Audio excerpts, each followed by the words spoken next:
Ooh, where's my VTube studio? The heck? Or my ah, hello there. Hello. It is I.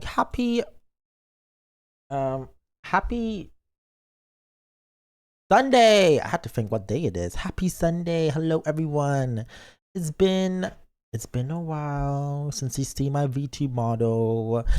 Ah, hello. I am recovering from yesterday's stream because I went to bed a little late because I had to do other things after stream. But here we are. I had so much fun.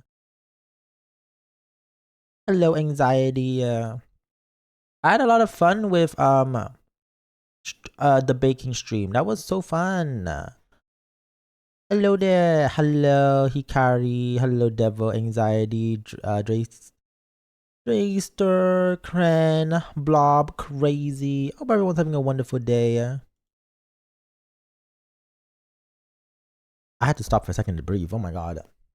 But yes, hi. I hope everyone's having a great day. Did you eat any of the brownies today? I did. Oh my god, the brownies were so yummy. I ate that brownie up. Like literally ate the brownie up. It was so good. Love the brownies. Obviously. How we doing, small boy? Small boy. I am Giga Chad first of all, but today I am slaying. I'm here. I'm breathing, as they say. I'm alive, breathing. I'm having fun. I'm trying to find the words. Having fun. We're here. Tomorrow I have work, which is, is that fun? Maybe. But soaking it all in. I hope you guys enjoyed the made baking stream. I had a lot of fun. Sorry, but you outed yourself as small boy. I'm not small. I don't know where you get that idea. I'm quite big Giga Chad. Work is kind of L, but you get paid, so exactly. You take your losses, If you didn't work, we would have never gotten the made baking stream, so exactly. But good, you're doing good? Exactly. Exactly, yup. Yes, I am doing good. I am doing the Gucci, as they say. Why is my motto so low? It's weird. Anyways, today we're going to be playing a visual novel game. We played one last week, and today we're playing another one. We're playing Our Life.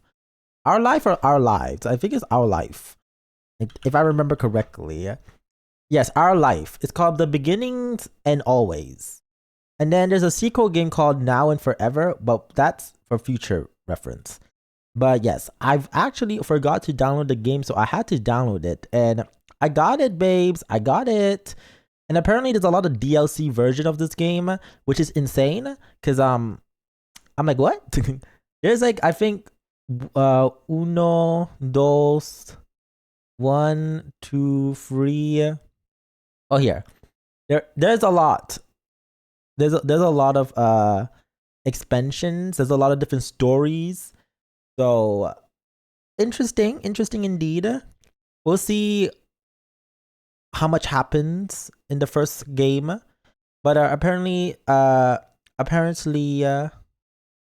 this game is good, as I've heard, as I've heard. So I'm excited to try out something fun for once. Uno, dos, 1, 2, 3, B core. Exactly. Me core. I'm excited for some little LGBT, as they say. LGBT slay. But that's that. But no, yes, I had so much fun with the made baking stream yesterday. We definitely have to do another baking stream for sure. I think. Oh, why is my mouth moving like that? Something is wrong. I don't know if you can see it. I don't. Maybe I'm losing my mind. It looks fine now. Maybe it's because I had my mouth covered. I can't tell. I think my mouth looks fine now. Anyways, but yes. Today. But yes, we should definitely do another baking stream one day. Probably soon, next month or the following month. I don't know what we would bake. That's a high though. I don't know what we'll be baked next time. Cookies maybe or something. February, I'm planning to do a ring fit stream. That's also gonna use webcam. So maybe March we'll do a baking stream. I don't want to do too much IRL stuff too often, but I do want to do some. So next month we'll do the ring fit as promised. You can make a small cake. That is true. But we shall see. We shall see. We'll probably do in March. We'll see. We'll do a cake maybe or anything fun. Exactly. If I do it too often, it's not special. You need it special. Obviously, if I do it too often, how is it special? Oops. Oh shit, my phone is falling. No, my phone is falling. What the skibbity? Sorry. Damn it, I said what the skibbity again. No skibbitying. Anyways. Oh, I feel like I've announced this last stream, but I'll announce it this stream. This time, for next Saturday, we'll be doing a image.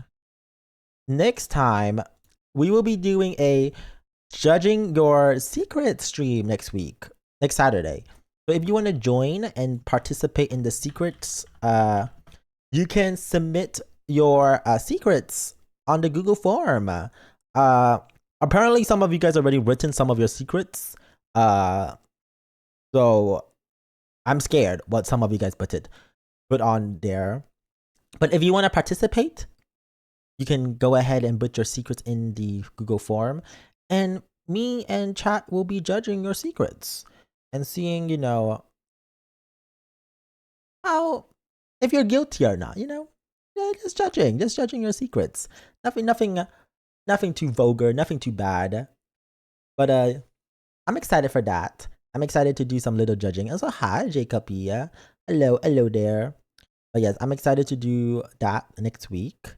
And then I think the following week after that, we might do a coloring stream. We'll see.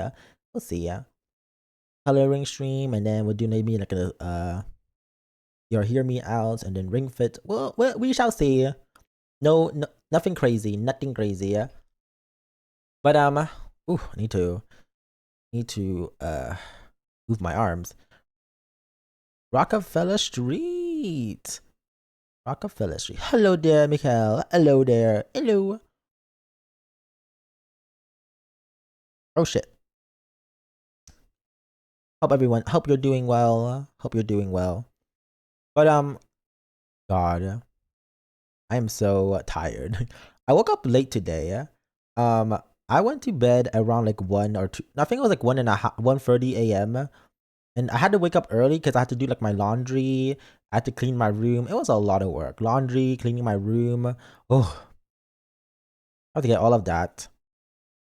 And then I had to make dinner, and I've been eating the brownie. The brownie was yummy. God, the brownies do yummy as hell. I kind of ate the brownies up. You know what I mean? I kind of ate it up, and honestly, I'm so glad. I'm so glad I had something yummy to eat. I was like, ooh. I'm just glad it came out good. If it did not come out good, I would have been so sad. I would have been so sad if the brownies did not come out good. The fact it did, I'm like, damn, I'm a baker. You know what I mean? I'm a baker. And then today, it was a chill day. I was able to edit some, I started to edit the baking stream. So hopefully that will be out soon. What can I say? I'm a little funny, as they say. I'm a little funny. But ooh, I need to stretch my arms. They are tired as hell. They are tired. But yes. Next week we're doing the revealing your secrets. Stretch, yes, let me stretch. Stretch. Hydrate. Oh, let me hydrate too. Let me hydrate too. Can you believe we're getting closer to February? That's insane. Like, yeah, we're still in January, but oh, the closer we are, the closer we get. I cannot believe it. I cannot believe it. Sorry. I shouldn't bring it up. If we bring it up, then it's gonna be intense, as they say. The closer we get, the closer we get. Exactly. Exactly. It's basically written. It's written on the books. They're written on the books. Oh my god, my arms are sweaty. Why am I sweating today? I'm not. It's not hot. Why am I sweating? Why am I sweating? Sorry, I'm losing my mind. Slowly losing my mind every day. Every day, always losing my mind. I also need to, like, if I do the Ring Fit stream, I need to get like a cute little outfit to work out on. I don't have any like cute workout gear. I need to get that sorted out. Hi, broken pot. Arms sweaty, knee weak, arms are heavy. Exactly. What can I say? I'm carrying the world. I'm carrying the world. What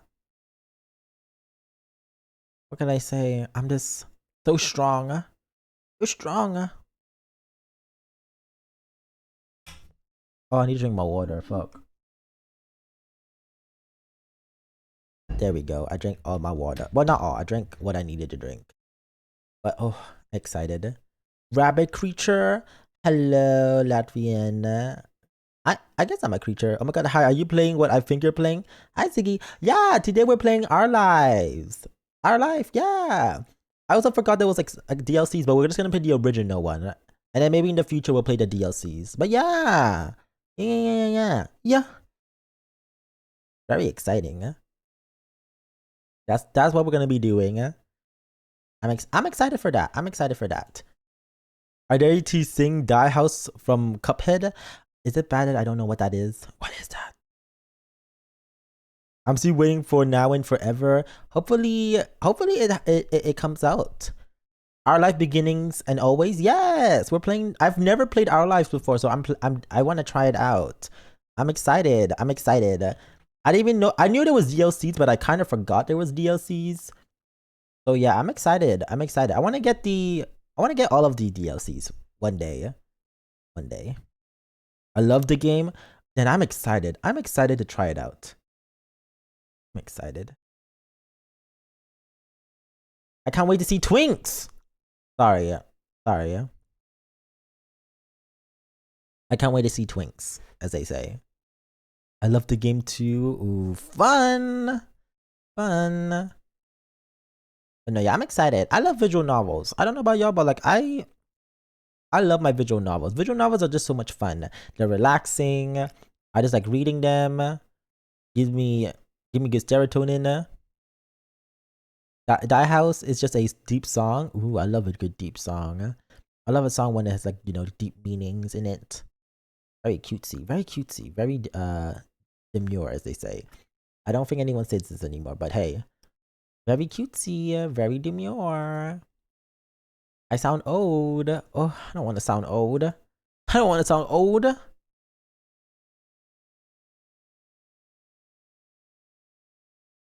Oh, the actual song has a deep voice. Oh, I see. Love that for us. Love that. That's cute. That is very cute. Also, thank you for the follow. Thank you. Wow. Ah. But no, yeah, it seemed like everyone enjoyed the baking stream yesterday. I did not know that people would enjoy that much. I was like, oh, you guys enjoy it? I am grateful for everyone who showed up.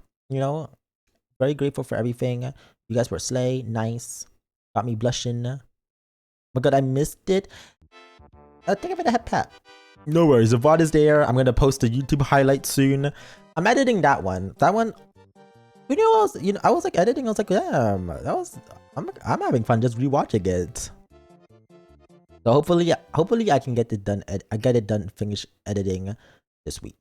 I want to get it done so I don't have to like. I don't want to edit forever. Ooh. Yeah, hopefully that is done. But no, yeah, this week we'll have a new YouTube video. I forgot what the video is gonna be coming out. I plan YouTube videos and I'm like, I don't know what's coming out. So whatever comes out this week, party, party. Do not recall. I do not recall. Any memories in my head? Nope, none. No, Zoa. No.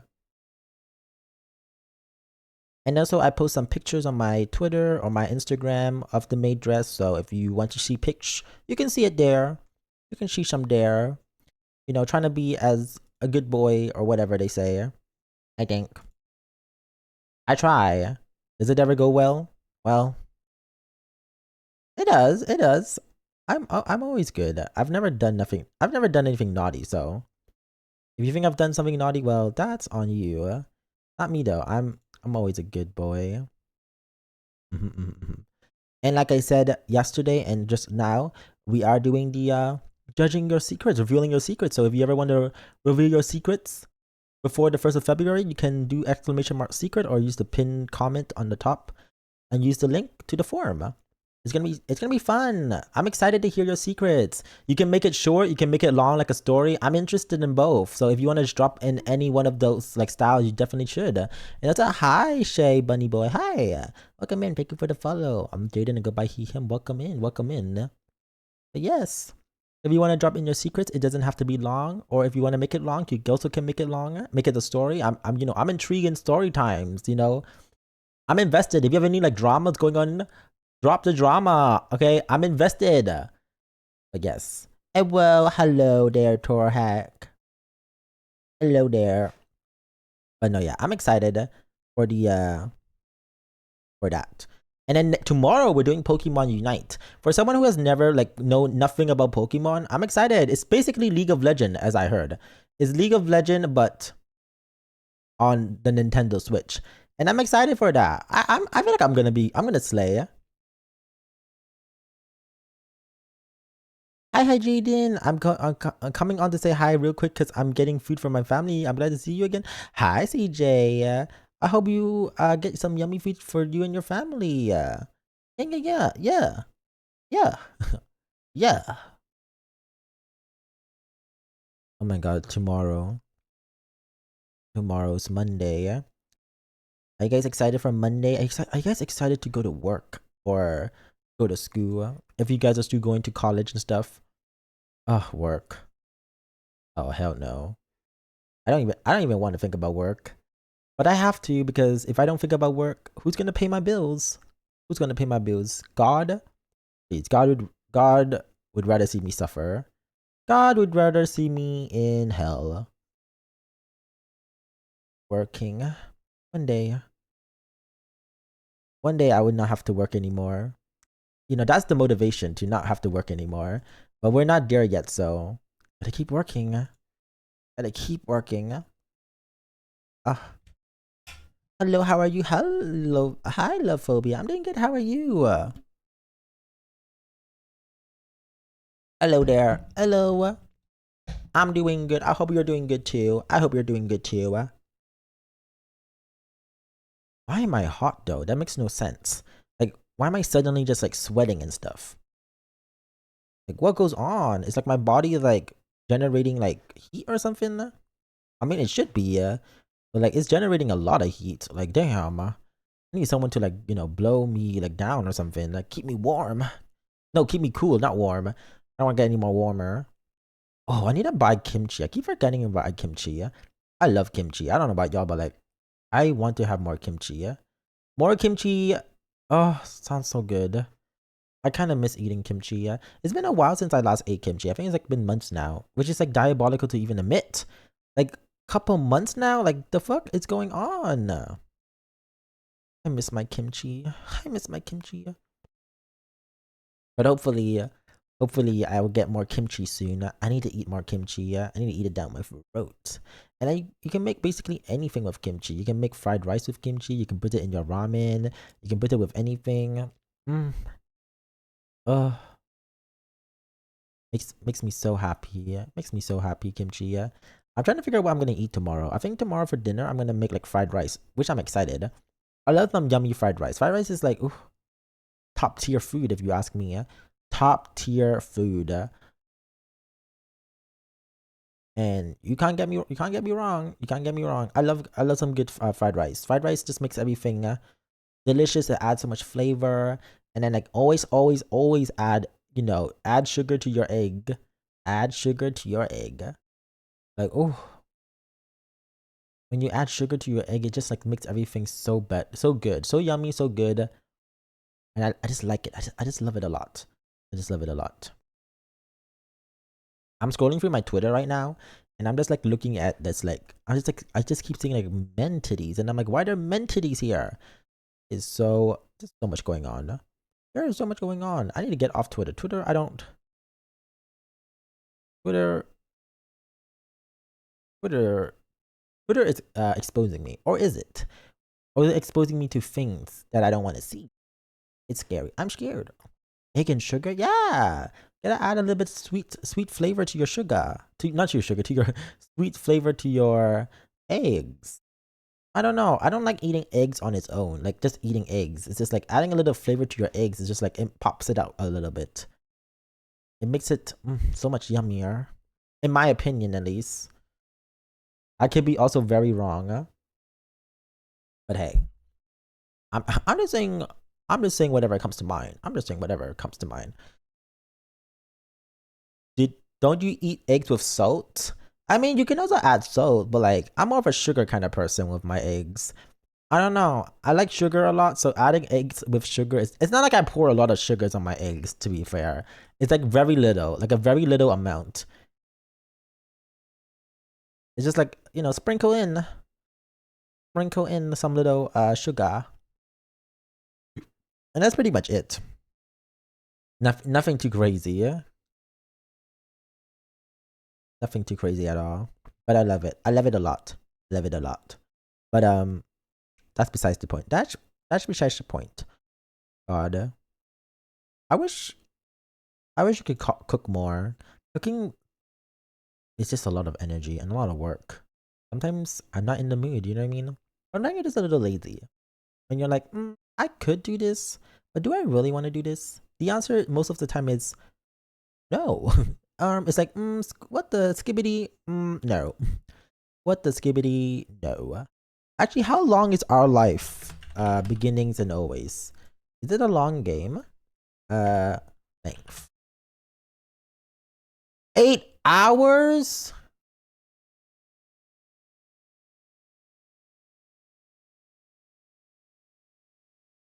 Party! Oh my god, love that for us. The game length is 20 to 40. Oh wait, is this a long visual novel game? I don't know why I expect it to be shorter. Oh, actually, I like a good long visual novel games. My god, we're doing it like what we did with Butterfly Soup. I miss Butterfly Soup. That was a fun time. I'm excited to play longer visual novels. So I'm excited. Oh, party, fucking party. Yeah, finally. Yeah. Finally, I finally found a visual novel that's longer. Most of the visual novels that I always end up playing is like 2 to 3 hours, and it's like, oh, that's all. I want it longer. I want it longer now. But yes, I'm excited. I like the green hair on them, which is really cute, and their glasses. Ooh, love their glasses too. Ooh, cute little green hair glasses. How's your day so far? My day's been good. It's been good. It's been chill. It's been slay. Did laundry, cleaned up my room, vacuumed my place. The first thing I joined was I wanted longer fire. Longer as in the game. The game being longer. Longer. But yes, I've been a chill day. Vacuuming and all of that. And then after stream, all I have to do is just finish up putting my bed sheet and blanket over. Should be fine. Should be fine. Should be fine. Sure? I cannot believe I'm being gaslit like this. What the skibbity? What the skibbity? Damn. Damn. Let me drink more water.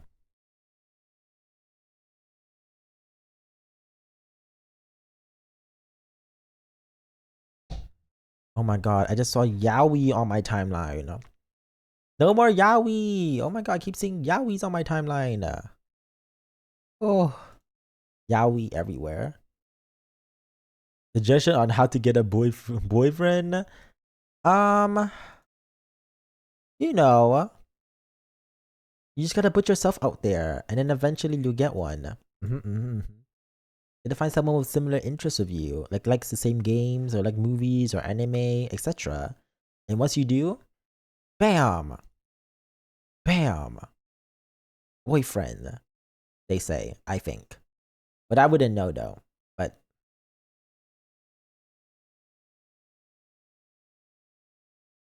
it's a fun one. It's a fun one. Then you get boyfriend. Haven't found any other geek game devs yet. It's easy. Just go on. I'm sure you can go on Twitter or Reddit or somewhere. You'll find one. I wouldn't know though. Finding a boyfriend sounds like a lot of work. You know what I mean? I rather they come to me than me come to them. I don't have time for that. I don't have time.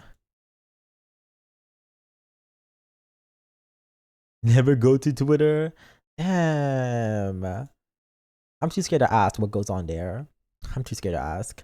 Is it a scary place on Twitter? I mean, possibly is. Damn, not the scary Twitter. Scary Twitter? Actually, that makes sense. Is Zuby the scary? Is Zuby the scary? But you know what? It's we like scary places. I like a good scary place.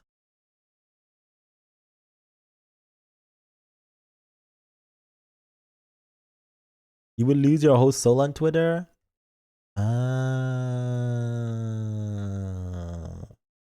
I see. I see. It's okay.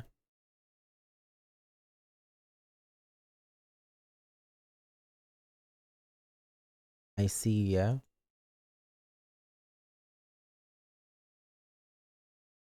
I don't have a soul, so I wouldn't know. My soul is somewhere.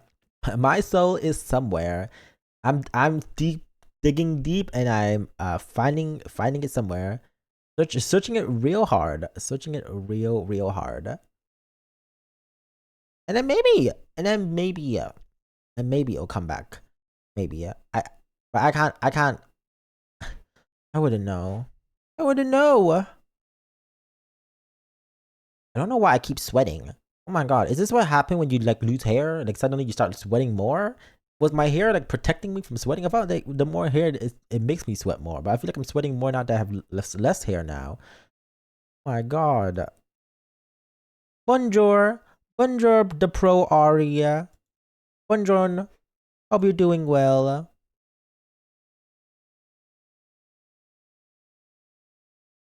I don't that's all I know. I'm like, that's all I know. I know nothing else. Sweaty arms, sweaty on your sweater, already sweaty spaghetti. Sweaty spaghetti. Oh damn. Not the sweaty on my hoodie. Wait, are you a rabbit VTuber? I am. I'm a bunny. Yeah, I'm a bunny rabbit. Yeah.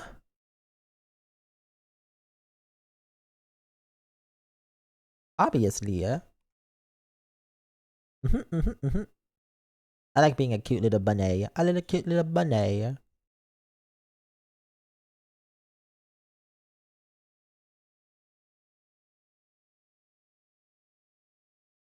I'm so tempted to say something, but I shouldn't. I'm scared what it is. I'm too scared to ask what it is. Part of me wants to know, but also part of me is like scared to ask.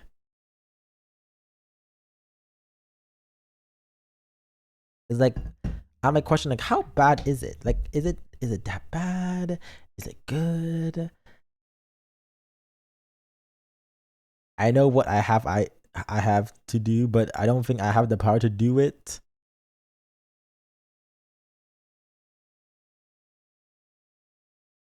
Interesting. Interesting. I'm too scared to ask. I'm too scared to ask. I'm sure it's something great. I'm sure it's nothing bad at all. Keeping it positive, as they say, keeping it positive. Oh, so hot. Sorry. Knowing your stature, I wouldn't call it a good thing to ask. Interesting. Is unholy? Damn. Damn. Unholy? I'm too. Part of me is curious, but also if it's unholy, then I can never know. I guess I can never know. This is unholy. Darn. Your money can't be that bad. You scared to know? I'm sure it's not that bad, but also, you know, it might not be that bad. Do not do not do not persuade them to say it. You never know what it might be. It is 18 plus, but who knows? Is it appropriate? Is it appropriate though?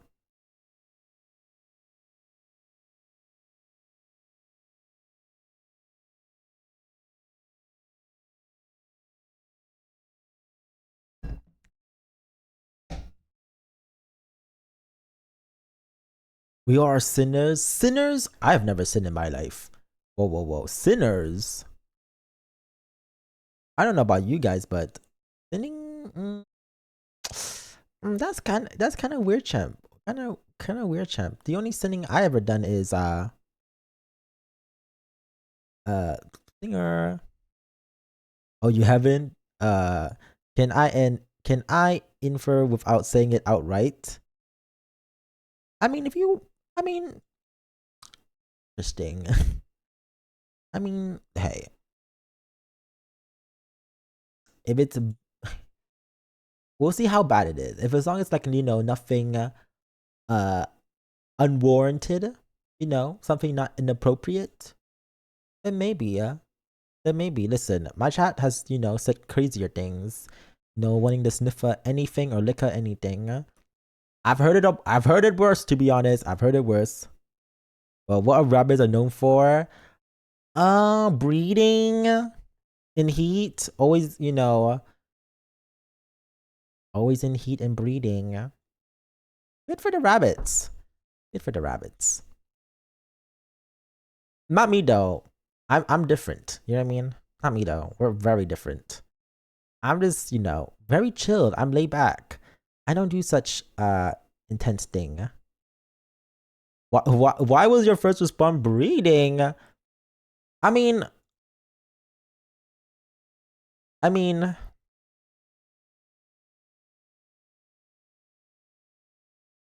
just saying. I'm just saying. Not that I think about breeding. I'm a simple woman. No comment. Exactly. I breeding. I never heard of her. Just because his butt is a bunny doesn't mean his behavior is a bunny. Exactly. I do like bouncing though. I do love bouncing. A little jumping. Jump, jump, jump. Jump, jump, jump. Jumping is fun. Jumping is a lot of fun. But no breeding. I would never be in heat.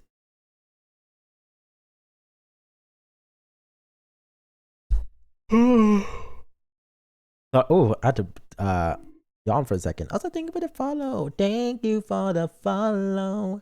Yeah. Reader, I barely know her. Also, take my follow. Thank you so much. Thank you so much. Oh, I have to keep cracking my knuckles. I always need to crack it. I don't know why, but I like a good knuckle crack. It's like really relaxing, in my opinion, at least. Like it's very relaxing. I really like it. I honestly, I would keep cracking them. Oh, I'll keep cracking them. It feels nice. It feels nice. My thighs can crack stuff. Mine too. I crushed a watermelon once. So I have really strong thighs, as they say. No lies in that. There's video proof. What can I say? I'm just so strong. So strong. I love being strong. I love it.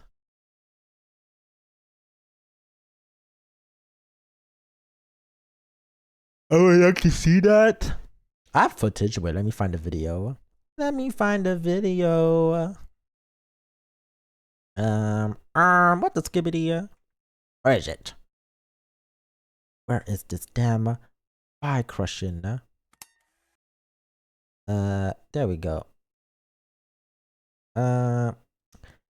Oh shit. Ow. Okay, where is it? Oh, let's do this. Oh, you can't even see. I'm right. I'm there blocking it. Great. There's the watermelon.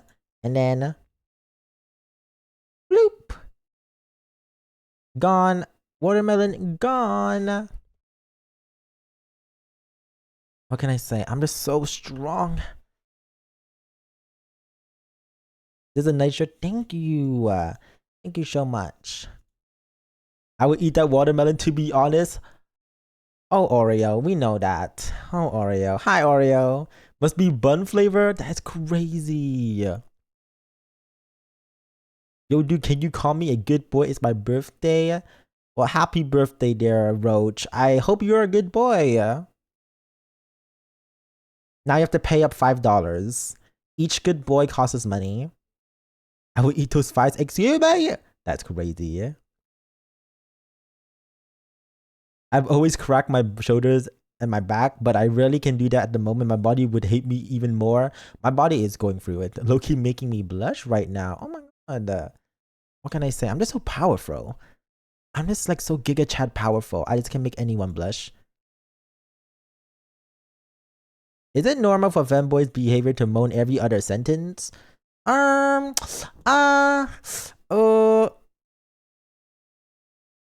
I wouldn't know. I've never moaned in my life. Me moan? What? That's crazy. Yeah, not me though.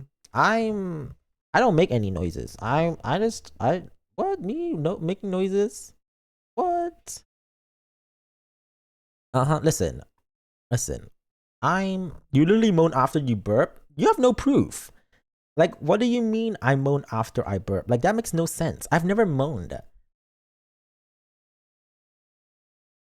This is the oh my god. I've never moan. Okay, burp then. You moan after you sneeze? Moan after I sneeze? I blitz. What? I've never moaned or burp. Come on now. Don't be silly. Do not be silly, yeah?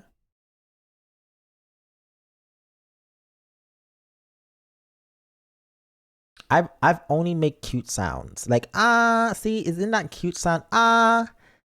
E or U, see? Cute sounds. Moaning doesn't sound like me. How are you guys spreading misinformation about me? How would you like it if I spread the misinformation about you? Exactly. You wouldn't like it. You wouldn't like it. So how dare you say such mean things? Maybe just a little burp. A little burp. What the skibbity? Cool comic fact.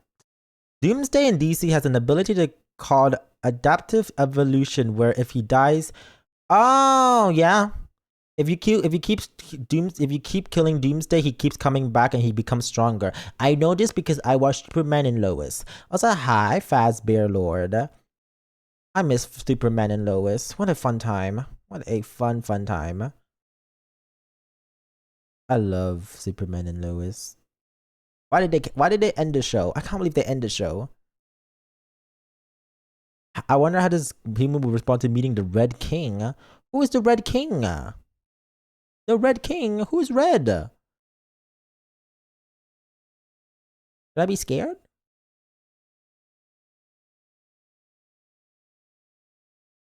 What's a hi, fan? The Red King is a webtoon or a TV show. Which one are we talking about? A TV show or a webtoon? Damn, he got that mohawk. I miss reading my webtoons. Staring? What are we staring at? Guy made in the lore of my game. This guy kills Goku? Not killing Goku. That's so not skibbity. That's so not skibbity, yeah. Person of my screen.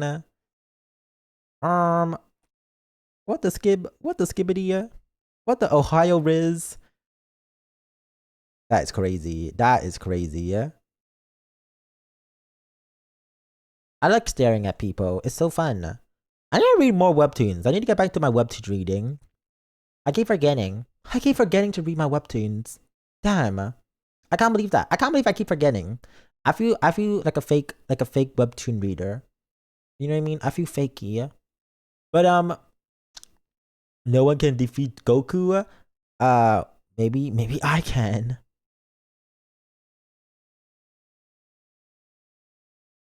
I don't know what these words mean, so I don't even know what this word means. What does this word mean? Free squirrels?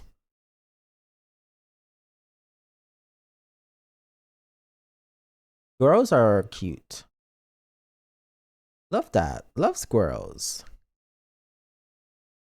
Oh my god, squirrel, like the squirrel girl from Marvel Rivals, Squirrel Girl. Anyways. No more squirrels. Squirrels, they can shove like nuts in, right? What is the weirdest sounding language in your opinion? Weirdest sounding language? I don't know if there is one. It feels weird to be like, that language sounds weird. That sounds a little like, you know, what's the word?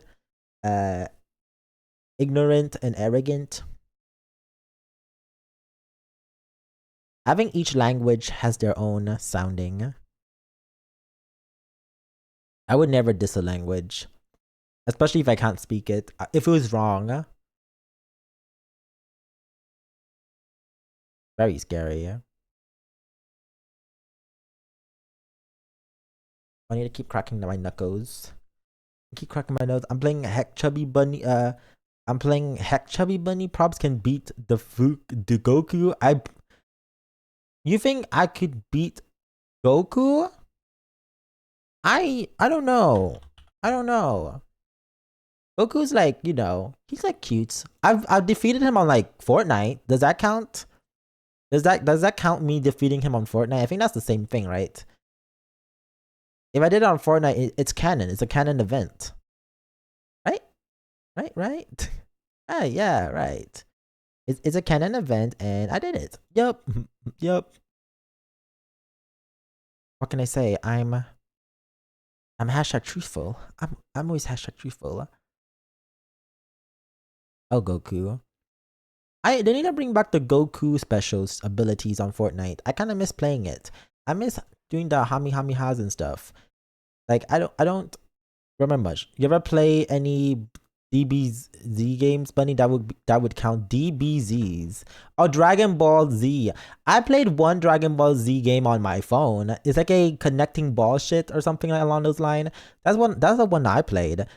But that's pretty much it. I only played it because one of my IRL friends back in the day used to play it, and he maybe played a bit on his phone. And then I was like, this is kind of fun. So I downloaded it, and well, I'm having fun with it. I'm having a lot of fun. We love a fun little game. We love a fun little game.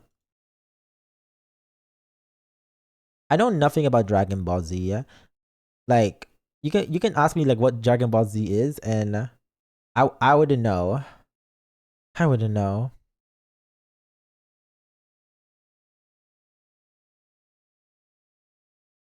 All I know is they have little balls and they shoot some powers, and that's pretty much it. Yeah. Just balls and powers and blasting. Balls and blasting. I mean that's basically how you summarize Dragon Ball Z. Name 3 characters from Dragon Ball Z, Goku, and that's it. I literally know nothing. I told you.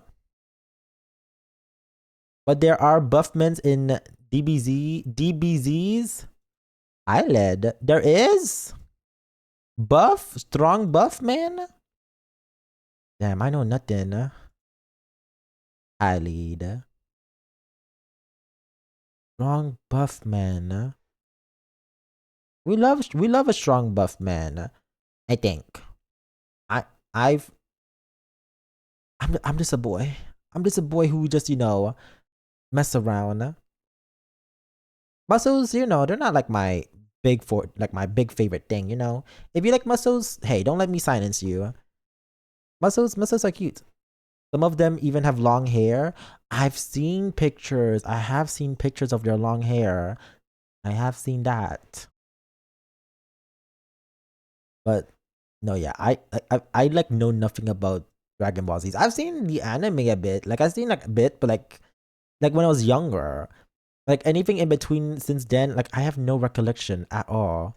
Like I wish I could remember, but like the truth is, I'm kind of forgetful, as they say. I'm kind of forgetful. Well, you think they flying around and shooting beams out of their hand? How you think they're flying around and shooting beams out of their hands? Eating balls or something? I don't know. I don't go here.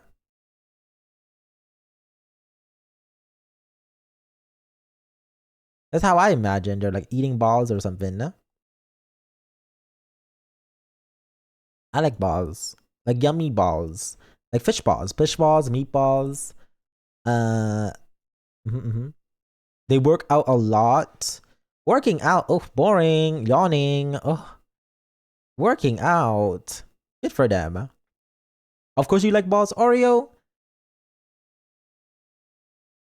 Who's the one who drinks a lot of boba teas? On screen? Eh? Me trying to find who's working out. I don't see anyone working out. I saw about my people who do work out. Like you move those muscles. You know what I mean? Don't let me stop you. You keep moving those muscles. I'm just a boy. Oh, I need to drink more water. I am excited to play Our Life later. Ooh, Our Life. I guess ready to see little cute visual novel. Cell is hot. Cell? Who is Cell? Dragon Ball. Who is Cell? Oh, that guy. He's okay. I support people who like him. He got that snatch waist. Good for him. Good for him. I know nothing about that man, but hey. It seems like you know, he got that cute snatch waist. Dragon Ball Z, yeah. Oh, is he like an alien? He looks like a lizard bug thingy. He has like the moth wings. That's disgusting. I hate seeing fly wings. They're not my kind of thing. Hi, Alex. How are you? Hope you're doing well. Ayo. Ayo.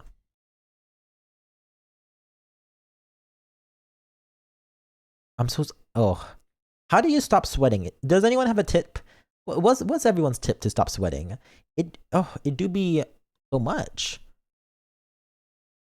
Because he's based on a cicada. Oh, cicada. But yeah, cicadas are not my thing. They're very ugly. No offense to cicadas, though. No offense to cicadas. That's my tip. Licking the sweat.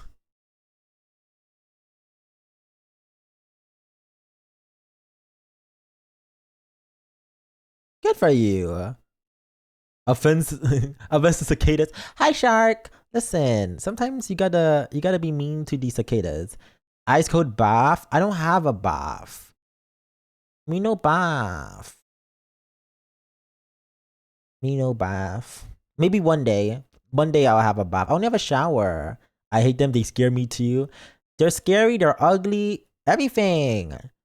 Everything. All of the above, as they say. All of the above. Scary, ugly. Yep. Yup. But I'm just gonna mention this again. You stinky? I am not stinky. Whoa. Next week we're doing a secret reveal stream. If you want to drop your secret on the Google form, you should definitely do it. It doesn't have to be long. If you want to make it long and you want to drop some drama, go ahead. If you want to drop like a random secret, go ahead too. You can use the Google form. It's anonymous, so no worries. None of your like emails, name will appear. I would not know who send them. Just don't send weird shit. I got no drama. Damn. Well, if you have any random secrets in your life going on, anything you want to reveal, you can drop it there. And I'm excited to read them. That sounds like something a stinky little guy would say. Stinky little guy? Little? Stinky? Excuse me? I am not little or stinky, yeah? Who is spreading this misinformation about me, yeah? All of the above. I cannot believe this. I have never been stinky or short. I'm not stinky or short. I'm tall. I'm 6'12". I've told you guys this. I'm 6'12". Like, where do you get this idea? Stinky and short. Very disappointing at you guys. Very disappointed at you guys. Cannot believe this. What the heck? I killed him with this thumb. Damn. Powerful thumb. Powerful thumb. Bro is 11, 14. Come on, guys. Exactly. Did you just slurp us? Wouldn't you like that, huh? Wouldn't you like that? Fuck you mean? Hi, Snooze. Fuck you mean? Yeah? Yes. Right. Uh-huh. See. Hello. Don't do it again. You want to be slurped on? Y'all got some slurping kink? I don't even know what a slurping kink would be like, but you guys have slurping kinks? I cannot believe this. I'm disgusted. I am disgusted. What the hell? What the hell? Slurping. I'll slurp on. Ow. Owie. Oh, my slurping king. Slurping king when king can't stop slurping. When king doesn't want to stop slurping.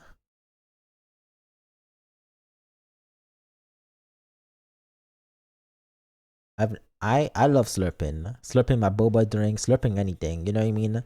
Slurping my ice cream. Y'all just like slurp ice cream? Slurping ice cream is so much fun. Judge outfit? Exactly. My little cute judge outfit I'm gonna wear next week when I read your secrets. I'm excited. Slurping these. What?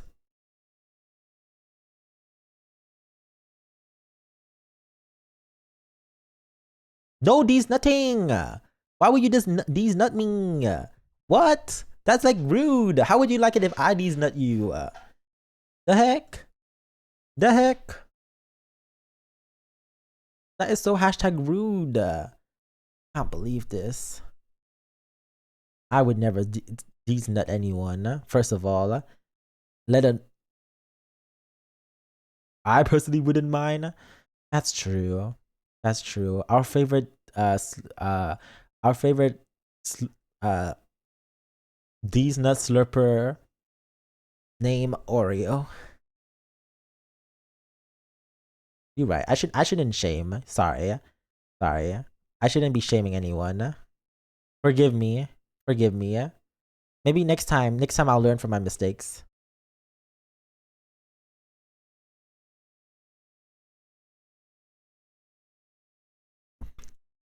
Only cicadas. Cicadas. I hate cicadas. Cicadas are so... Cicadas are so something. Sir, I do not have a slurp nut. I do not slurp nuts. Or do you? How do we know?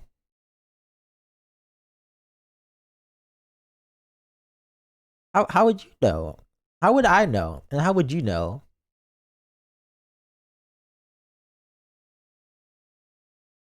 Cicadas ruined season 5 of The Flash. Not season 5 of The Flash.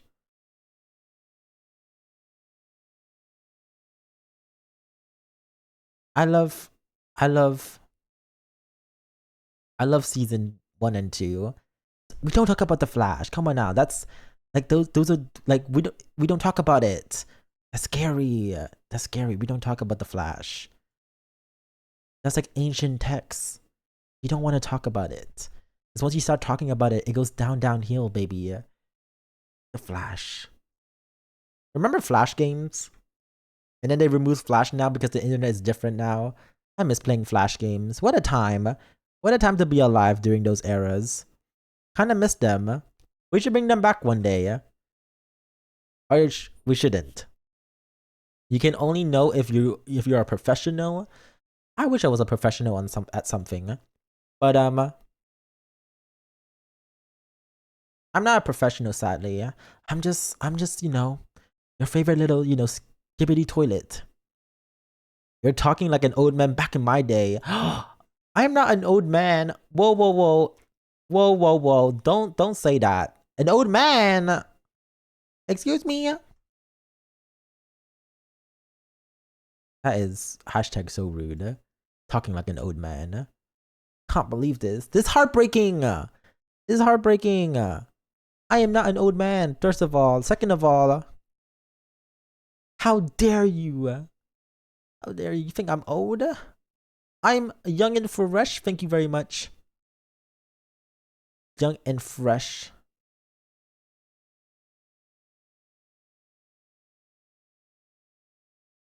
You are a professional. It's not just something you can brag about. You're an accountant. An accountant. That is crazy. Numbers. I'm so horrible at numbers. Thank you for the follow. Probably has insomnia.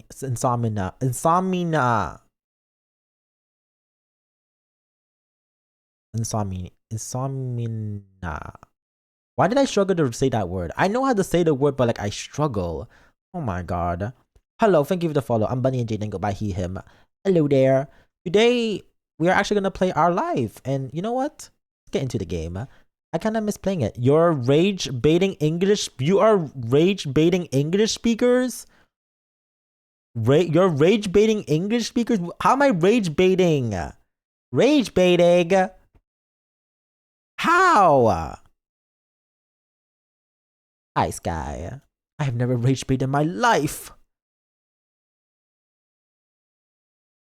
I'm just a good boy. You don't get me. You don't get me. You don't get me. Bad boy? I've never been a bad boy. I love how they get stuck on the word always. I just can't speak. Speaking so hard. Who invented words? Good boy. Good bunny boy. Exactly. Exactly. I'm a good boy. Here we go. Can you see the game? You can't see it. Great. What the skibbity? Oh, there it is. Bad Dragon Jaden. Hi, Dawn. How are you? Hello there. Hello there, Dawn.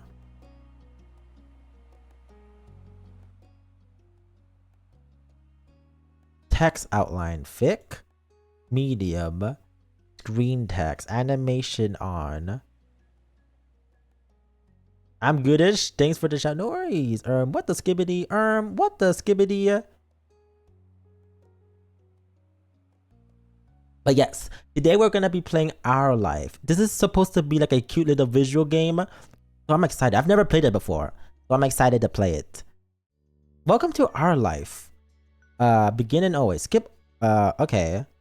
There are various ways you can customize and interact with the game. The tutorial is an overview of how certain features work.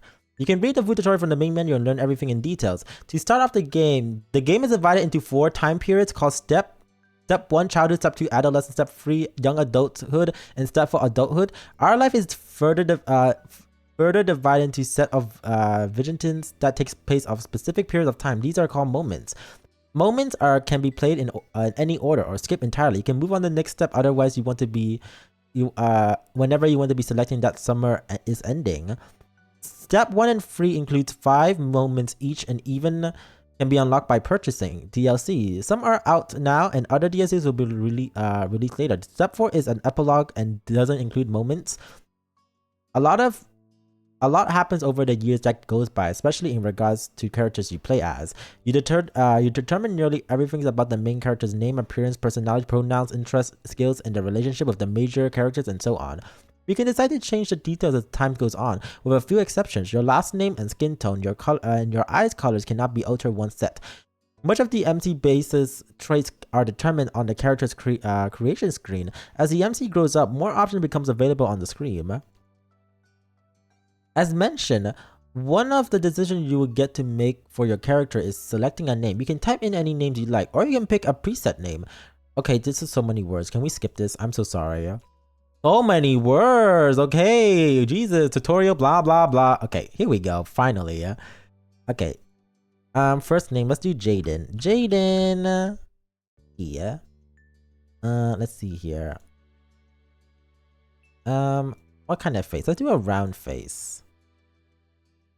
Okay. The Bad Bunny boy. What kind of eyes do we want? Ooh, eye color. Let's get red. Red, please. Red like my eyes. What kind of hairstyles do we want?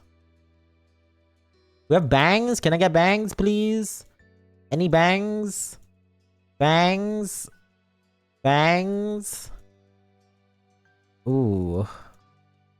Ooh. Ooh. What the skibbity? Any cute hair? We're getting enough this choppy then. Oh, hair back. I was like, what is that? Oh, the back of the hair. Like my hair. Let's have it white. There we go. The back of the hair also white. There we go. Voice name.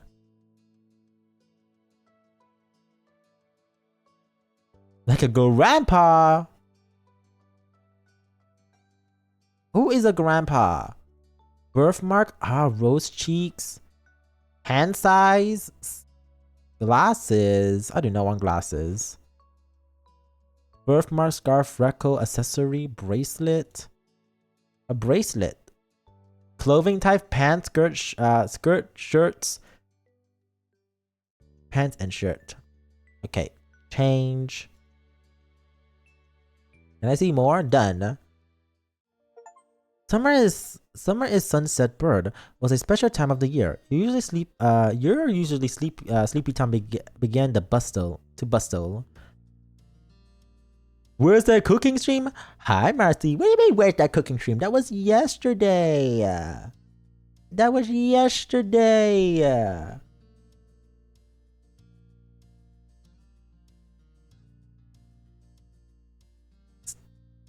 Hi.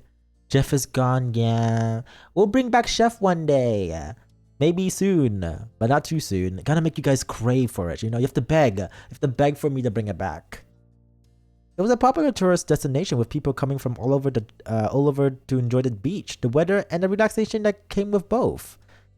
The smell of the ocean, crisp and salt, hang in the air, bringing 3 whole months of school-less vacation with it.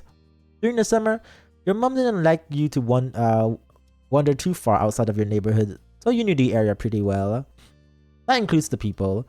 Family comes and went from Sunset Bird, but they mostly stayed. Sorry, I read that as slayed. Stayed and did what your mom called putting down roots. They built businesses, they got to know each other, and they definitely said hello to nice young kids and waved when passing their stores. Let's see here. Going for a walk around town mostly meant that the familiar friendly resident wave and ask how your family was, and most often just say hello. Let's see here. You didn't really get why they always had to say hi. They saw you every day, but you nodded back at them anyways. You end up saying hi to a lot of different people. Since most of the tourists that come and went every summer were the same ones, you were too anxious to say hi back to most of the other residents that greeted you, but they all knew you well enough to expect that. I would just say we'll end up saying hi, you know. We'll be like, hey. Enjoy learning all about what they were visiting from and hope to visit those places one day too. But today, there was a man sitting on the curbs outside your house. He was sitting with his head in his hand, his whole body slumps over, and you wonder if he was even a real person or a statue that had magically sprung up from the ground overnight. Whoever or whatever he was, you had never seen him before. One thing about knowing everything in Sunset Bird was that the people who you didn't recognize really stood out. It It was rare for tourists to venture into the residential district, as your mom called it. So for you, not knowing what a total stranger was set off a lot of red flags. Your mom had a talk to you. Your mums. We have multiple mums? Oh, lesbians. Your mums had a talk with you and your big sister Lizzie about these kind of situation before. Okay.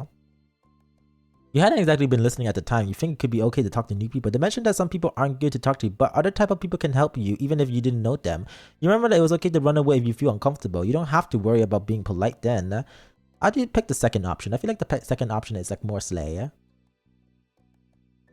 You weren't sure about this man yet. So you felt a bit scared knowing that he was blocking the way to your front door. But you were pretty interested. You wanted to know more about what's going on. Whether he was nice or not, you didn't want to bother. He was kind of blocking the front door. You slowed down. Your mind raced for ideas on how to get past him unseen, but it was too late to escape. There was a split second where your eyes met and you took in a shaking breath. Your eyes darting into the sky, pretending to stare at the bird who was hovering nearby. Hey! His voice startled you and made you jump. But still, you didn't look at him.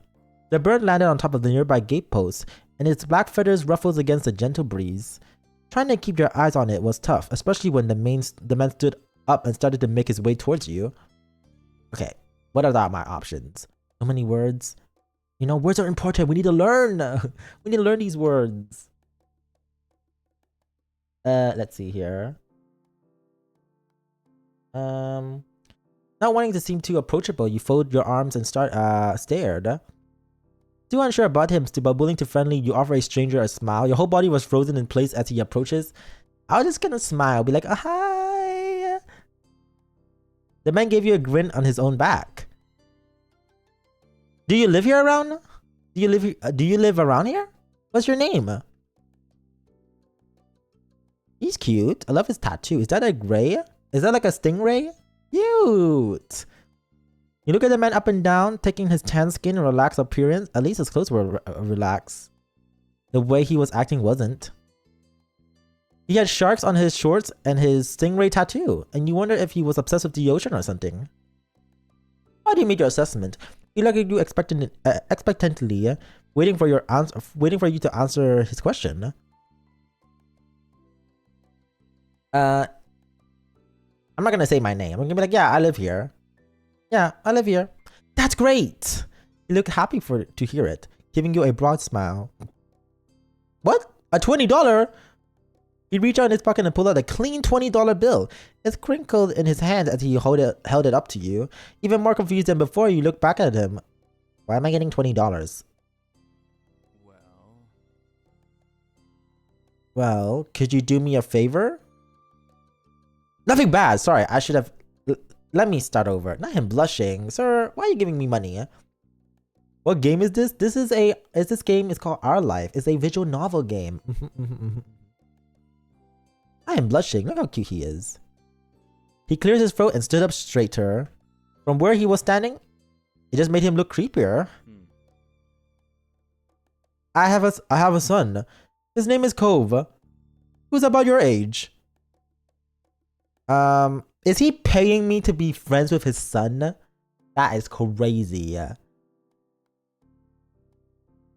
Well, you know what they say about a femboy and $20? Hello? Imagine he likes you. This is a dad. This is a dad. If that seems like a strange name for a natural living person to you. You chewed on your inside of your cheeks. This guy was definitely obsessed with water. You thought that was pretty cool. Here we go. He wasn't the only person like that in Sunset Bird. We move across the street, see? He gestured towards the house that has been empty for a year. His watch catches the late afternoon sunlight and reflecting off the walls. A daddy, not the lip bite. How old is he? Because he definitely looks, young and fresh for his age.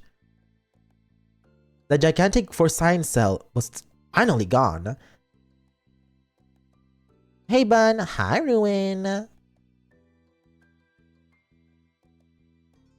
Wait, did I not change my last name? Oh! It says Jaden last. That's not my last. Wait.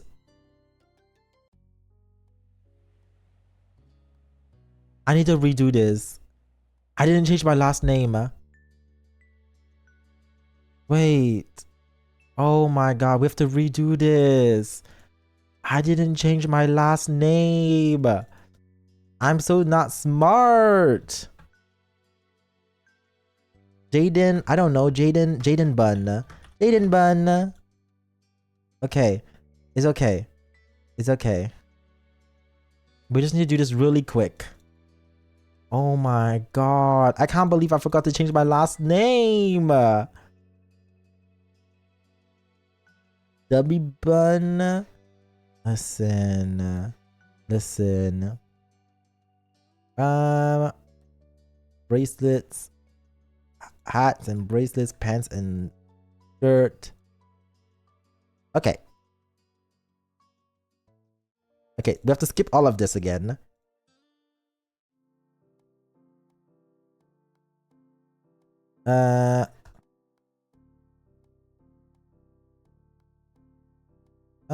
Let's see here. Okay, we're here. How old are you in the game? I think I were like a kid. 15? Maybe? 14, 15? Well. Okay, we're here. His name is Cove. Okay, you must be Jaden Bun, right? I met your moms earlier. They told me you were 8, just like him. So 8? Oh, we're 8 years old. Oh. Damn, we're young as hell. 8 years old. He shook that $20 bill to bring it back to your attention. So a hopeful smile tilted his lip at the corner. Can you try to be friends with the boy? Just give him a chance. You can keep this. He's a good kid. You'll like him. Do you mind? But you gotta keep it a secret too, okay? Wouldn't be friendly to say his dad sent you. You eyed the man. I kind of feel sorry for Cove. Did other kids really get their parents to pay for friendship? What could be so bad about this Cove kid that his dad would need to bribe strangers to be friends with him? What do you say? Want to make a deal? You didn't want the money. We don't want the money. No, thank you. Sorry. He deflated enough to notice, but not completely. Are you sure? It won't be bad, even if it's just for the summer. It'll be enough. That only made it sound more strange to you. Why does it lasting for the summer matter? No, the money. But like, the money. Like, I don't want to take money to become friends with someone. Yeah, you go from child to teen to adult. Can't wait. I can't wait to be a fleshed out adult. Out.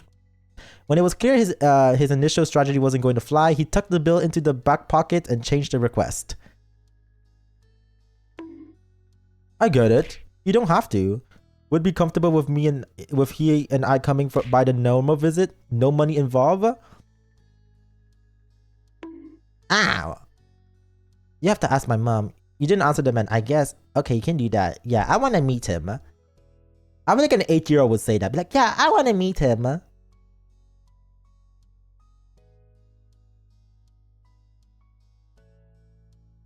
Do you want this with a kiss to his son? That is crazy. You should have taken the money. I mean, true, but like, could you imagine in the future, they're like, so how do we become friends? Be like, oh yeah, you know, your dad gave me $20.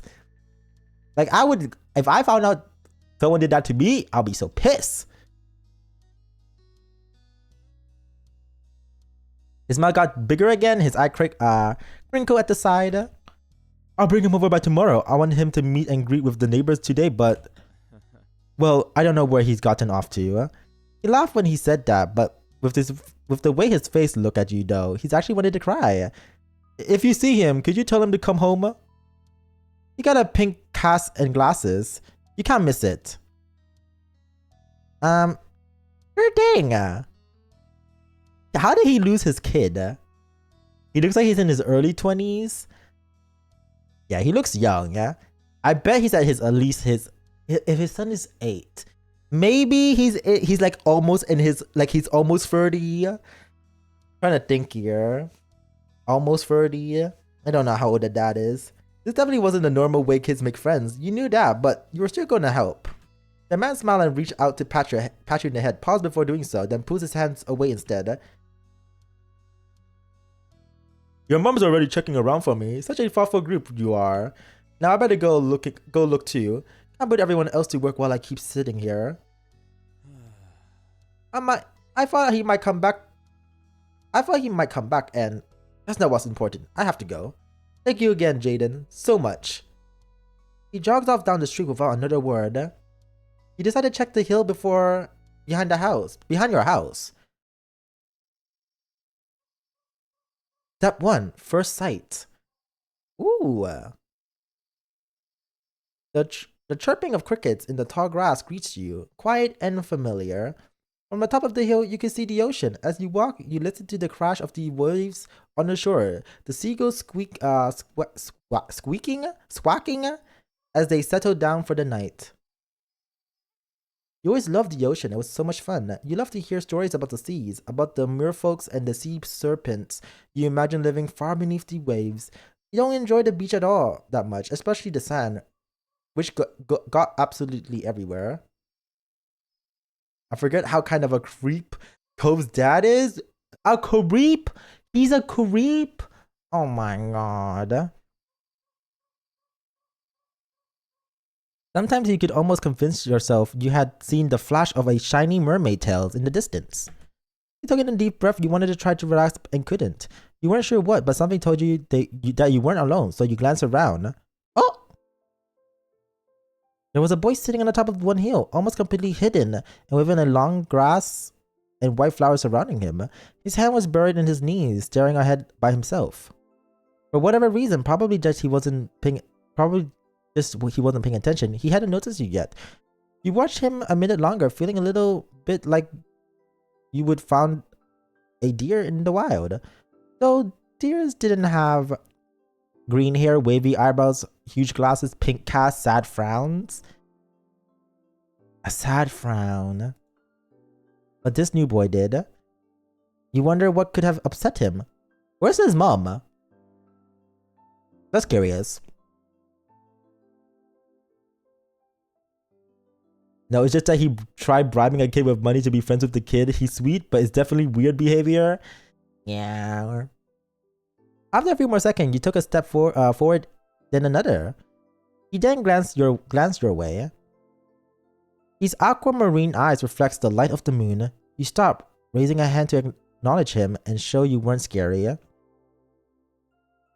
Hey, Space Cadet, are you lost? Hi. Should we be funny? Should we say hi? Let's just say, hey, Space Cadet. Hey, Space Cadet. I imagine in this route, we're like a cute little child. With a start, he jumped to his feet, his hands balling into a fist at his side. He didn't say anything, he just stared at you in a strange way. He's been crying. There were traces of tears on his cheeks and his knees, soaked the hems of his shorts. And his eyes were still shining with a few more. You have obviously caught him off guard. His pink cast seemed to glow in the twilight. Though, when he caught you staring at it, he hid his arm behind his back.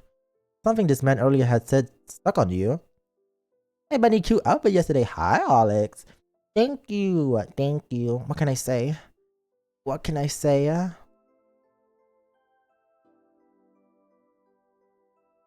Ooh, let me move this here. Gotta go. No worries. Thank you for stopping by, Shark.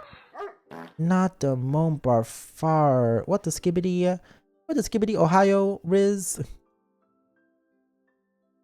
Cove? Ah!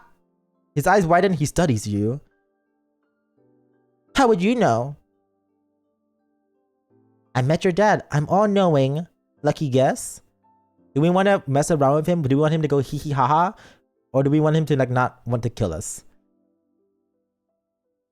What is skippity, Ohio? All-knowing. I'm all-knowing. That's a lie. Tell the truth. Okay, your dad told me who you were. Oh. Lucky. Hi, Richard. So, is this your heel? I love Cove. Ah, hi, Mecha Godzilla. Cove looks cute. He just with his uninjured arm to the patch of grass surrounding you, his face falling at the prospects. I can leave it if it is. You shook your head? You can't own a hill? Yep. Be funny with him so that the sex is spicy in the future. That is crazy. You shook your head. While doing so, you also pick at the strand of the length of your leg. What a weird question to ask someone. Oh. He sat back down with a thump, resting his chin on his knee again. Here's about this strange new boy with the odd dad. He sat on the patch of grass next to him. The pure white flowers that covered this hill rocked back and forth gently as the stars twinkled above. The way they dotted the sky made them seem like flowers too. I'm gonna cuddle him. He's so cute. I want his color of hair. Yeah, it's such a cute little color. The night wind was cool as it traveled over the ocean and up the hill, chasing away the heat from the afternoon sun. Why are you here? Why did your family move? Why are you here? Let's ask that. A quick hiccup escaped Cove as soon as you asked the question. Almost like they've never stopped. His tears started up again with veganism. Fuck. Not my throat being stuck, sorry. My parents. They didn't want to live together with me anymore. The tears fell fast and heavy over his flushed cheeks, sticking in his dark lashes. My mom made my dad leave and he took me with him, and now we had a house here and I want to go home. The outburst took you off guard. By the time he was done welling, Cove's chest was heavying with exhaustion. He sniffled and removed his glasses, wiping at his eyes with the back of his hand before he put them back on again.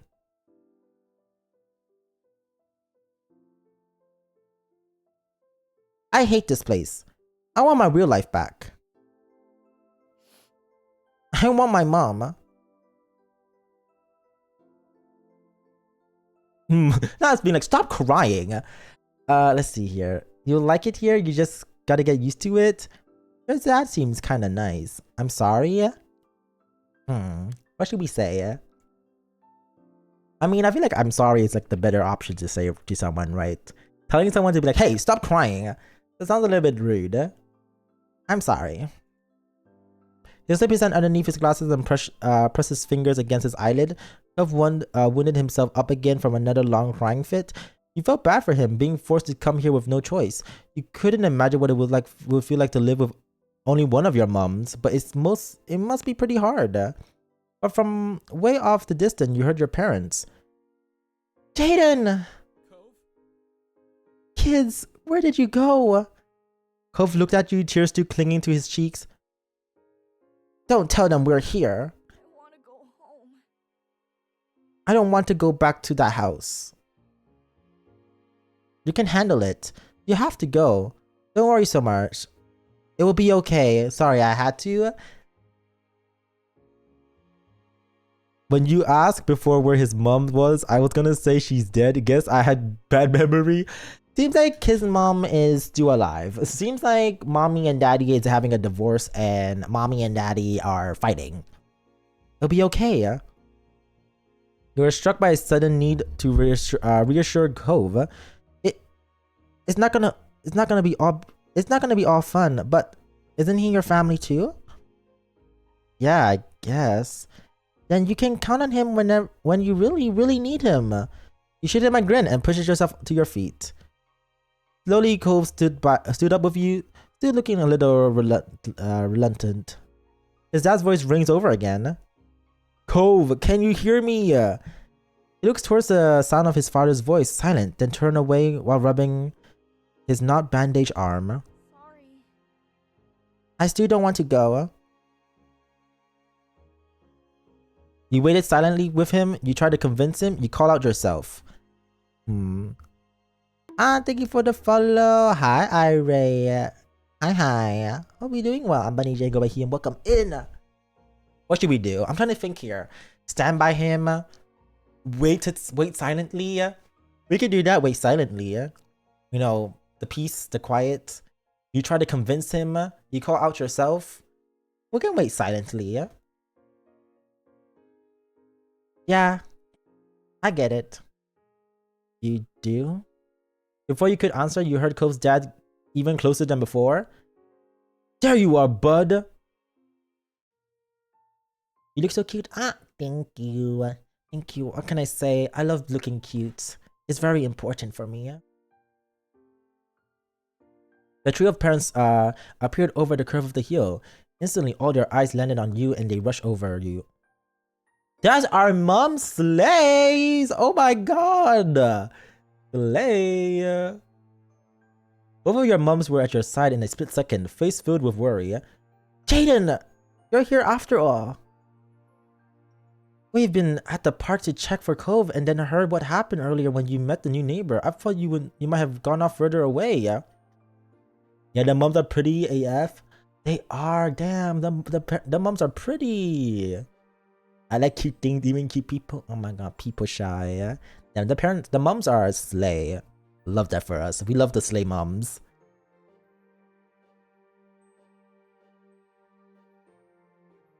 No, we're just sitting in the grass. We're okay, don't worry. We're just sitting in the grass. Thank God you're both fine. Were you two having fun out here? You look over to Cove, who was wiggling against his dad's tight hug and pushing out his arm. Yeah, I like him. He's good. I think I'm gonna marry him. That is crazy. Hello? That's such a crazy ass statement. Thank you for the happy future. Hi future. That's the outfit I chose. I'm just gonna say, yeah, I like him. Yeah, I like him. You nodded, smiling slightly. Marry him. Yeah, he looks angry. Hi, cute bun bun. Hello. Finally, let go of his squirming and scolding son. Cove's dad turned to the three of you. That's a relief. Thank very much for finding him. I really don't know this neighborhood. I think Jaden knows this whole area so well. Absolutely, we should be getting home now. It's been a long day for us all. Say goodbye, Cove. Bye. Oh, not his little bye. The two of them walk off to the darkness, leading towards the neighborhood. You watch Cove's bright pink cast into it disappear. Tell you what. We'll have a proper playdate tomorrow, okay? Your new friend's dad wanted to bring him by to see you and Lizzie. How does that sound?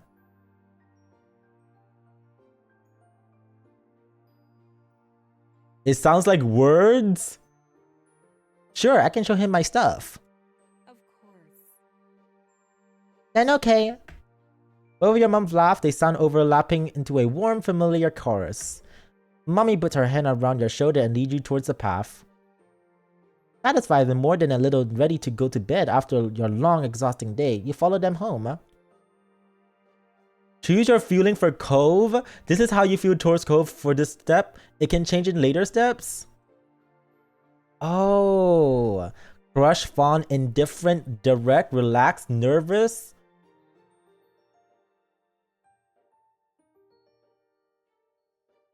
Oh. I can pick either direct for comfort. Okay. I think it will be relax. We'll feel relaxed with him, fond of him. Should we have a crush of him? Oh, you can't even see. There's crush, fond, and indifferent. Should we have a crush on him immediately or just fond of him? I'm trying to think here. How do we feel? Let's say crush. Fond? Crush?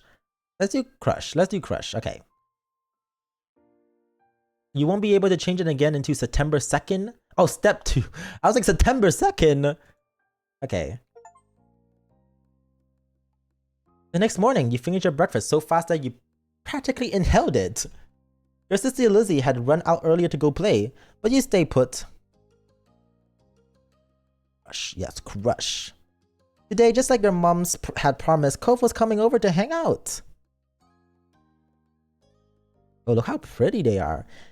Excited to see your new friend, Jaden? Yeah, a lot. How sweet. Isn't that just the sweetest thing? Kirby? Kirby?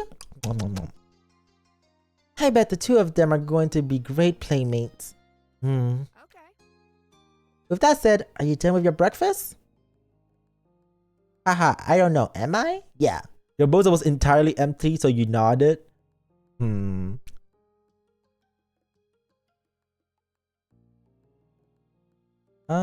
Let's do, I don't know, am I? You just sit down to the empty dish in front of you, raising your eyebrows dramatically. Oh, we are a drama kid. I don't know. You tell me. Do I look finished? Oh, we love a drama kid. I'm trying to make up. I want this fit. Wait, I need to fix something. I'm trying to fix something. No, don't return to the main menu. Don't do that to me, please. There we go. I want to replay again and choose crush at the very last stage and not the beginning. Ooh, you think that would change stuff? I hope he loves us. You know what I mean? Okay. Okay, we see. Good job. He should be here soon. Did I hear about Bun talking about finishing my food? You know, being a good boy, eating up my food. Cleaning up began, and then on cue, there was a knock. It was hesitant, like the person wasn't sure they were in the right place. Still loud though. We need to get a more obvious doorbell. I know.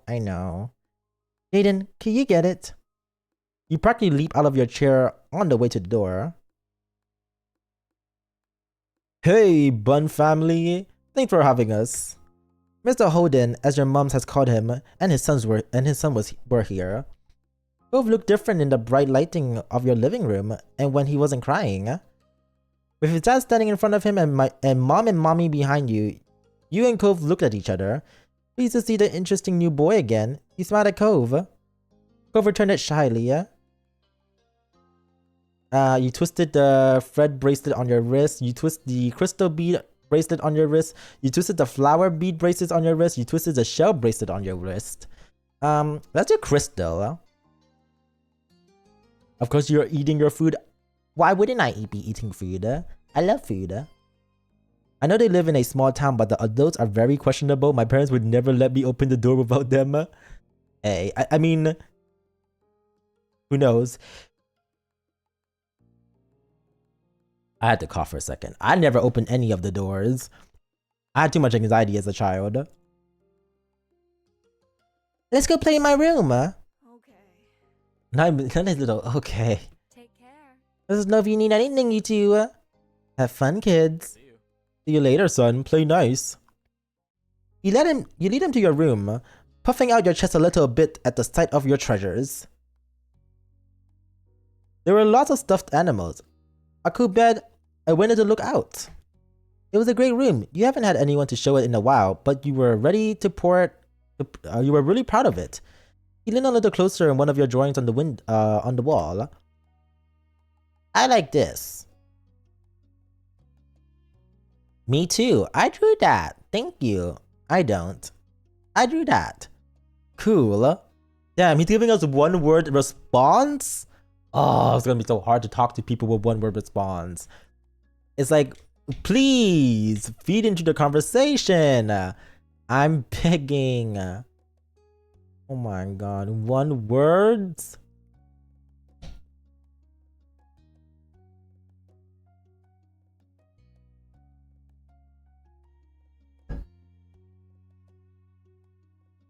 Yummy. You smiled at him. You were proud of that particular piece of art, and you were glad he noticed it. He turned to look around the room a little bit more, studying the books on your desk and the picture on your walls. Damn, this is a big ass room. Like, damn, I wish I had this. I don't even have a big ass room like this. I wish I had a big ass room like this. The fuck? You started to feel a bit nervous. You felt the atmosphere was kind of awkward. You were glad for the company. You hope he liked your room. I feel like that would be me. It'd be like, I hope he liked my room. You had put a lot of effort in making your room as nice as it was. You hope he didn't say anything bad about it. Then his eyes landed on the tiny box of beach things you collected, tucked away by your door. Oh my god, I wish I had an upstairs room with a roof window. Look how pretty this place is. I feel like it feels cozy. You know what I mean? And you have the little like this little cute little bed thingy. He took a step forward before hesitating and pointing at it instead. What's that? I heard of stuff I found on the beach. Oh. Do you have any driftwood in there? Dragging the box into the middle of the room, you and Cove flipped down next to it. I think so. Yeah, see? Is this bruh? Yeah! Well, it can be anything. You can make it a bruh, a bruh, or a non-binary love bruh. Yeah! But yeah, we're making this like bruh. We're starting all the way from our childhood until we become an adult. You gestured to a piece at the bottom, still covering with the specks of sand. Neat. This is a good collection. You got the sense from the tone of his voice that he wasn't just saying it to be nice or to be like Silo. He actually meant it. Alright, I almost forgot. Silo's gonna be here today. Silo? Lizzie's friends are like her #1 fan, I guess. Do I have to see him? It should be okay. I mean, he's Lizzie's friends, not mine, but you know. Come on, check out my shells some more. I found this one under a big piece of seaweed that had washed ashore, and you pulled out the seashell after seashell, explaining where you gotten each of one and holding them up against the light. There were big ones, small ones, pink, purple, and orange. Most of them you washed off in the bath sink when you brought them home, cleaning off the sand.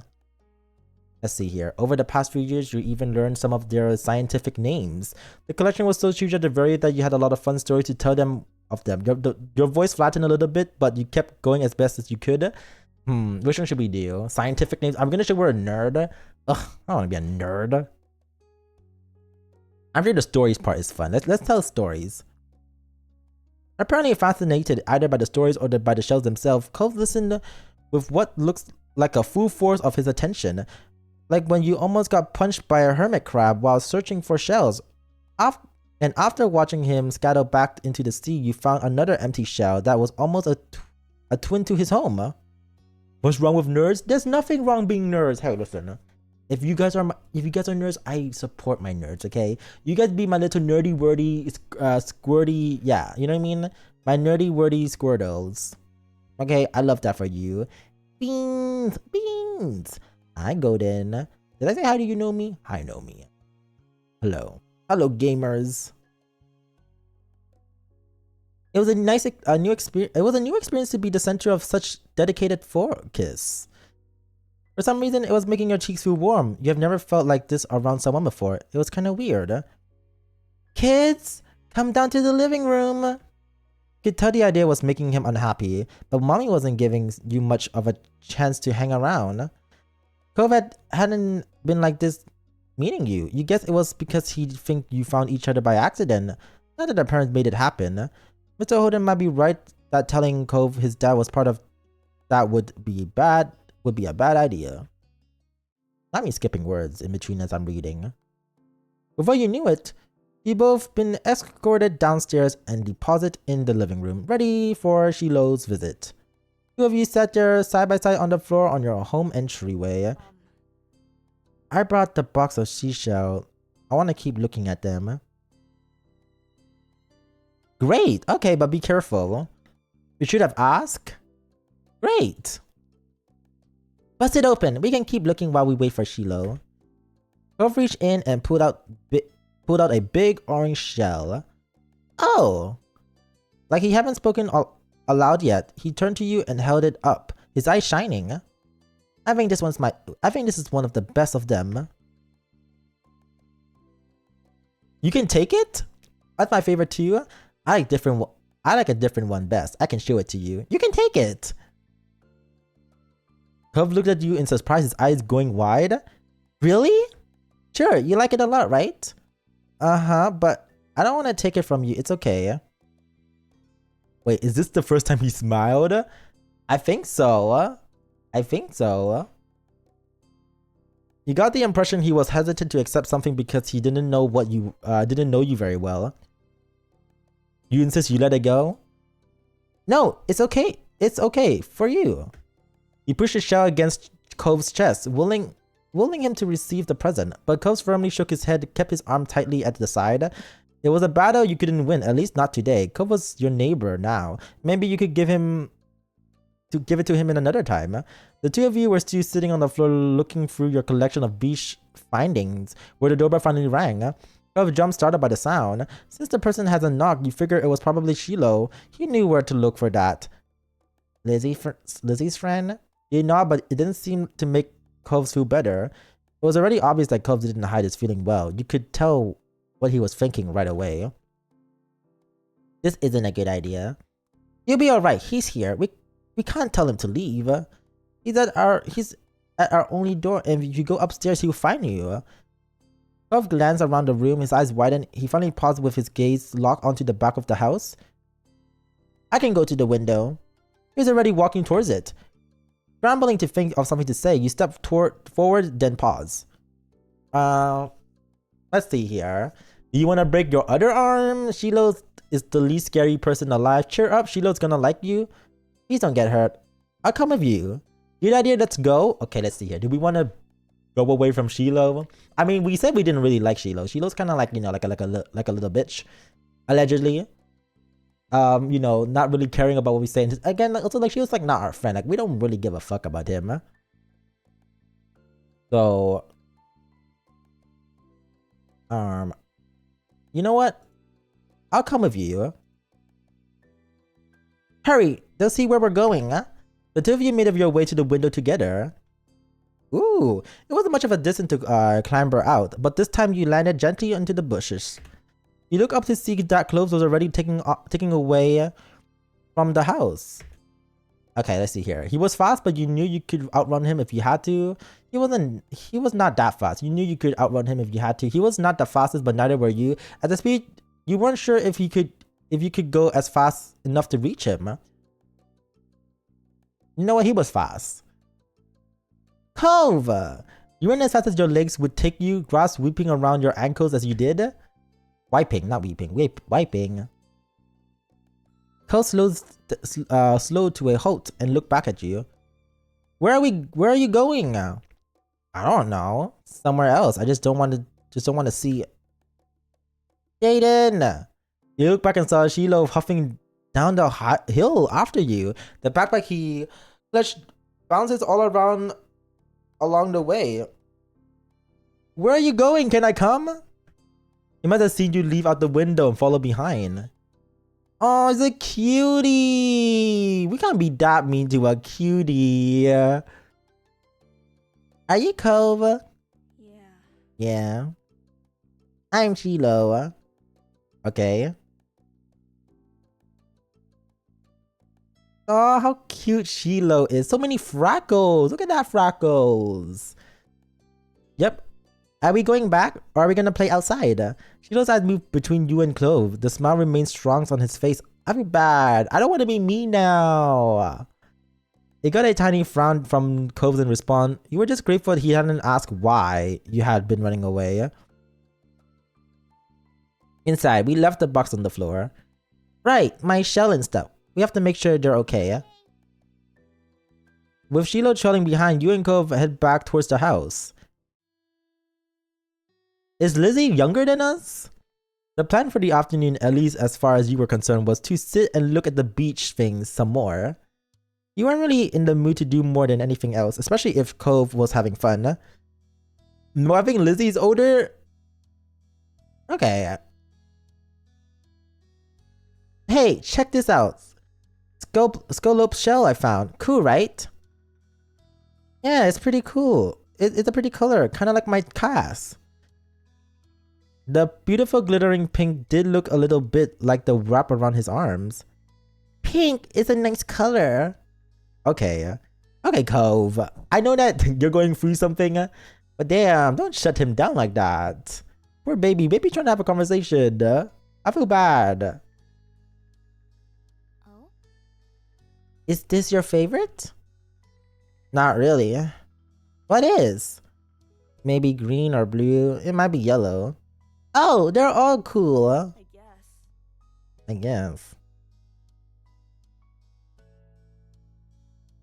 I like those colors too. Let's just say we like those colors too. Awesome. Awesome! Both of them smiled. Like usual, it didn't take long for Shiloh to get fidgety. Lizzie was his favorite. Without her around, Shiloh didn't seem to know what to do with himself. And Kev wasn't like your sister. He wasn't that much like you either. Is Lizzie coming back? Don't know. Aw. Where did she go? I think she's at the beach probably. Is she playing at the park? At her park? Those eyes light up the mansion of a park. He was looking towards you. There's a park? Yep, but it's old. Can you show me? I wanna go. He started getting up before you had even answered. Shiloh jumped up beside him in excitement. Got it? Yellow style. Really, you do? Too? Right, Jaden? The park is fun. I love it. The park is pretty great. No, let's just say the park is pretty great. We're being diplomatic right now. Yeah, it's right at the beach. So there's lots of fun stuff to do. And a lot of fun. It has a jungle gym and a bunch of swings. That sounds like it could be fun. So, are we going to find Lizzie? I don't know. I never really wanted to see her. I just wanted to check the park out. Adrift without any direction, Shiloh finally turned to you. Okay. You perked up. Both boys wanted to go. It was only fair. After getting permission from your moms, the three of you were ready to head out. It was a short walk to the park. Lizzie had convinced your moms that it was so short she would always be allowed to walk there by herself. When you found her, she was hanging out on a jungle gym, swinging back and forth. Hey, Lizzie. Her face lit up when she saw you. Her big brown eyes were going wide. Jaden! Shiloh! Hi! She dropped to the ground, landed with a soft thud into the sun. In a split second, Shiloh had abandoned you two and scrambled over to her by her side. You were used to being left out when it was just the three of you, but now Cove was here. It was nice to have someone who stuck with you. Who's that? It's Cove. He's new. Hi. I remember. Hi, Cove. I remember. Hi, Cove. Welcome to my park. Nobody ever comes to play here, so this is where we get together. She gestures wildly with her arms as if it was a present, as if to present the area to the newcomer. While Lizzie continued talking, you took the chance to kick off your shoes and wiggle your toes through the warm sand. Nice, huh? In this neighborhood, I'm the only one who come up with this idea. You are? Uh-huh. Yep, I am. Who else gonna handle the job? Lizzie's the oldest. By a lot. My mommy said you're Jaden's age. Yeah, but so. I'm still the only one in this group with double digits. What about other kids? Other kids? There aren't any. We're the only kids here and Shiloh is just visiting from another place. Not even tourists really bring their kids here. This is the land of accidents. Be careful that the oldies don't try to steal your youth. Oh, land of ancient. Oops. Oops. Damn, she said the hags live here. Not the ancients. Damn, hags everywhere. Me personally, I would not be living with the hags. Oh. Oh. For a second, it sounded like he might cry again. But something in his eyes shifted and he looked back at Lizzie. What kind of old people, like mums and dads or grandparents? Grandparents who don't have kids. They hate kids. Why? We haven't done anything. Only some of them don't like kids. Stop saying stuff like that. You're gonna upset him. Yeah, they're really bad. I'm trying to think here. What should we say? Let's just say, only some of them, not all of them. You interject quickly, hoping Lizzie wouldn't take things too far. Cove sniffles, his forehead creases with worry. Lizzie was staring Cove down, but Cove wasn't even looking at her anymore. He didn't even seem to care that she was there. He went into his own head. He was the next one to speak, completely unaware of the situation. I met Lizzie and Jaden in school. You see tons of kids there once summer is over. I don't want to go to a new school. I don't want summer to end. Cheeto looked down at the dirt. He hasn't had much luck striking up conversation with Cove. I like summer vacation a lot too. All the building tension in the air suddenly vanished when Lizzie laughed. At Cheeto's discomfort at how weird she thought Cove was.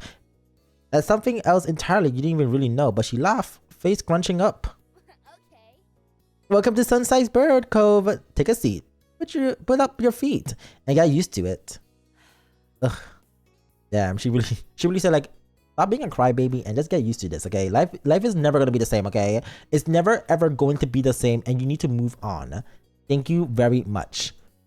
Damn, I would start crying if this was me. Hello, Grandma. Hello, how are you? I'm trying to drink some water.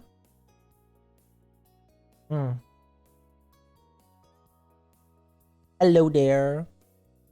Hope you're doing well. You offer him a small spot, and that at least look at reassuring him some. Listen, we don't want him to be too mad, okay? If he gets too mad or sad, it'll be terrible. I'm trying to put. It won't fit.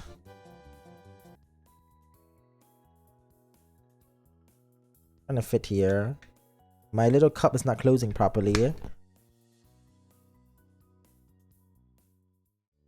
Oh, where is everyone going? Oh, it's dark. For the rest of the summer, Cove was already there. You saw him more often than Shiloh, and on some days when she was in bed, was in a bad mood or busy, you even saw him more than Lizzie. Yeah, he became a staple of your life every day. The way sun and lunch and the beach were. Looking back on it years later, you will realize that you had a tiny crush on him right away. Yeah, one that made you want to spend as much time with him as you did. Of course, that was only the starting of it. Oh. Okay.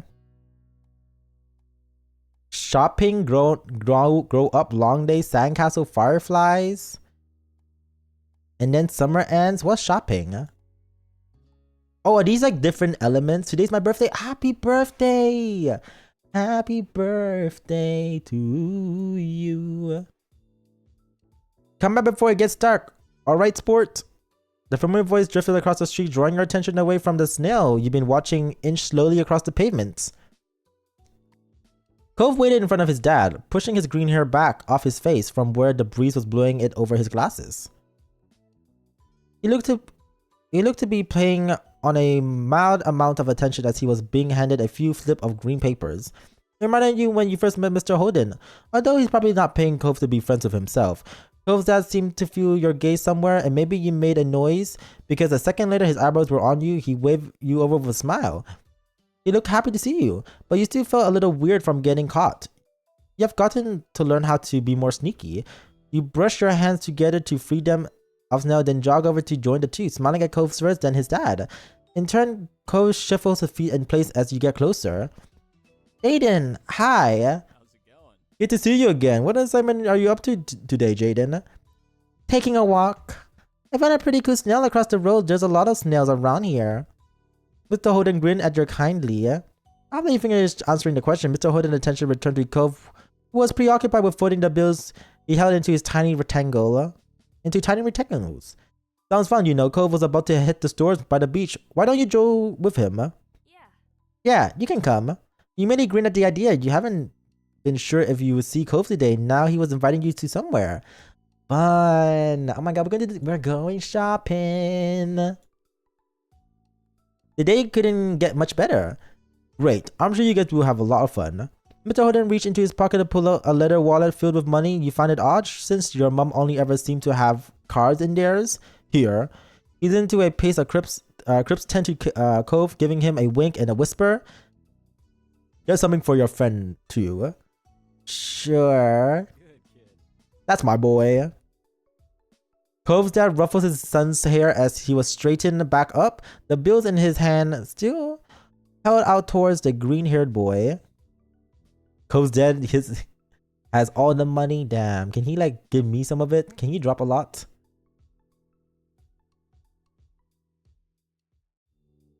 Like drop that money, yeah?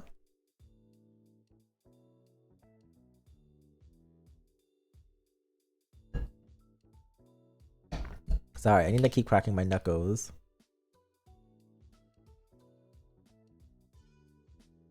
Take care. Cove accepted the dollar bill after the second and slipped into his pocket. Then one last nod, he turns around and started walking. He followed after him, intrigued at the possibility this outing might bring. Cove strayed towards the gentle tide creeping up the sand, and he fell into the place beside him. It was a nice day, the sun was shining and there weren't many clouds in the sky, though the wind coming off the ocean kept it from being too hot. He took in a deep breath, enjoying the scent of salt and ocean air. When you look at Cove, he was dragging his feet across the sand a little, and you slowed down to wait for him. His eyes searches the ground intently. You didn't feel the need to ask, right? Are you looking for shells? What is it? Are you looking for snails? Let's say, what is it? Nothing. He kept staring down at the ground though. You bit down on your lip a little, wanting to say something else, but not knowing what. The comforting sound of the waves filled with the silence was pleasant white noise, and you played a little game with yourself as you walk along, getting close to the water as possible without getting wet. In result, you were having to run up the sand quickly when a wave rushes in, went in a few times, and although Cove threw a few glances your way, he didn't say a word. You didn't either? What did you want to go to the shop for? What do you usually do at the beach? Let's say what do you have to go for the shop for, since we're going to the shop anyways. I need a new sand pal. Yeah? What happened to your old one? Cove narrowed his eyes, seeming to think deeply for a second. Wow. It disappeared. Wait, really? Cove ducks his head down, lacing his fingers behind his back. He didn't seem like he was going to continue, so you nudged his arm. How did that happen? Well, Cove opened his mouth then shut it again, considering. I took it to the beach one day. Uh-huh. When I got home, it wasn't anywhere. You left it here? Nope, it wasn't at the beach when I went back. Then you lost it? It disappeared. So... What about you? What do you do out here? I like building sandcastles. Let's say that. I feel like saying I like building sandcastles. It's like the easy route, you know? Safe, easy. Last summer, Lizzie and I built one of that was tall as me, and sometimes they have sandcastle building competitions down by the boardwalk. Cool, I bet you could win. You smiled at Cove, maybe the two of you would build one together one day. Once you reached the shopping area, the noise level grew exponentially. No longer just waving footsteps, but the chatter of people enjoying the lovely summer day, the call of birds trying to find bits of food left behind, another salesperson trying to get attention. You sniffled the air as you walked beside Cove. You could smell the ocean, but there were other scents now too. Pizza, pretzel, hot donuts. It was nice. Let's just say it was nice. The energy surrounding by the area seemed to fill you. There was a bounce in your step as you begin to looking at all of the familiar sights. There were only so many things to do, you didn't know where to begin. You look at Cove, hoping he was just excited as you were. Cove glanced from one side of the street to the other with a look in his aquamarine eyes that you couldn't quite work out. What's that? Cove pointed at the large crowd of people gathering near the few tables with large, colorful umbrellas blooming from their middles. You couldn't see past the adults who were blocking the view, but you knew there must be something worth seeing. Without any word, the view hurried over to see what the commotion was about. Fierced their eyes on the amazing Alexander! In the center of the crowd was a man with a tall hat and a funny green coat that had 3 long tails. There was a little table next to him with a cloth hanging over it that read, "The Amazing Alexander," in glittering golden script. Why tell people his name if he already on a sign? Cove hummed with understanding, then turned to walk away just as the amazing Alexander began to shuffle a deck of cards. Maybe we could stay and watch. Cove glanced back at the men. He then briefly lifted his arms up off his sides before returning them to place. You grinned, waving for him to follow you as you raced back to standing in the crowd. With that, it began. The magic man pulled one card out of the deck, showing it to the curious onlookers. Damn, not a magician being there. Me personally, I would have taken those cards and like threw them on the floor or something. Be like, no magician, no magic. Your tricks are fake. Listen, magicians, they're okay. I have no grievances against them. If you like magics, hey, don't let me silence you and your magics, okay?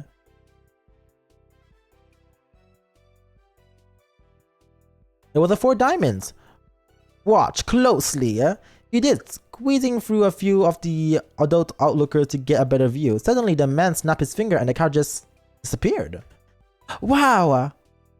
Cove was like, been there, seen that, done that. The amazing Alexander, who had earned his title, turned his head and looked directly at you. He reached out with a kind smile. What's that behind your ear? Nothing? Tell me? Tell me, this had to have been going somewhere and you needed to find out. He smelled like popcorn and candy when he stepped closer. It was great. You felt a tug, and he pulled the 4 diamond out from behind your ears. What? You know that it couldn't really have come out of your ear, but you still didn't get how he did it. There was a light applause from the crowd, and the men gave a deep bow. This is for you. The magician plucked a pair of balloons from a clump of them and tied them by his table. Both were in shape of a dolphin instead of being normal circles. And one for your friend too. Thank you for being my assistant. Wow. Now you're really grateful he chose you. After that, he went to someone else in the crowd. Pick a card. Any card.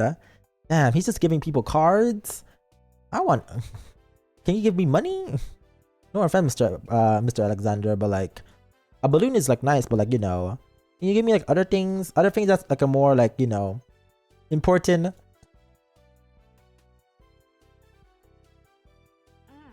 My uncle does this every time he visits. Not the balloon, the stuff with the cards. Cub spoke plainly while reaching over to take the dolphin that has been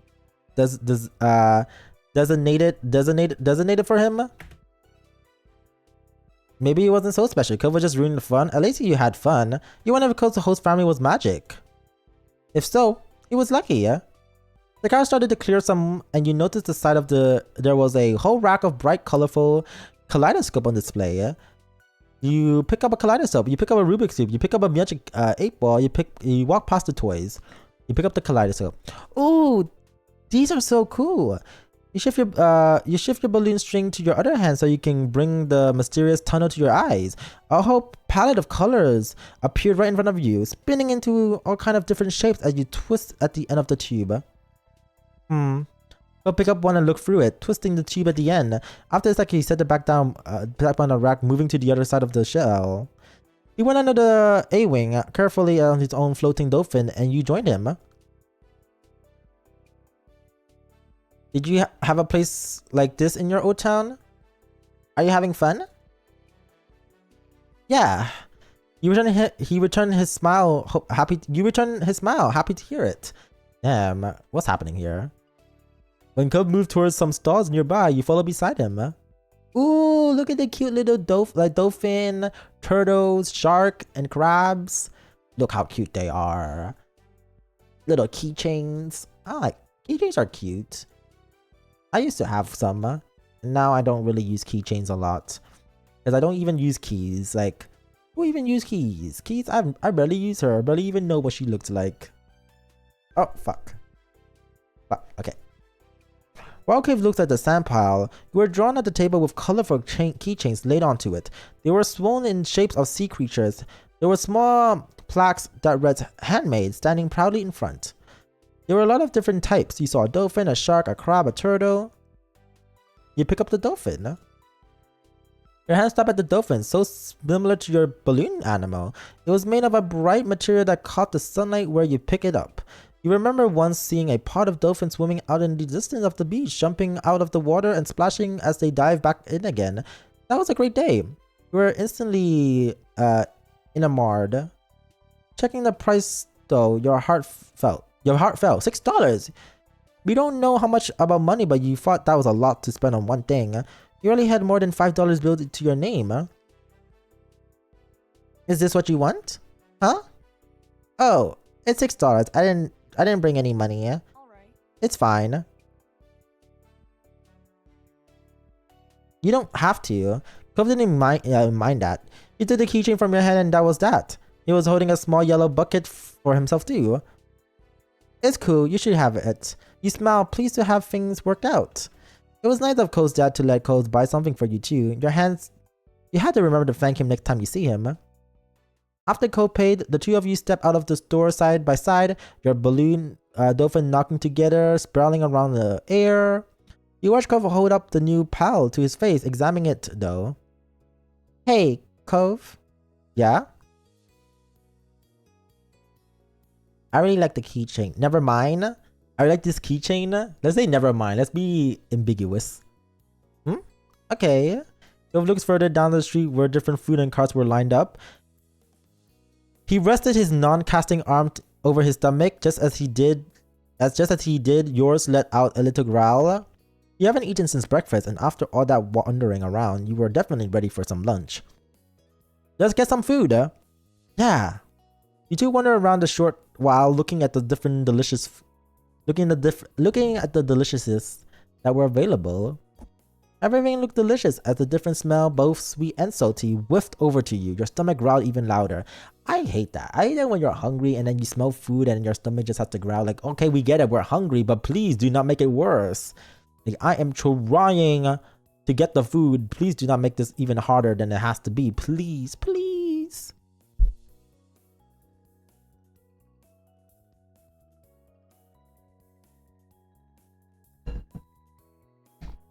Sorry, yeah. I had to drink some water. I had to drink some more water. I'm a little thirsty, one might say. I'm thirsty little bun. After passing up the hot cooked snow cones, ice cream, and pizza, you both agreed on pretzels. Cove got something sweet and cinnamon, and you? What did I get? A plain one, got a cheese, a sprinkle, got one with chocolate, got the same. Got the same. You licked your lips hungrily as the vendor handed a pretzel over, ready to take a small bite. Yeah, you're talking a lot, so you should drink a lot of water. That is true. You know, water is important. Gotta keep drinking. Or else I'm gonna be too thirsty. I'm gonna be so thirsty. Your mom didn't like you to eat too much sugar, but this was a special occasion. The little cup of icing looked too delicious to pass on. You found an empty table close enough to be at the beach that gripped at the sand, maybe made terrible noises when you dragged the chairs out to sit down. These balloons are gonna make it hard to eat. He'll place his bucket over the table as he stared at his balled up hand that was wrapped around the string. You open your mouth to agree before an idea hit you. I know! After carefully placing your pretzel somewhere it wouldn't get sandy, you tucked the balloon dolphin out of Cove's hand and tied it in a delicate bow around his wrist. Oh! Cove bounced his arms up and down the place, testing the stability of your knot. After watching his balloon joint around but remained attached, he smiled satisfied. Could you do it for me? You repeat the ritual. Cove struggled somewhat with the cast restricting his fingers with one hand and his string already tangled around the other, but his attention made you feel strangely happy. You couldn't look at him in the eyes. I got it. The two of you spent a month of admiring your handiwork. Both hands now freed, allowed to easily munch on your pretzels. I would say though, I do not like pretzels. Pretzels are like No shade to people who like pretzels. It's just like I used to eat pretzels a lot as a kid, and as I got older, I realized pretzels are disgusting. Again, no shade. Like if you like pretzel, good on ya. Pretzels are gross. Yeah, I'm not much of a pretzel person anymore. I used to have it a lot as a kid, but it's just yucky. Yucky. Yucky. You bit into the doughy treat, serving taste of your tongue with a small smile as you look over this ocean. After the time you finished your pretzel, you were done before Cove. It was boring not having anything to do. You pulled on the string of your balloon to bring it down to your level, then you held the dolphin with your hand, manipulating it to make it look like it was jumping around in the air. If you turned your face towards the beach, it almost looked like it was swimming in the waves like a real dolphin. A laugh came from your side. When you glanced over to Cove, he had left the remaining part of his pretzel on the wrapper, and he was gripping on his dolphin too. Let's see here. What should we name it? Merryweather, Splash, Cherry, Sam? Let's say Splash. I feel like Splash is a cute name. The trainers use fish and trees to help them perform tricks. They're the most famous dolphin in the world. You sigh, wishing you could star in a movie with real-life dolphins? What's yours? I've considered the question, placing the balloon against the table and resting his free arms across the across it in contemplation. It's with a loud pop, the dolphin exploded into ribbons. Oh, not it exploding. These damn balloons! Can't believe the balloon exploded. Oh no! For a second, all Cove did was a gap in shock like you. Then his cheeks puffed up, squinting his eye. You saw tears starting to glisten. Jaden, you offered to find Alexander. You offered to give Cove your balloon. Don't cry. You quickly pulled the knot around your wrist loose and passed over the balloon to Cove. It wasn't the same color, but you hoped Cove would accept it anyways. Here, you can have this one. Cove sniffled alone, tears down his cheeks. No, I don't want to take yours from you. Then we're sharing. It's your turn to hold it. Really? Yeah, it's okay. Cove accepted the balloon delicately, probably to make sure this one didn't pop like the other. Thanks, Jaden. Being him like that felt much better than keeping the dolphin for yourself. The passing of Cove's balloon was the last major event of your adventure. In the end, the two of you head back late that afternoon. You separated on the beach, and while Cove went straight with his brand new sand paddle in hand, you decided to sit for a while. You watched the wave and the sunset fiddling with your new keychain. Another summer day was drawing to a close. It's been a great going around with Cove. You hope to do it again, but next time you wish nothing would happen that made him cry. Oh my god. Okay, we have 1, 2, 3, 4. We still have 4 more to go. Grown up. Grown ups? Not the grown ups. Who is growing up? One sweltering summer day, you were in your living room of Cove, listening to the sound of your birds chattering outside the windows while you lay across the rug on the floor. Cove's dad had to drop him off early, and your mom had to left the two of you alone with Lizzie to play amongst yourself. It's been too hot to go outside in the afternoon, at least according to mommy, so your sister was sitting to get impatient waiting for her to golf class that evening. The three of you had trouble finding somewhat fun to do. The beach and the playground were off limits, and you felt it was too warm for anything like playing with your fizzy toy animals. Then suddenly a light came to Lizzie's big brown eyes, and her smile spread wide across her face, having an idea giving her a new wave of energy. Since we're stuck inside, we should be adults. Don't play outside anyways. They're always inside telling everybody they're too busy to play. Why? Wow. Yeah, Cove was like, why do I want to pretend to be an adult? That sounds not skibbity cool. Duh. I said why. It'll be fun, duh. What do we do inside that we don't, besides use the phone a lot? As good as more huff. Lizzie decided to ignore her. Jaden, what do you think? Do you want to? I'm just gonna say I don't know. I'm gonna be like, I'm gonna be diplomatic and be like, I don't know, please, Jaden. When have I ever had a bad idea? Whenever we play with you? I wasn't asking you. Sorry, I have other things to do. But like, they're gonna be like, doing what? Breathing? That's my other things to do. Duh. You look down at your hands, too unsure. Apparently, they're tired of waiting for you to come to make up your mind. Lizzie sighed. Fine, go play over here, Jaden. You flinched from her raised voice. It definitely wouldn't be fun to join now. Me and Cove would do it ourselves. It's decided. He looked back at you regretfully. Yes. I guess. Now go on. Damn. Nodding goodbye to the two of them, you trail off to find something else to do. Like you promised, Cove stayed put with Lizzie for the next couple of hours while you played Godzilla, read a book, built a fort, watched TV. What would I have done? Built a fort. You could hear them talking as you raced to your room, taking the pillows and blankets from your bed. When you went back downstairs, you also looked like you took a couple of cushions from the sofa and found a spare blanket in the hallway cupboard. The dining room was the perfect place for building a fort. When you pulled out the chairs and covered them with blankets, and you have plenty of room to beneath the table to do whatever you want. You just scattered the pillow below the fort to make it more comfortable when you heard Lizzie and Cole's voice again, and this time they were much louder. Curious about what was happening, you craned your neck to hear them better. I've heard most of you pick up Lizzie's high-pitched shouting, giving orders, telling Cove what to do, yelling about sports and the Olympics. It was pretty typical of Lizzie. So there was nothing news there, but then you started hearing Cove more and more as time went on. It sounded like he wasn't having a very good time. Let's see what's going on. Why are they not having fun? You abandoned your pillow fort to go check what was happening with them. Hey, is something wrong? From up close, you could see that your sister was red-faced and pouting while Cove was mostly just looking confused. Neither one of paid you attention. Shut up, Cove. You're being so unreasonable. You... I don't get what you want. The game doesn't make sense. It does. You just have to be realistic. I said it. Yo, Jaden, how's everyone? Hi, Schneider. I'm doing good. How are you? Hello. Hello there. Hope you're doing well.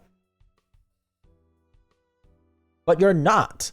You worried that the two of them were getting a little too angry over whatever it was. You had no idea what to make it stop at some point. It seemed like the two of them would just keep working each other up as long as they could. I'm good. Did you eat? Yeah, I did eat. Dang, Lizzie, is that how you treat your guests?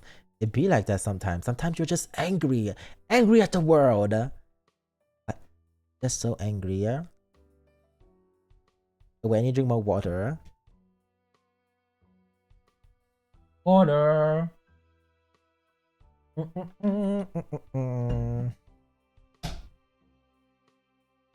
But yes, I have eaten my food.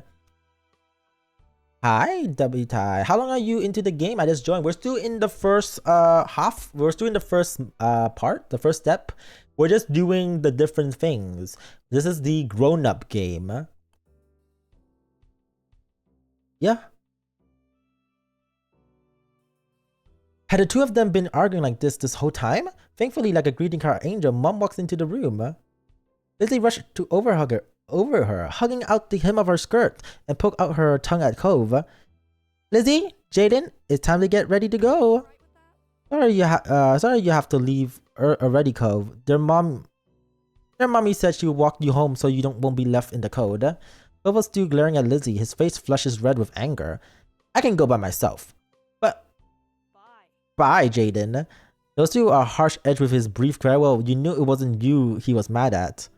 While giving a mom a chance to stop him, Cole stood up and stalked out of the room, shoulder drawn tight. Okay? Worried, Mom turned to look down at you and Lizzie. You two were playing nice with your new friend, weren't you? You lied? You told the truth? Are we a liar, pants on fire, or did we tell the truth to our parents? I feel like we're like a truth teller. Not a snitch, but a truth teller. We were playing pretend, then things got intense. They were like cats and dogs. Your sister's jaw dropped, looking betrayed as Mom put both hands on her hips. Elizabeth! Ooh. Using her full name. Ooh, that's when you know shit is bad. Using her full name, Elizabeth? Oh. I feel bad.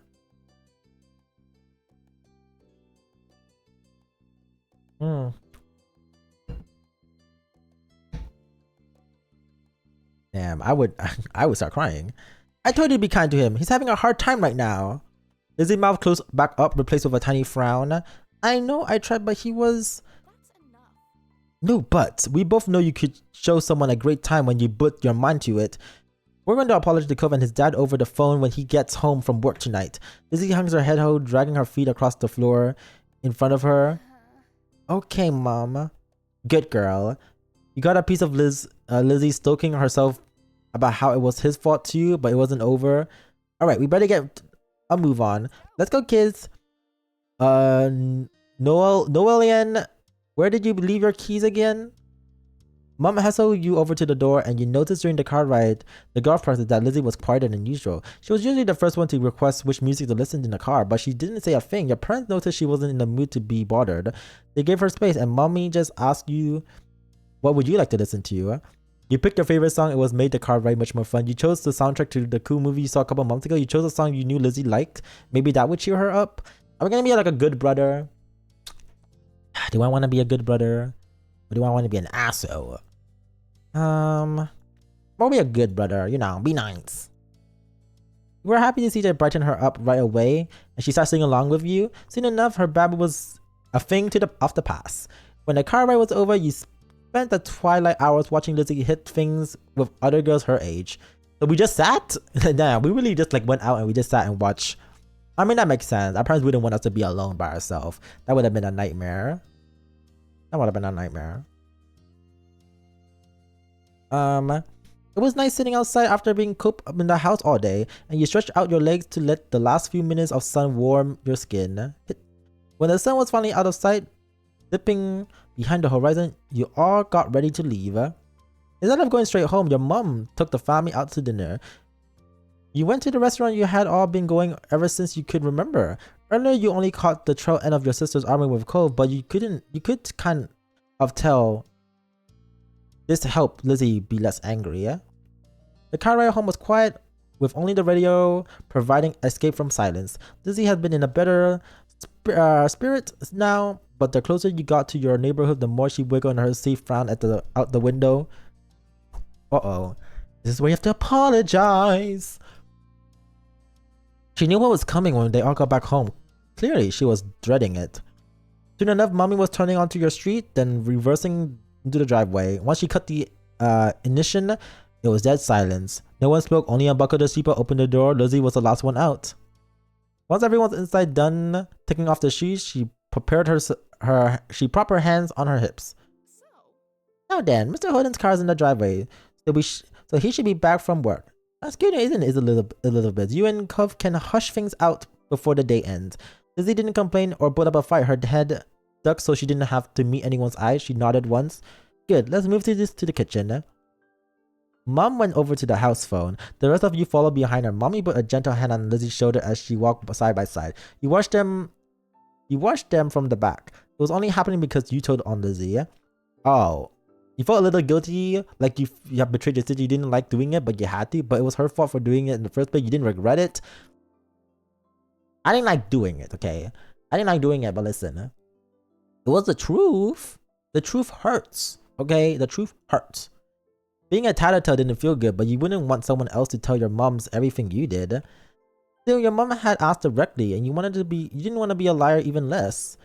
The four of you stood around the kitchen in a lopsided square. All eyes were on Lizzie, who kept her gaze on her feet. Remember the number of Cove's house, don't you, honey? Lizzie jerked her hands in another nod sullen. Without further prompting, she stepped forward and she began to dial. Oh shit. Mom reached over to press a button on the base. Suddenly, you could hear the phone ringing. She turned on the speaker. The phone rang a couple of times, then stopped. Mr. Holden's warm voice came through the other end. Evening, Holden resident. Lizzie looked over at mommy, looking over at mommy unsure. She nodded encouragingly. Hi, Mr. Holden. It's Lizzie. Can I talk to Cove? Absolutely. Lizzie, what a surprise! But of course you can say hey to the boy. He sounded cheery as usual. Though definitely meant it when he said it was surprising. You fought hard, and you were sure that your sister had never called Cove House before. Mom spoke up before Mr. Holden or Lizzie could say anything more. Her mom arms were crossed over her chest, her lips pursed. Hi, Cliff. Noel and Jaden and I are here too. Good evening. We're sorry to bother you so late. Hi, Tongueless. Hello. You spoke up to say hi hello too. Hi, Mr. Holden. Oh, she's in trouble. She's in trouble. Naughty little girl. Oh, I feel bad for being a tattletale. I didn't mean to be a tattletale, okay? I just had to, okay? It was my destiny. My destiny to be telling the truth. The truth. The gang's all here, huh? Is something the matter? His voice grew more concerned. Mommy was quick to reassure him. Oh, well, yes, but it's gonna be okay. Lizzie and Cove got into a bit of a fight today. We were hoping that the two of them could talk and make up. This is a good time for you and Cove. A fight? Uh-oh, Cove didn't tell me anything about that when I came home. It does explain his the funk he's been in tonight. He chuckled lightly despite it. It didn't seem like he really thought it was funny. Anyway, it's good you didn't catch us at a bad time. I'll go grab him for you. Oh shit. Things are gonna be messy. Messy. Listen, I didn't mean it to be messy. I'm sorry. I'm sorry. Next time I won't tattletale. Okay, please. me being nice. Like next time I will like keep it to myself and not tattletale. Listen, I didn't mean it. I didn't mean it. No. There was some shuffling on the other end. He might have gone far because you could tell him. You can still hear him calling out, "Cove, there's someone on the phone for you." After a beat of silence, there was more muffled talking from Cove's dad. "Come on, Buzz. Lizzie called you just so you can talk to you." Are you sure? Jaden's on the other end listening too. "Don't you want to say hi?" It took a bit back and forth, though the conversation seemed one-sided since you couldn't hear Cove properly. Eventually, Cove took the phone from his dad. Hi. "Hello? Hi, it's Lizzie." "Yeah, I know, Dad told me." Cove's tone was defensive. Lizzie turned to Mommy, scolding. One stern look from her, though, and Lizzie turned away. Sorry. "I just called to say I'm sorry for not playing nice with you today. I wouldn't do it again." Lizzie's eyes were downcast, her voice low. You could tell she felt uncomfortable apologizing to Cove in front of everyone. "Hello, Jaden." "Hi, Sandwich." "Oh my god, hi. How are you?" "Let me give you a shout out." "Hello there. Hope you're doing well."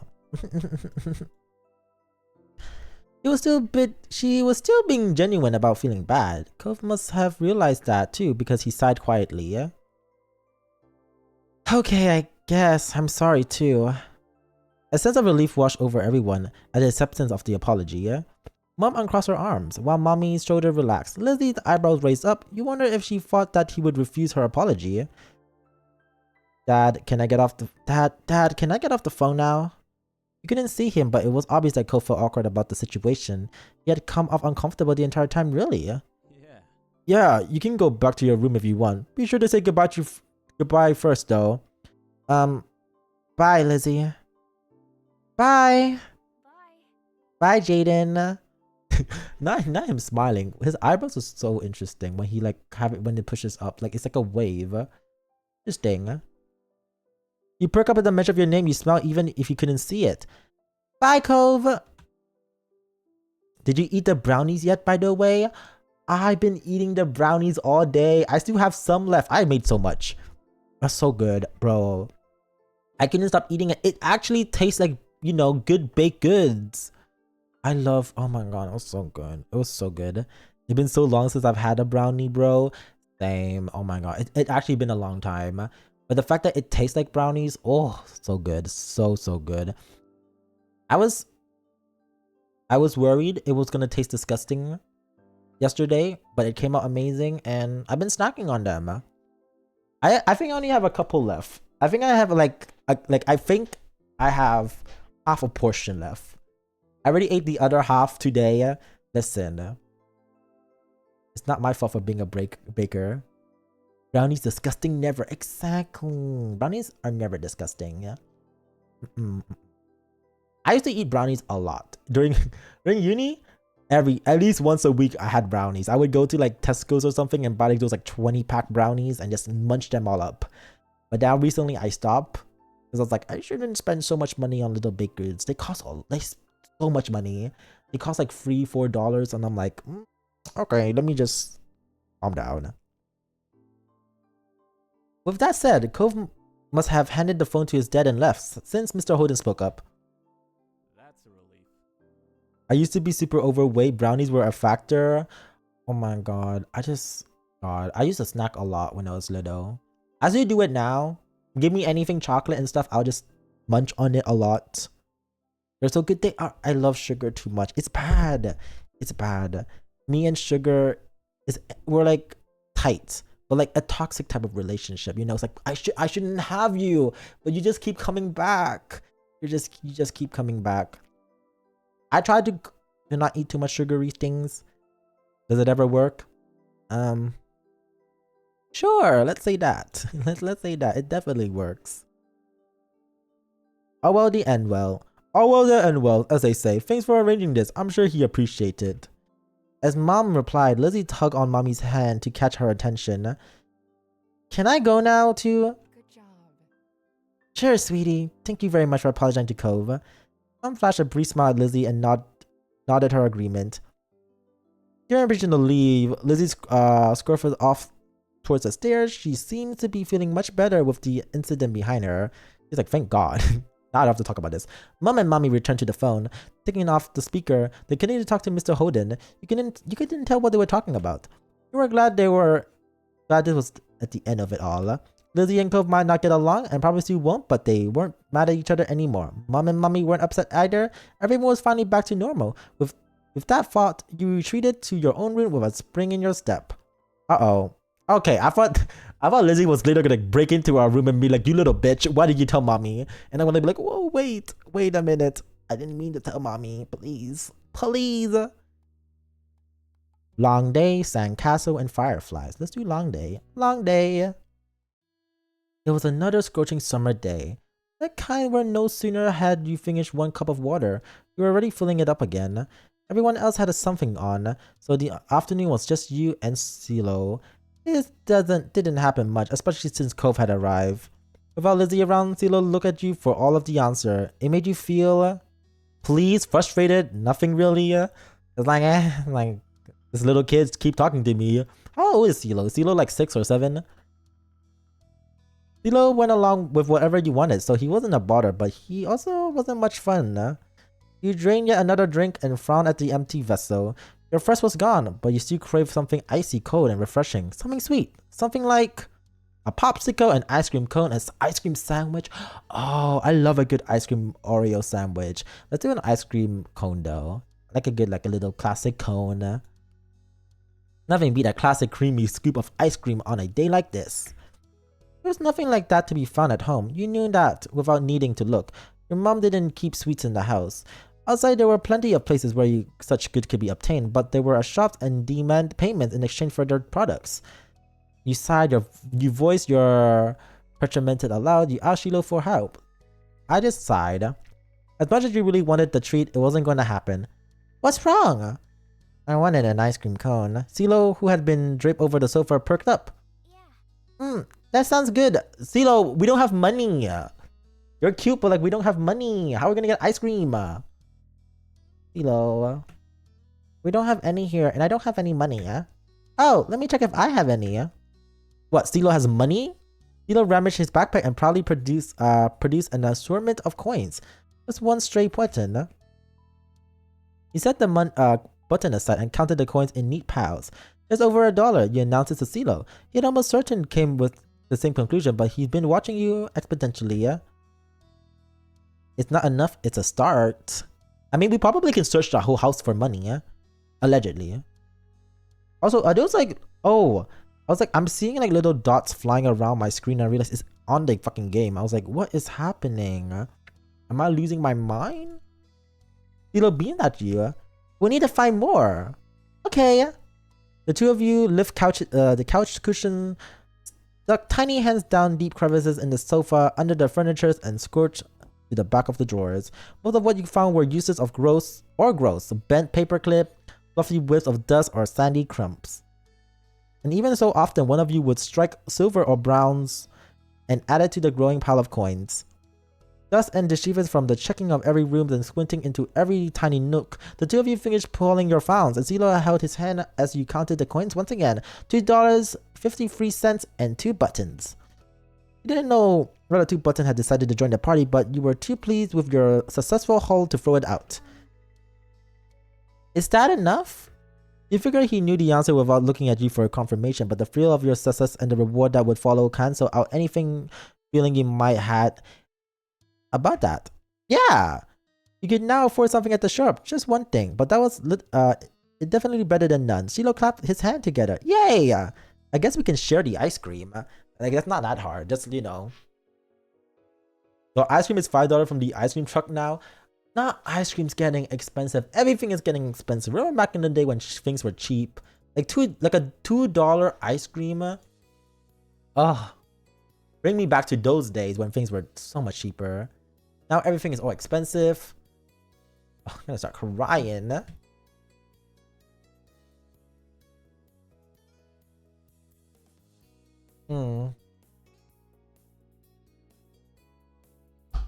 I love my water.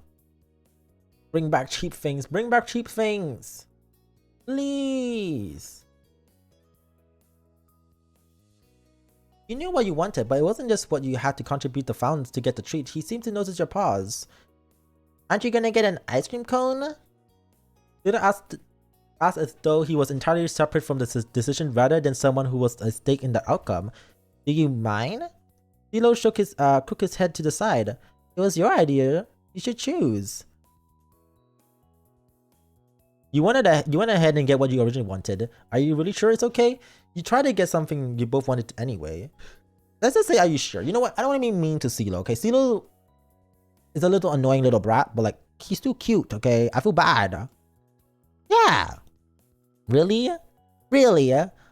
Please, you bought the dessert you longed for. Sweet success. Finally, the reward all your hard work was in your hand. You leap at the soft ice cream. The sweetness perked you up. You headed out to CeeLo so he could take a turn. He shook his head. Finish it. You can... No! He didn't want any? After everything he did to help get it? That was weird. You tried to include CeeLo. You hesitate. I'll give it to CeeLo. Listen. Have a lick or two. Please. I'm begging you. Just lick a little. I don't want to eat all of the ice cream. Please. Even as CeeLo said it was okay, every story you've seen on TV and read in the book says that sharing was caring. You stood your ground even as the treat started to trickle down dangerously towards your fingers. It's only fair if you had some. We both bought it. But you wanted it more than I do, and getting it to play was a lot of fun already, so you can have it. That's more fair. You headed out for him. I want to have some more than I want to finish it, so eat your parts. Reluctantly, CeeLo took the treat and gave it a taste. His eyes lit up. It's really good. Thank you. Thank God he ate some. I'll feel bad if we ate it all. You smile, pleased with your good deed? You picked the best one. Does he mean that? CeeLo was always nice no matter what happened. Even if he hated it, you knew he wouldn't say so. Maybe he thought it was gross that the real reason he didn't want to take some. You had no idea. You studied him as he ate a little more. He had every appearance of enjoying himself. Still weird. The two began to head back to home as he ate.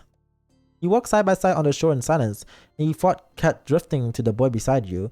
Why didn't he speak up for himself? It was almost as if CeeLo didn't know how to say how he felt, or he was afraid to.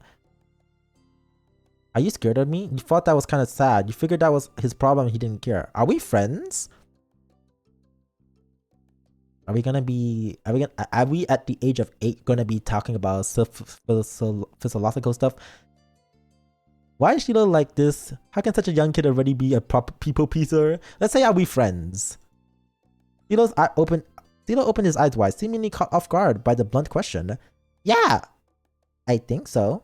He says that his friends should be able to talk to each other, either without being scared. If CeeLo wouldn't do that, were you even really friends at all? He rubbed his hands together nervously over your non-reaction. I'm sorry. Oh no, he's apologizing. No! You weren't sure how sorry he could be without knowing what he even was apologizing for, but you shook your head. He didn't do anything. It was true, CeeLo hasn't done something mean. It's gone out of his way to make you happy. It doesn't seem like he should be a bad thing, yet it bothered you. I just don't know if you like me. It's like, it doesn't matter what I do, you're gonna act the same. I could be anybody and you wouldn't care. No, I like you. I really like you, Jaden. I want to be friends. Okay. You smile hesitantly at him and as he fidgets. You smile hesitantly at him and his fidgeting ceased. Even though you weren't sure if you believed him, it's only making things worse. You decided that maybe there was all the hype of friends. If CeeLo wasn't able to do things differently, this would have been alright. CeeLo made you unsure about setting a label on the experience of spending the afternoon with just him. There have been good times and there has been confusing ones. You were positive of one thing, at least the tree was delicious and that was nice. The sun was low on the horizon as you returned to your favorite neighborhood. There you spotted two very familiar figures ahead, Lizzie and Cove. You opened your mouth to make a present known to them just as you saw the tears on Cove's face. You two walked straight over, CeeLo at your heels. Once there you defend Cove, took a moment to make a joke, accused Lizzie of causing trouble, carefully asked what happened. I guess we'll ask what happened.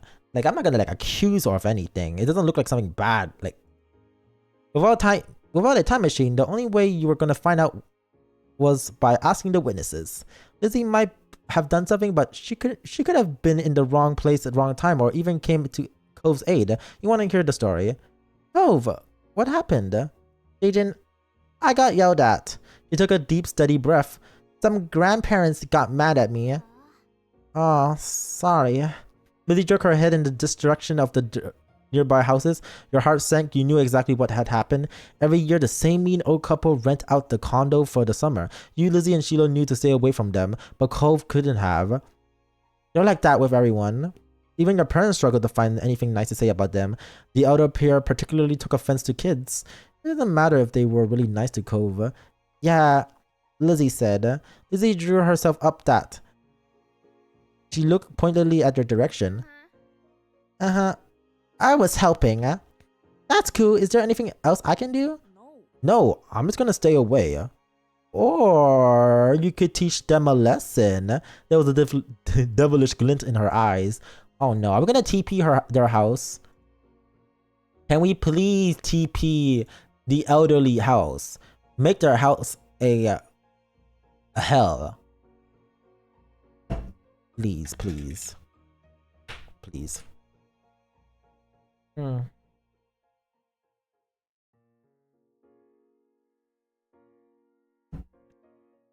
Sorry, I need to drink my water. Drinking. It's not even their house though, they're renting. Oh, that is true. That is true. We can't TP their house. Can we do something else to their house? I'm trying to think what else we can do to their house. Yeah, yup. What? You should ding dong ditch them. Go ring their dear boy and run. It'll be great because they're so slow they will never catch us. That is horrible. Ding dong ditching elderly people? Oh. When Satan hears about this is why we're going to hell. This is why we're going to hell. Ding dong ditching?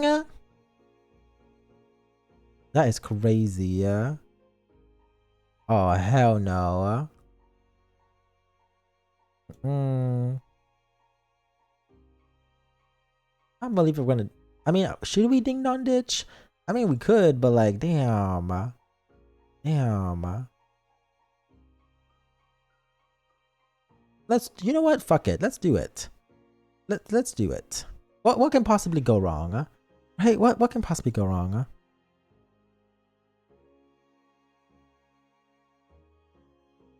That's dumb. I don't want to go near them ever again. You're just saying that because you're a chicken. Don't. No, Lizzie. Do not. Not the bark too. Oh no, you're gonna push him? Oh, it's gonna be bad. Cove glared, didn't take a bait. Lizzie turned to you. You're not chicken, are you? Ooh. Not the yeah, cluck.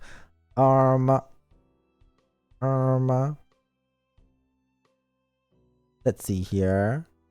What's the option? You would rather just avoid him? You thought they deserve it? I'll do it. Really? You took a deep breath and nod. Lizzie squeals with delight. We'll go hide. Run as soon as you hit the doorbell.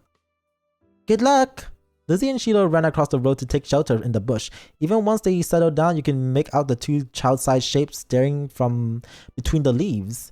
You knew where to look for them, though, so you told yourself that the grumpy old people wouldn't spot it.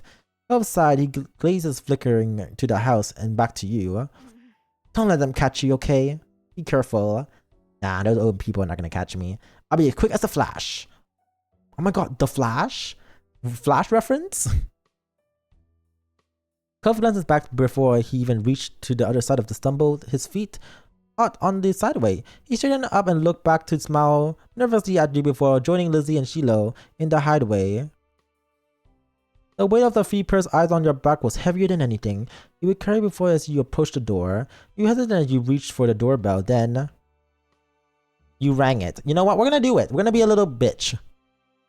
You slammed the buzzer and ran, bolting, blood thumping against your eardrums with every step. Would you make it in time? Approaching the hiding spot, you knew there wasn't enough time to go ground with the bush as the others had done. You took the shortcut and leaped over them, or to be accurate, crashed into the top of the bushes, then falling over on the other side. Cuff quickly hissed at you, unwittingly cuddling into him. colliding into him. But the way his arms were out, it seems as if he intentionally tried to cushion your landing. Shh! Lizzie put a finger on her lips, nodding at the house. You disentangled your limbs from Cove's and spun around to see the old man framed in that doorway, peering back and forth suspiciously. You covered your mouth with your hand, but it wasn't enough to shuffle your giggles. Maybe he spotted one of you, or maybe it was the leaves you would display while jumping. But he locked eyes with the bush and stormed over in your direction. Shiloh gasped and looked at Lizzie. Run! Your sister did not hesitate to take her own advice. Neither did Shiloh. You got up, but seeing Cole struggle to extract himself and stood up with just one fully functional arm, gave him a hand getting to his feet. It wasn't your intention to run, still holding on each other, but none of you remembered to let go. The old man hollowed party you all from the street to the vicinity of the hill. Only once you safely did you notice a stitch in your chest and aching of your legs. You flopped down, the blade of grass tickling your face. Lizzie, who had taken the lead in the end, was already lazing on the ground. The four of you took a moment to catch your breath, enjoying the feeling of the cold grass against your skin. Cove. Hey, Cove. Cove lifted his head. I told you there were mean grandparents around here. Cove rolled his eyes, then decided it wasn't missing enough and rolled his whole body away from her sister. Lizzie chose to ignore his response and started chatting to Shiloh, who eagerly joined in the conversation. In the back of your mind, you knew you second fidget against Shiloh once Lizzie came around. It went like that. It was fine, you thought. You still felt a little sad after how much we spent together today. It was always annoying. It was fine. It's like, I feel like, that's how friend life is. Some people prefer to be with other people and not with you. And you can't be picky.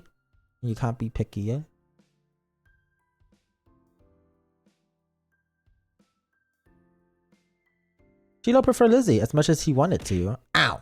There's other things to attend to anyways. You wiggle closer to Cove, who had calmed down for most part.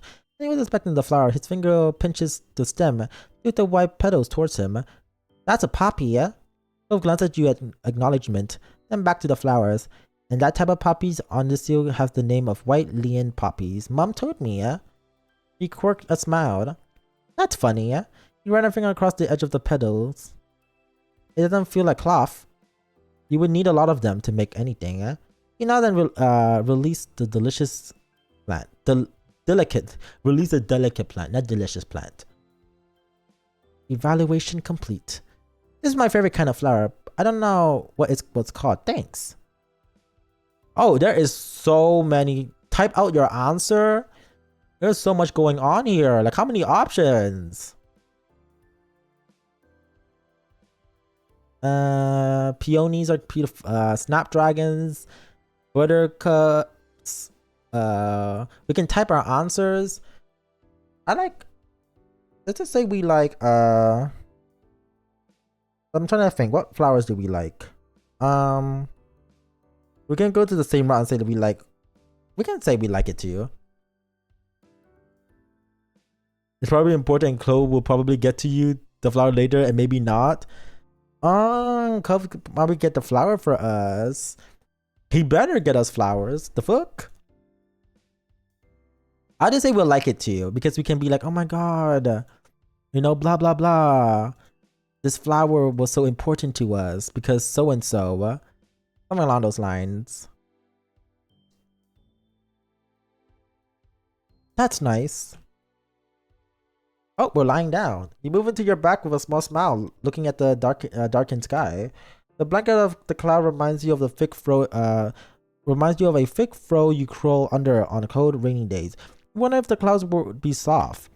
They lazy floating on by splitting from each other, merging and morphing into new shapes.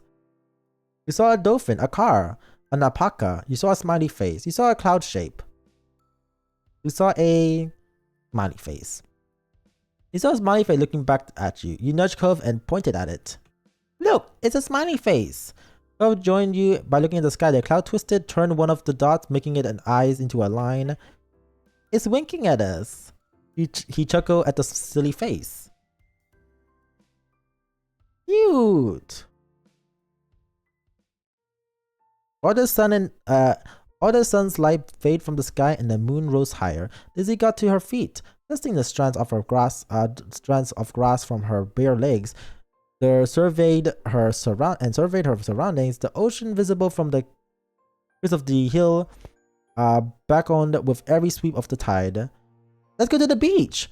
There was no argument from the other two. Shiloh and Cove was never saying no to going to the shore.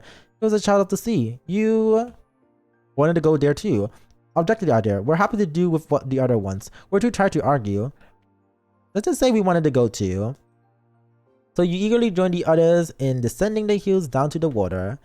Damn, now it's being out late this long.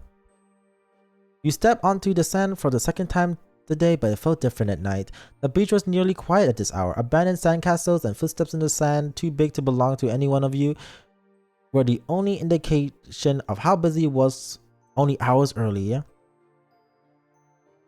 The four of you kick shores off to remove the socks and walk along the water edge, and the wave tickle your feet. I wonder what would happen if you tried to take a bath in the ocean with soap, shampoo, and everything. That would be bad for the fish. Jeez. I didn't say anyone would do it. Jeez, you don't have to be so serious about everything. You're the one who asked what would happen. This is what would happen. It would hurt the fishes. I like bubble baths at home. They're a lot of fun. Me too. Bubble baths are luxurious. You never heard Lizzie use the word before. Mummy loves having bubbles in her bath. She would turn the lights off and have candles. I'm gonna do that next time. Hey, when's your mom coming to pick you up anyway? Not for a while. She's busy. What about your dad? How come you never talk about him? Nobody does. Don't you know you're not supposed to ask someone like that? Why would someone want to talk about something that never talked about? You kept your eyes on the ground, watching your toes get swallowed by waves. Even if Sheila never seemed upset when the topic came up, it made you feel awkward just for having both of your mums. It's okay. I'm like Lizzie and Jaden. I don't have a dad. I don't have two moms. I just have one. She's really great. Oh, sorry.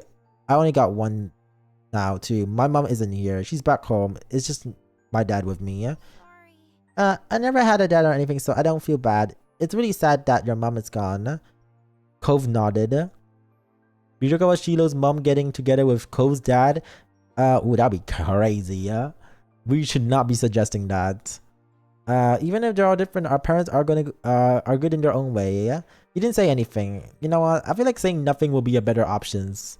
You couldn't come up with something you thought would make the conversation less awkward, so you kept quiet. It was safer that way. Yeah, listen, those options were interesting, and I don't know if I want to say that. Oof. I need more water. Damn, I keep getting thirsty.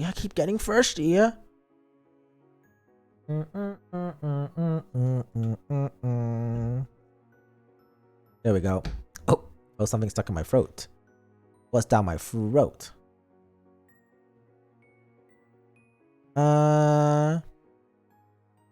Lizzie giggled, footstool outstretched from the kick. Cove joined in, striking in the incoming wave to make a splash of his own. Chino scurried out of Cove's spraying zone with a grin. You made a run of it. You were already too dirty and wet for comfort. Nothing that happened there would feel as good as getting dry. You got out of the water before anyone could catch you again. Listen, I do not want to get wet. Cove and Lizzie were relentless, while Shiloh mostly just dodged. Shiloh's brief exclamation was drowned out by the biggest splash yet, caused by him falling his face first onto the ground. Oh no. Shiloh sat up, shaking his head like a dog coming in from the rain, as you all hurried over to check on him. Ooh, not me burping. I am so sorry. His hair was plastered to his head, and his soaked clothes clung. If there was any part of him was too dry, you couldn't see it. That was crazy. Are you okay? Yeah, my foot got stuck and I fell over. Way to go, Shiloh. You Dumbo. Damn, calling a Dumbo. Let's offer to help him up. Shiloh didn't take your outstretching hand. After a moment, you dropped it. Lizzie was too busy snickering to notice and held her hand out for Shiloh too. He reached over and took it. Slowly, he started to pull himself from the ground. Damn, he didn't even want to take our hand? What the fuck? What the hell? Like, damn, next time just you don't want... I'm not gonna help you up.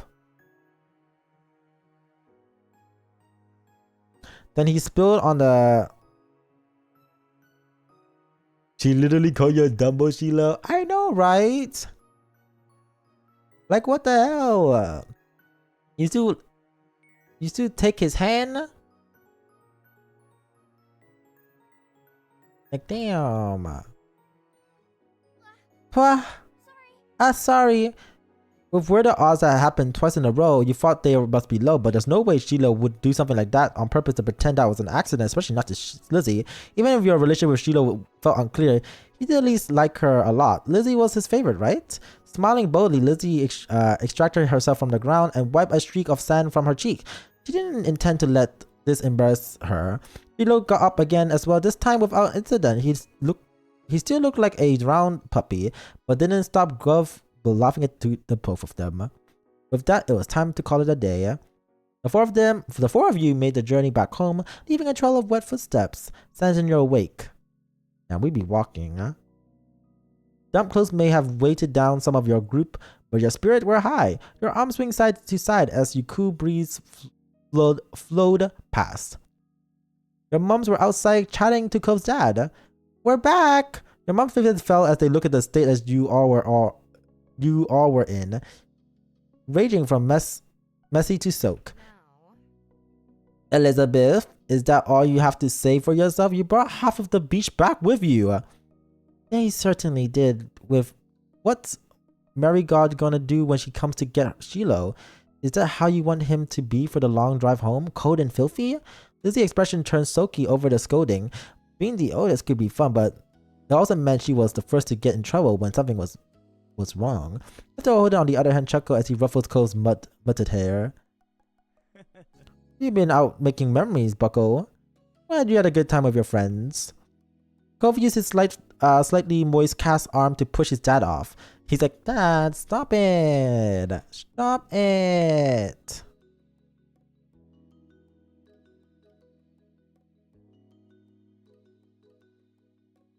I thought they could have found a less risky way to spend time and had just as much fun. That might be right, kids. What can you do? Come on, Cove. Let's go get you cleaned up and dried off. We wouldn't want a cast to have been reset. Cove winced at that thought. He's like, no. K. Not the K, damn. Not even the OK. He said K. Ooh.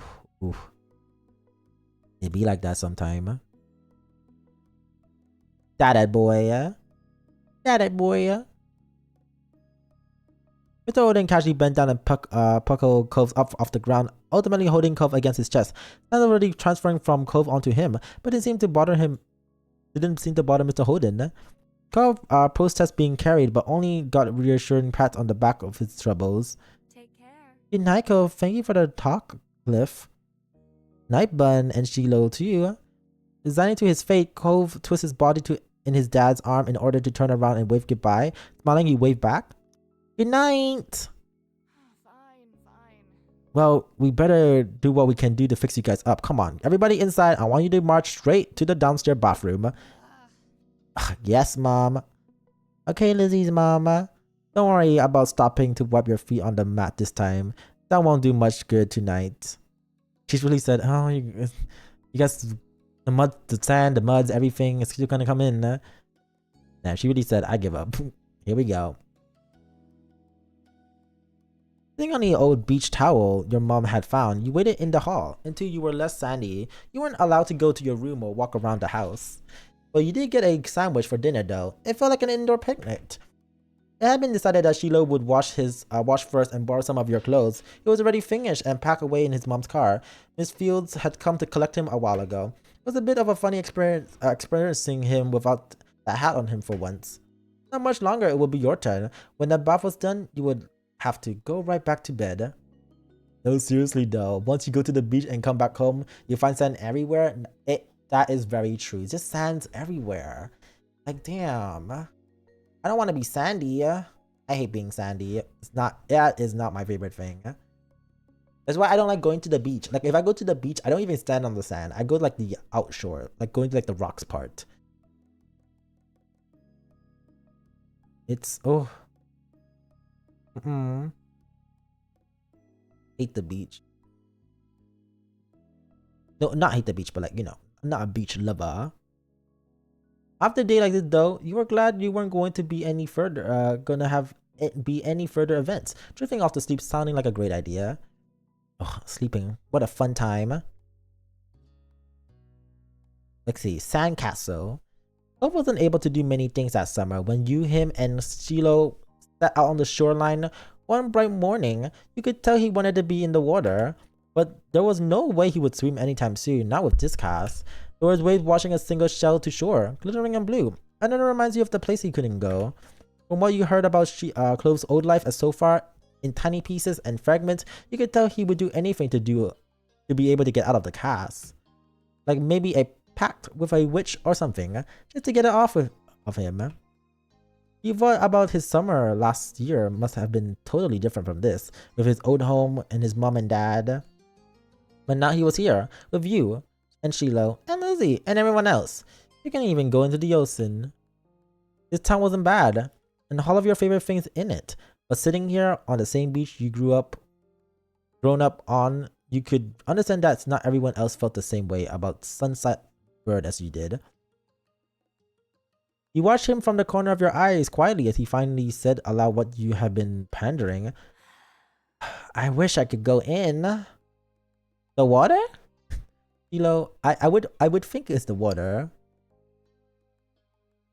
I would think. No, but you know. Who would have thunk? Who would have thunk? No, the sand. I want to go in the sand actually. Sorry, yeah. The sand feels so much better. Yeah. Oh, I'm sorry. You're gonna be able to do it soon. Cove only sighed in response. Apparently soon wasn't soon enough. It's so pretty. The ocean. And huge. There could be anything out there like mermaids. Yeah. Hell yeah. We love mermaids. Swimming might be fun. Mermaids aren't real. I'm fine here on land. I don't really care. I wish you didn't have to cast. Swimming could be fun if we could. But it's not just anything we can do about it. Obviously not interested in hearing much more of your input on the situation. Cove turns back to the water. But as he looked away, something about Shiloh's slow, careful movement caught his eyes. Hey, are you building a sandcastle? Sort of. I was playing around while you were talking. I'm listening. Maybe I could too. I've only made a big pals before. He's like, you know what? I will also participate in this sandcastle activities. Really nothing special. I'm sure you'll be good at it right away. Well, how do you do it then? Shiloh's cheeks light up. You could tell he was a little bit uncomfortable to have Cove expectant stared on him. I'll play too. I love making sand stuff. Let's say that. I love making sand stuff. Okay. He put his hand back in his seashell and sand and nodded. I don't do a lot. You're how I like to get a heart started. Shiloh focused more intently than you would ever seen him guide Cove through his process. You have to use your own methods. It didn't take long for the three of you to each have humble structures and prepared. That's all, kind of. You can do anything now, like make it bigger, add some shells, carve a pretty pattern. I bet you'll have great ideas. Okay. I'm gonna make it bigger. Mine's gonna be the real castle. Hello there, Doug. Hi. Welcome in. Welcome in. Hope you're doing well. Ow. Owie. I'm getting hit. What the skibbity? What the skibby, Ohio? Hello there. Oh my god, it's so cold. It's so cold. Is it gonna get cold tomorrow? Let me check.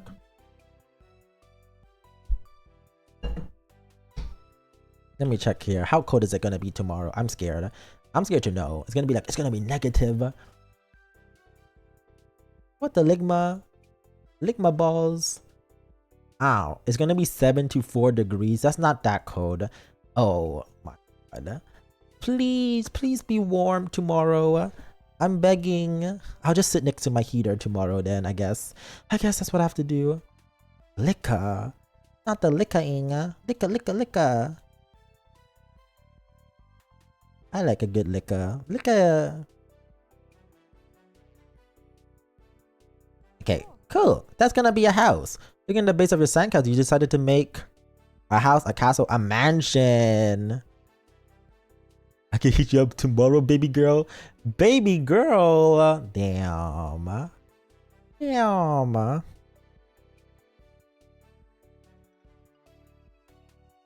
Looking at the base of your sandcastle, you decided to design a mansion. Okay, that was better if the next hour was spent focusing on your own work. The boys were the same. Even Sheila didn't sneak as many peeks at everyone else as he usually did. You finished your shape before either of them did, glancing up from what you built. It seems like you got done so fast because you already searched around for extra decoration. Sheila had grabbed most of the really interesting stuff, and Cove had a lot of the shells, but there were still options. The first thing you reached was a blue seashell. Okay. Raised with your result, you finally took a proper look around. It wasn't focused on the sand itself. Both Cove and Shilo seemed super immersed still. You knew you could probably sneak a peek at each of their works. Let's check it. Cove's sandcastle. The castle Cove had built looks surprisingly tidy, especially for someone in a cast. He must have worked really hard. He wasn't even finished digging the huge gaping moat in front. It was already immersive. You got the sense that from the enthusiasm he was digging with the doctor was probably going to find a bunch of sand when he finally removed the pink plaster. The silence was then broken. But on top of your Shilo, you peek closer, discovering something shiny sticking on Shilo's sandy chimney. Oh, it's a gum wrapper. It looks like smoke. It's cool. That's smart.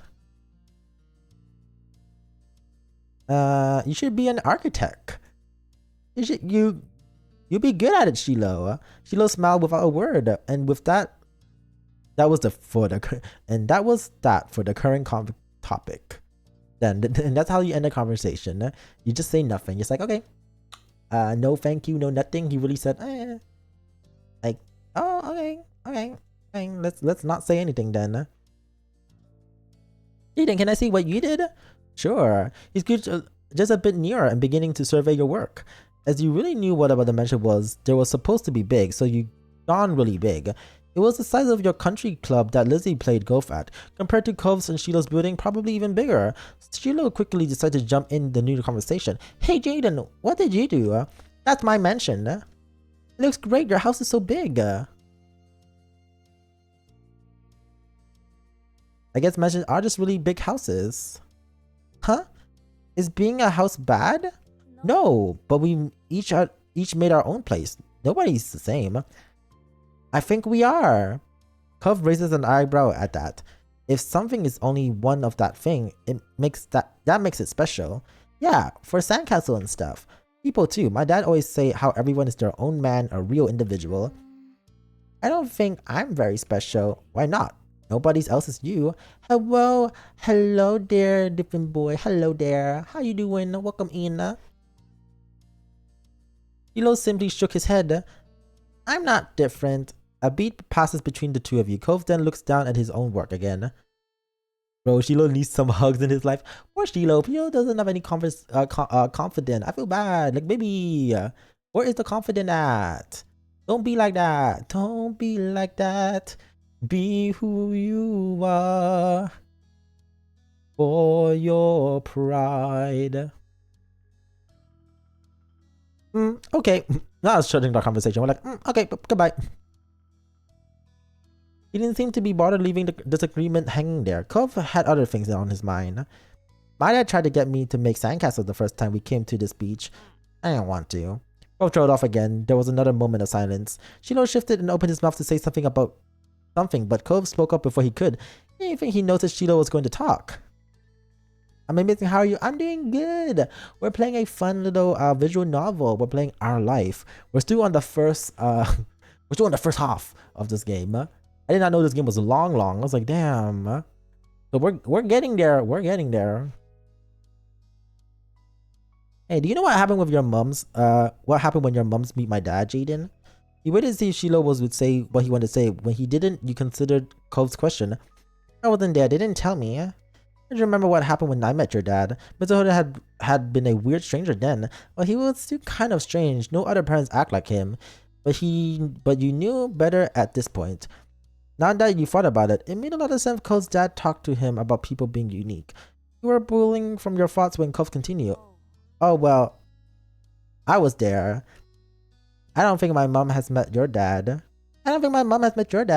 Yeah, I'm pretty sure she hasn't. Jaden's parents and my dad met the same day I met him. I'm gonna say what happened. Gino frowned at himself, ducked his head. His head cast a shadow over his face. You could tell he was upset at not being included in Cole's choice of topic. Oh no.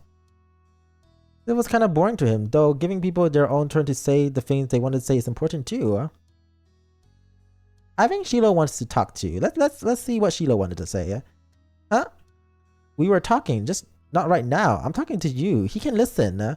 Sheila's expression barely flickered at the word. He still looked put off. He'll continue like the interruption hadn't happened. He was determined to tell the tale. When we moved here, we didn't bring a lot of things with us. Only some stuff that would fit Dad's car. We didn't even get the moving truck. I sat in there while Dad brought in all these things. I didn't want to get out because I knew Dad would make me look around the new house. I really didn't want to do that. That twisted into a frown as he recalls that. Justice for Shiloh. I feel bad. Not him shutting down Shiloh immediately. Poor Shiloh just sitting there and being like, uh-huh. I feel bad. It be like that sometimes, huh? It be like that. Then I saw your mums. They were in the car too. Stopped at your house. I guess they were coming back from somewhere or something. My dad noticed. He waved at his hands, then went over to the front of your house where he started to talk to them. I don't know what they said. I couldn't hear, but he couldn't see me anymore since he was looking the other way. So I opened the car door and left. I wanted to go away and wanted to be behind the house. I found those hills there. That's where we met for the first time. That was responding with a I see. Yeah, I see. Anyway, so Sheila. So Sheila, what do you want to say? Gov nodded and stared at you. You stared back. He didn't go on to say any more. Aren't you gonna finish your story? Gov brow wrinkled like he didn't understand what you were surprised. That's all that happened. You really gotta get better to telling stories. Why didn't you want to tell the story if nothing happened? That was a pretty bad story. Thanks for telling me. Okay, what is it? What? You said that in a weird way. I don't think I did. Now I was trying to gaslight him now. We're like, I don't know. I said okay. I didn't say okay in a weird way. Maybe you're imagining it. Maybe you're making this up in your head. I can't tell though. Weird. Weird. Cove narrowed his eyes at you suspiciously. Hello. Hi, Wes. Hi. How are you? Hello there. Hello there. Hope you're doing well. Mwah, mwah, mwah. Not the mama, sorry. The demons are taking over me. But welcome in. Why would you bring that up anyways? There was a slight shrug of Cole's shoulder. I was thinking about it because the sandcastle. It made me remember when I moved here. Dad showed me to the beach first before we went back to the car to unpack. I was really excited about it for some reason. Cole's brows furrowed a little bit more as he quickly ran his hands through the sand. I get it.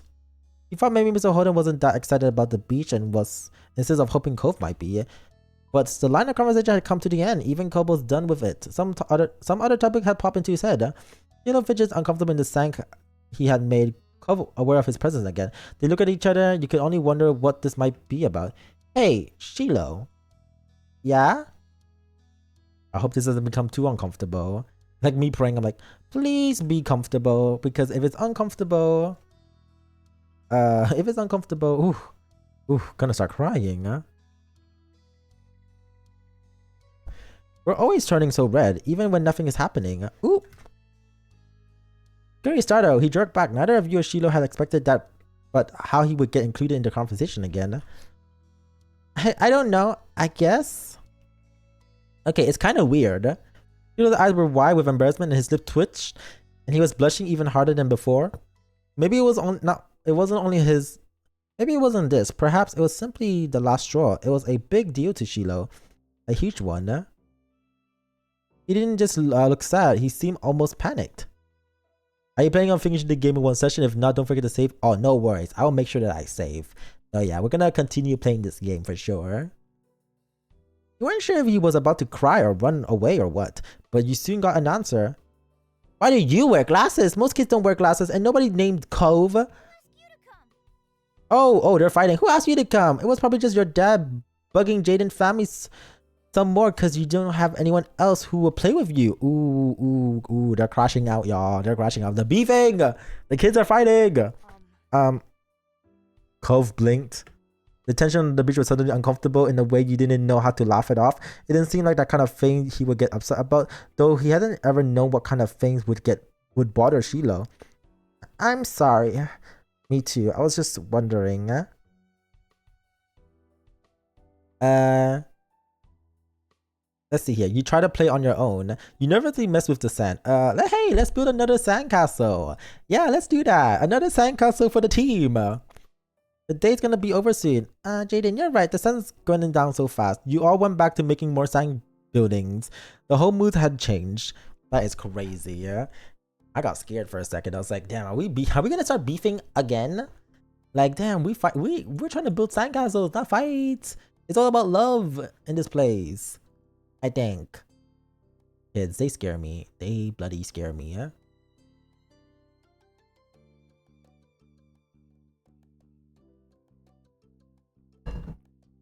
Shiloh's cheeriness was clearly gone, and Cuff looked as confused as ever.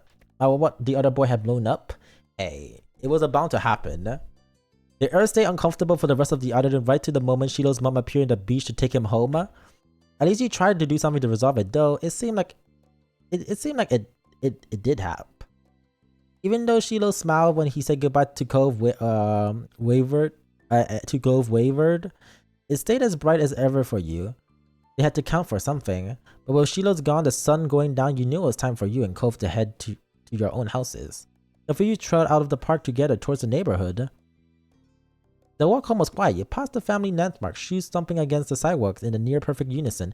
Cove was clearly caught up in thinking about something else. You asked Cove what he's thinking. Something was definitely up, so you chose to reach out and ask, "Hey Cove, is everything okay? You're making a funny face." Oh, I was just wondering. Cove fell silent again for a few more seconds inside. Why Shiloh act like that? When I asked,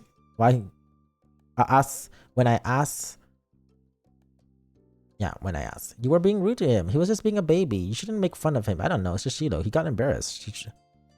You were being rude to him? You shouldn't make fun of him? You shouldn't make fun of him. I wasn't. It sounded like you were to me. I didn't mean to. I guess I can get it. Why he would do that. Sometimes I get really mad too. Despite seemingly coming to a conclusion, Cove's move was too sour. Hey, Jaden, was Shiloh telling the truth, huh? His gaze left yours as he dug the sole of his shoes into the ground. He looked oddly vulnerable for a second. Does that make you hang out with me? I know he talks to your mom about that a lot. An uncomfortable weight settled in your chest at the question. You like spending time with Cove. You didn't even have to think hard about it. You knew you did, but you couldn't help feeling guilty. Cove too didn't know what happened when you met Mr. Holden. You decided to tell him the truth about his dad offering you money? Do I tell the truth and make him feel vulnerable? Or should I lie? Oh, this is hard. Tell him the truth? Okay. I'll tell him the truth. Well, remember how you talk about our parents met and I didn't know what happened? Yeah. I kind of had something happen that you didn't know about when I met your dad. As you struggle to find the right words, Cove looked at you passively. I was walking home and your dad was sitting in front of my house. It must have been after you ran away. My mom weren't there either. I think they were looking for you. Your dad saw me. He got up and came over. Mr. Holden told me that you just moved into the house next to mine. Cove was still listening. His expression was as plain as before. He paused for a moment, wondering if he should really keep going. You tell the food story, I guess. Even though it was supposed to be a secret, you thought Cove should still know. Your dad thought that you might be lonely here, so he wanted me to be your friend. He said he would give me $20 if I did. Cove was still. You thought he hadn't heard you. His eyes widened, his mouth fully open, but no sound from him. Silence reached between you, so tense that it was almost tangible. You shift from one foot to another, and your hands tensed up. Please say something. Instead of speaking, he closed his mouth, his eyebrows bent down, crinkled his forehead. He looked more sad and surprised now. He was going to cry, you were certain of it. I didn't take the money. I didn't want to, honest. Cove raised his hand and brought it to his glasses, his fingers pressed over his eyes, hiding them from your sight. Then, right in the middle of the street, the tears began to fall. His shoulders shook with the force of his sobs. You could witness through the crack of his fingers slipping down his cheeks. Cove, it's okay. You step focused, you place a hand on his head, you touch his shoulder, you place your hand on his head. Unsure, you slowly place your hands on top of his head. Your mommy did just for you sometimes. But Coach shook his body from side to side, rejecting your presence. Go away! You finished a shout. You stood there listening to him cry. You felt uncomfortable, concerned, regretting for telling the truth. Concerned for him. You didn't want Cove to be this upset. You just wanted to be honest. Cove continued to weep his face, covering his hand. Worse, his voice raised the volume. You were frozen in place. The situation was awful. You kept feeling worse every second.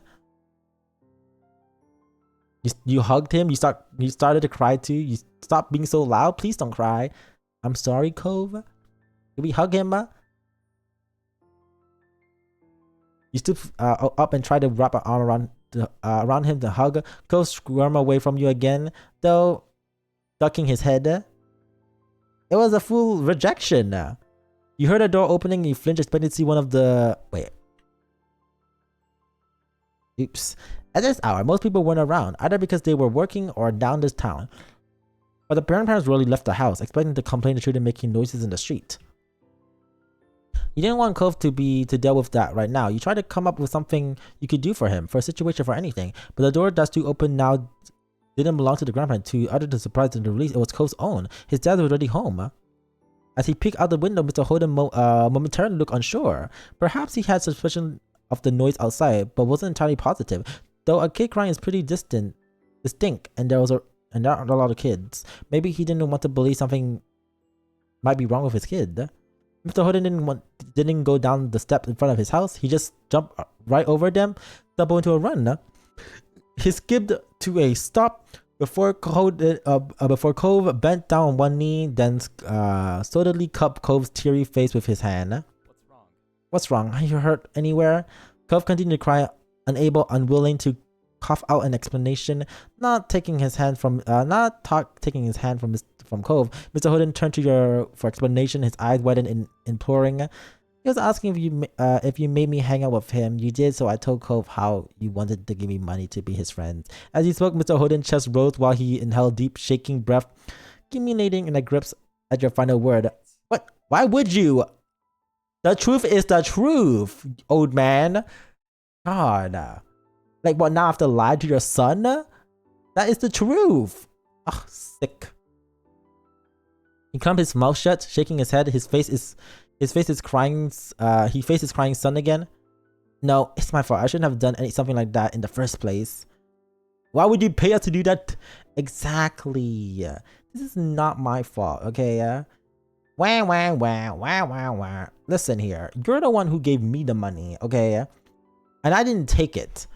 But I was telling the honest truth, okay? How dare this man? How dare this man get mad at us? The fuck did I do? Like, the fuck?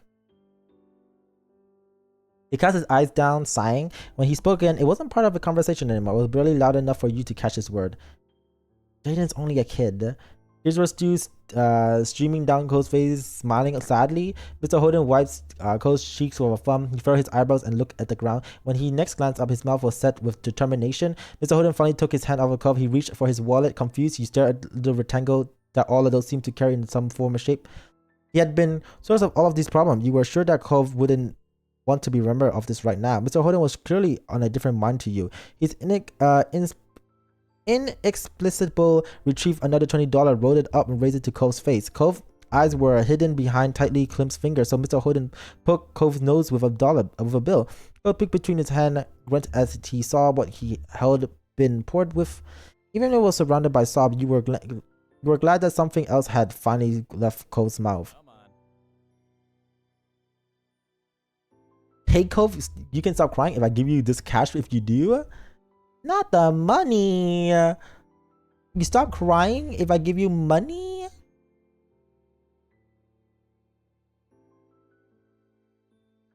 That is sickening. That is sickening. Money? I cannot believe it. That's not what you want to say to a crying child, man. This guy. No wonder your wife divorced you. Oh my god, look at you. Look at you. Do not piss me off. Cove dropped his hand from his face, and he had already been red and wet with tears, but now his depression was scrumped up in a scroll. Not for the first time, you question Mr. Holden's tactics. He had to use two hands, but Mr. Cove firmly shoved his dad's own hand away. Mr. Holden just chuckled at Cove's reaction and tossed the money aside. It unfurled as it flew through the air, raising before slowly drifting to the ground. Oh, that's cute though. Mr. Odin took Cove's outstretched wrists and lowered them to Cove's sides, stopping him from hiding his face once again. Cove's dad clearly wasn't going to let it go. Huffing, Cove turned his whole head away. Tears continued to roll down his cheek as he glowered at the ground. You can buy a lot of cool things with that, but it can't do everything, can it? Cove didn't respond, not even to look at his father. Mr. Holden continued. Your old dad likes to make things nice for you with the money he earns. But you're smart, you know that I haven't really done anything. I'm sorry. I still make you sad and upset, just like right now. I'm sorry. Cove sniffled the harsh line of his eyebrow mellow. Mr. Holden squeezed Cove's hand as he continued. Jane is smart too, right? Mr. Holden spoke in a soft, encouraging tone, and Cove continued to calm. You have nothing to worry about. Except for me, Mr. Holden chuckled. Cove pursed his lips together, mulling over his father's word, though the stream of tears at ease dropped his stew buddied in his eye and threatened to spill out. I love you, son, so much, more than anything else. Sometimes that makes me a little too hasty to see you happy, and I make all the worse. I'm really sorry. Crunching his eyes tight, Cove nodded. When his eyes opened again, there was red and glossy. There was still no tears left on the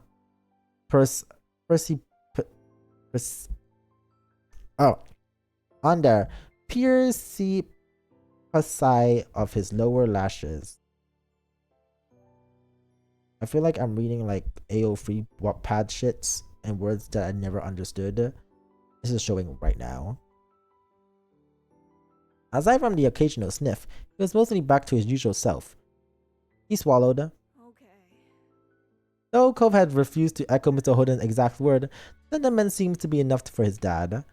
He moved his hands up from Cove's armpit and hoisted Cove high into the air with a grin. Cove's hands flew into his glasses, holding them from falling off. Cove's lips were shut tight, all betrayed by the telltale smile in his eyes that he was trying hard to hide. Mr. Holden laughed, lowering Cove so that he was securely pinned against his chest.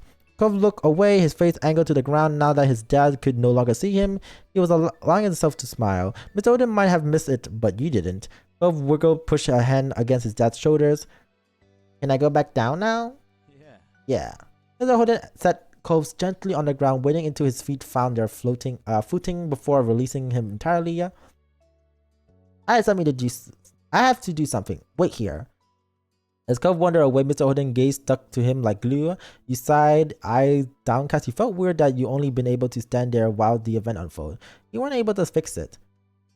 I couldn't make him feel better. Don't worry about it, please. We don't need another tragedy today. He winked and you weren't impressed. Hey, I mean that. The first part anyway. There's only so much you can do to try fixing someone else's mistakes.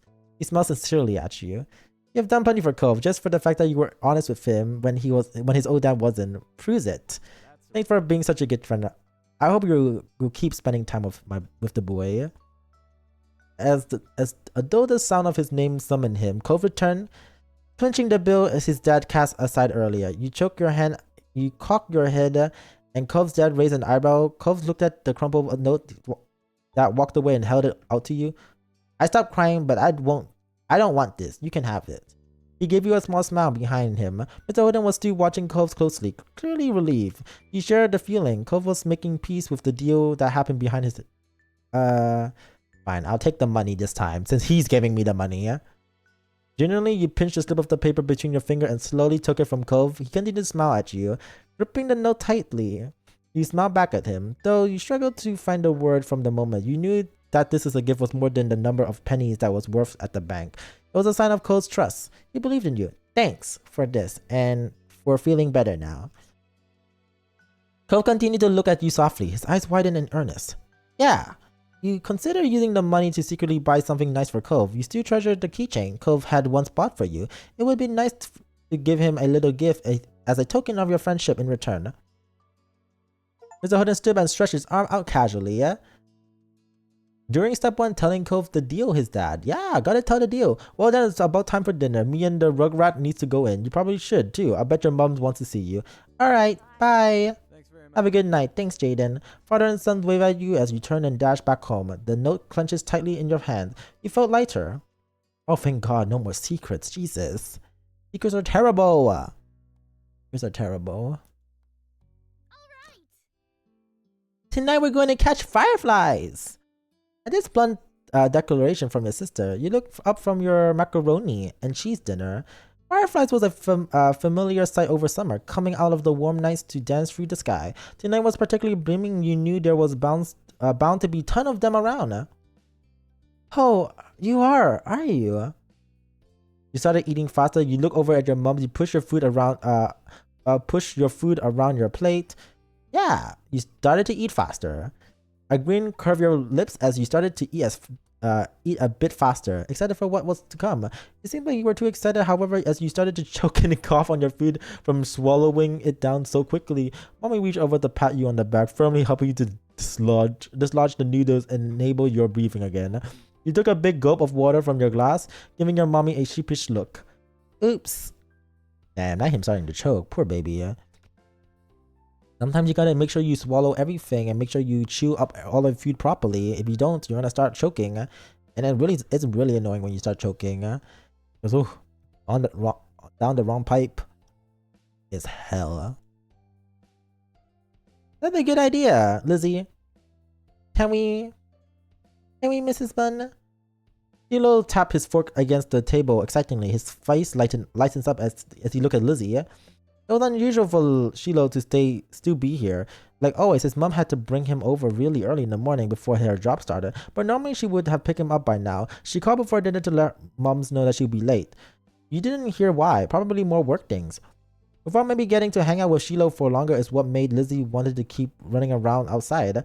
Staying at home watching TV was never an option for her with guests over. That's why you were pretty sure she would get your mums to agree. Well, it's already so dark out here. Lizzie gave Mom the best puppy dog eyes she could, slowly spooning mac and cheese into her mouth while you waited there for their response. There. Let them go. The nights like this don't happen every day. Your parents exchanged looks, then Mom eventually sighed and nodded back. Yes! Along with Lizzie's cheers, you threw your arms up in the triumphs and waited until you finished chewing to say anything because you knew it was rude to talk with your mouth full.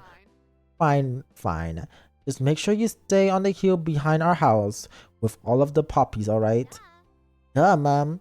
That's where most of them are. Hey, come on now. Where do you think they're gonna be? You're gonna be like, where do you think they're gonna be? The park? Come on now. Oop, I need to drink more water. Need to drink more water.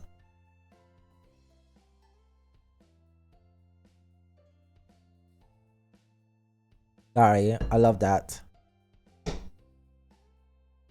I love that. Oop, I need to crack my knuckles again. Need to crack my knuckles. Idea only just planted in your head, but already you could just picture all the glowing light spreads out in the front of you. Let the fairies from the bedtime story mommy read sometimes. I was trying to read how to say fairies, and I was like, my brain short circuit. I was like, this is hard to say.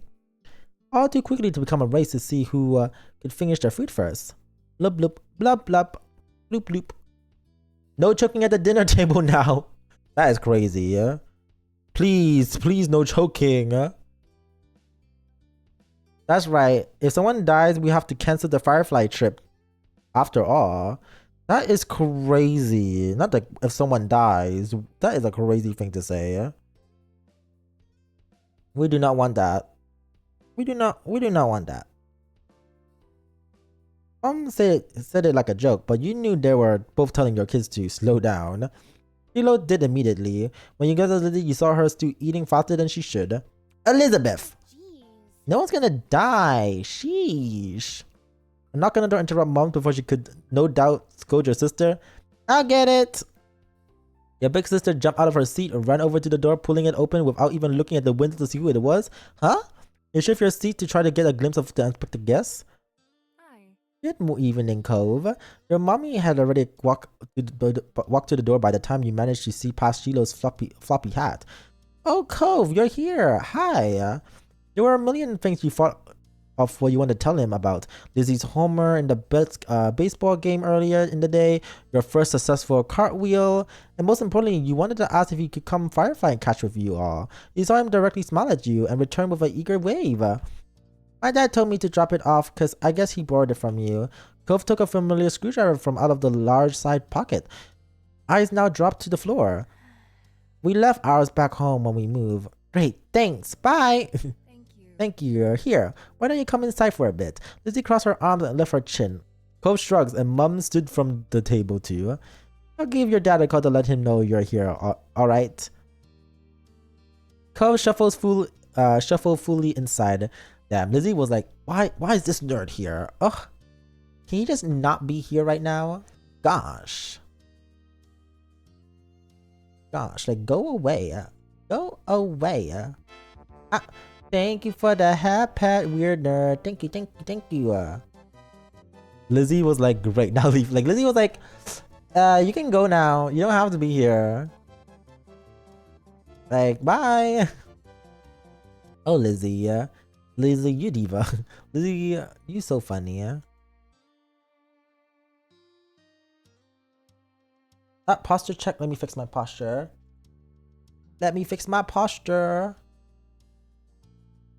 Oh. Okay, perfect. No more slouching, okay, chat? No more slouching. Y'all better have good posture right now. Cove shuffles fully inside. Eyes remaining on the ground, Mommy closed the door behind him. Hi, Cove. Shiloh gave Cove a friendly smile while waving by holding up his hands and opening and closing his fingers. Cove nodded in response. Cove, are you gonna go catch Firefly with us? You can see Lizzie eyeing you for the mention of the excursion to an outdoor to an outsider. She's like, how dare you tell an outsider our plan? But she'll get over it. You cross your finger behind her head and looking at Cove exponentially, hoping he would say yes, and you would get to spend some time with him. Yeah, that sounds cool. I never caught one before. It's too bad he didn't have the catch before now. The Firelight weren't out when he first moved in, and there must not have been many anywhere he used to live. We can't go until after dinner. After she pointed this out, Lizzie walked back to the table and took her seat. There wasn't much left on her plate. Since this was true, you decided to finish up your own food stuff as well. Go step closer, you eye what was on the menu for your family meal. Have you eaten yet? Yeah, my dad and I ate earlier.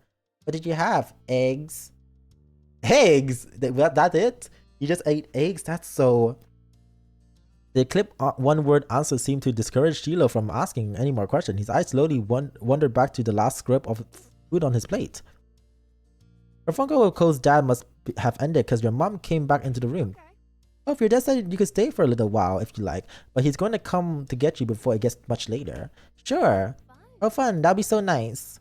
As you polish off your meal, you hope it would be too. The three of you all finished eating shortly, and Lizzie led the way outside. Remember, don't stray too far. Bro does not know how to cook. Bro needs to have Uber Eats or something. He has money, right?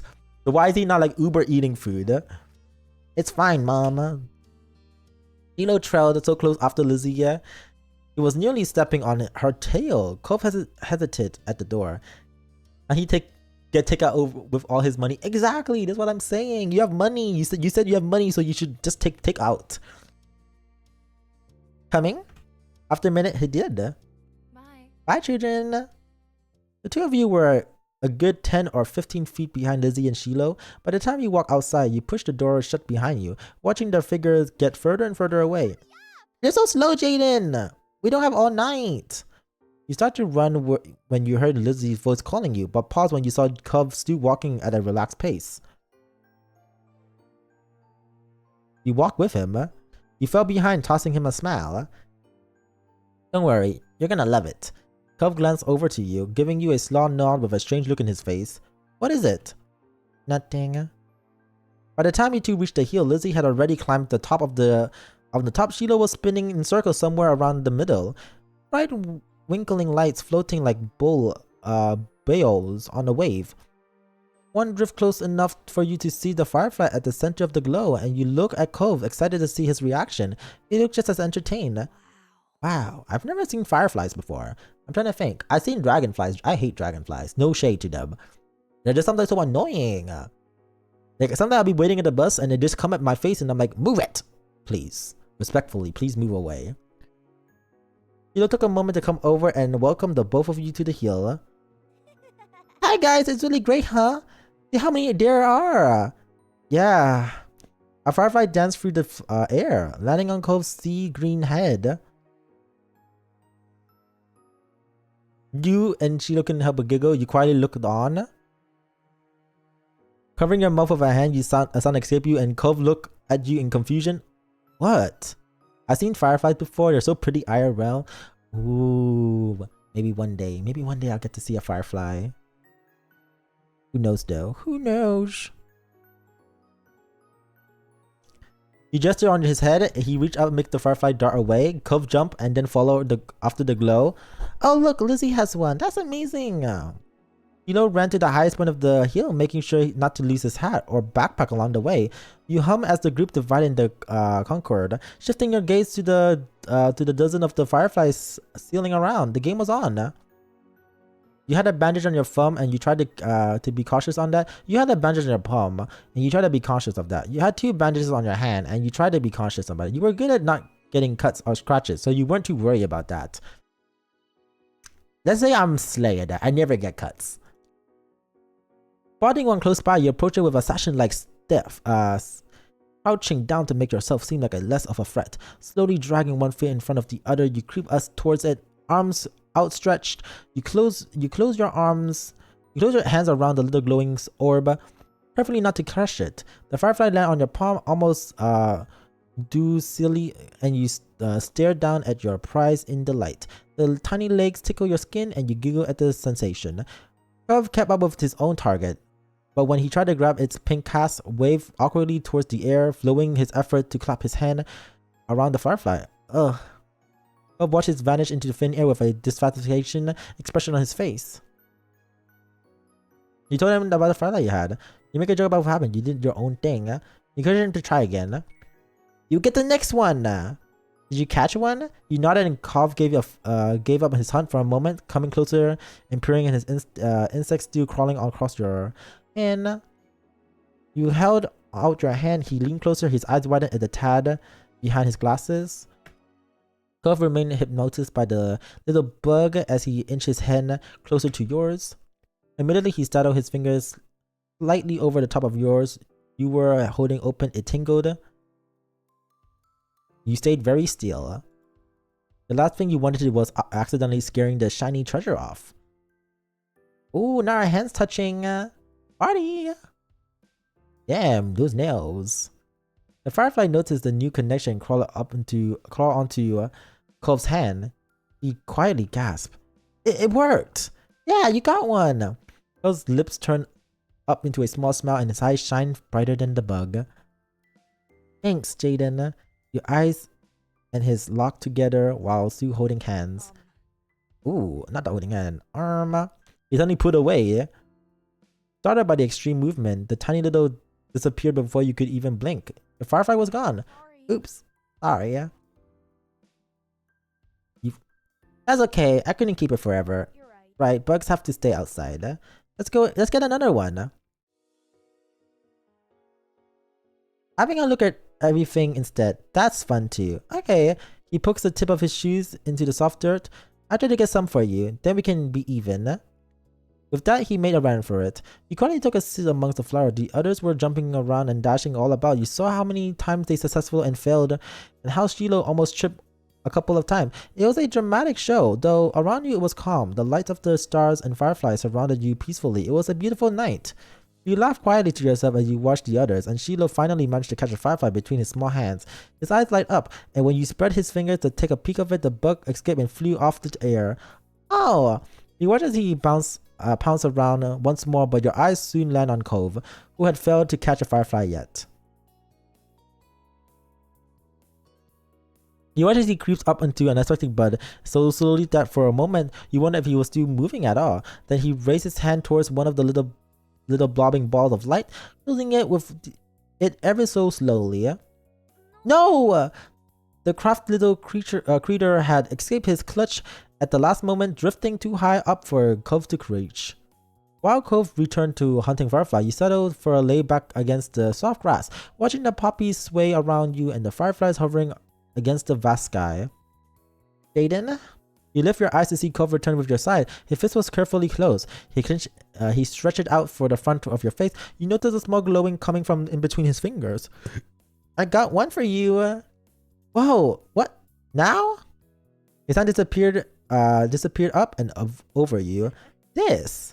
You could tell how he moved from his face, and that was most be a firefly on top of your hand now. You laughed and it probably flew off, though it made you laugh more.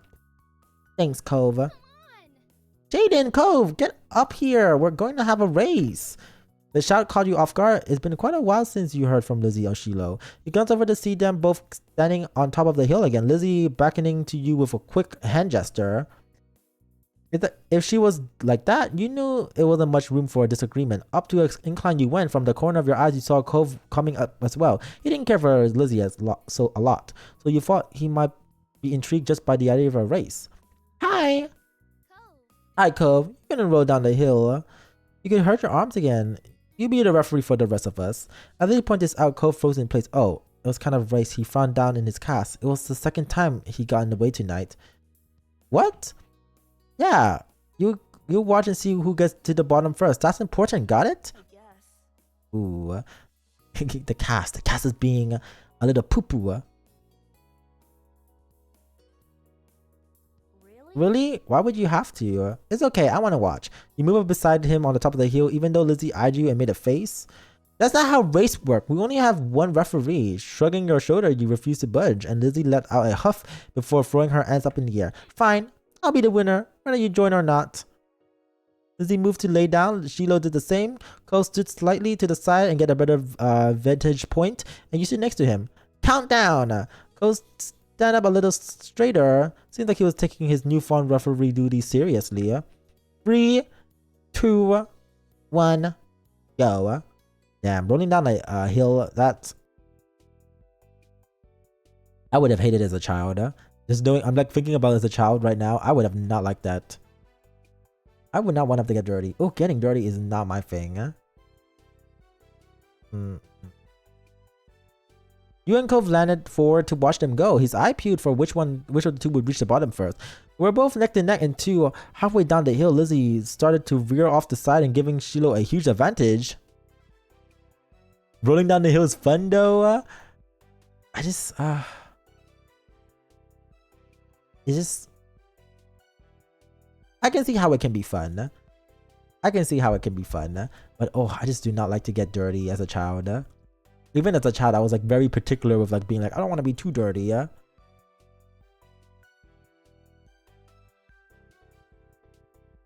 He obviously hadn't noticed a thing. As soon as Shiloh reached the bottom of the hill, he jumped up excitedly, throwing his hand up in the air. I won! Almost immediately, he fell back down on the grass, too dizzy from his roll down the hill. Lizzie stomped over to the she had ended up in. The bush she had ended up sputtering angrily and brushed leaves off in front of her dress. Not bad, you got lucky. Let's do it again, see who wins for real. Kids, it's time to come in. No! You snickered and feeling grateful you haven't had to be a part of a mini debacle. You caught Cove's eyes and saw that he was doing the same. He got on late and was beginning to feel just a bit. Thank you for the follow, Sammy Bun. Hi, I'm Bunny and Jaden. Go by him. Welcome in. We're playing a bit of Our Lives. Welcome. A fun little game. We're still in the first half of the game. We're slowly getting there.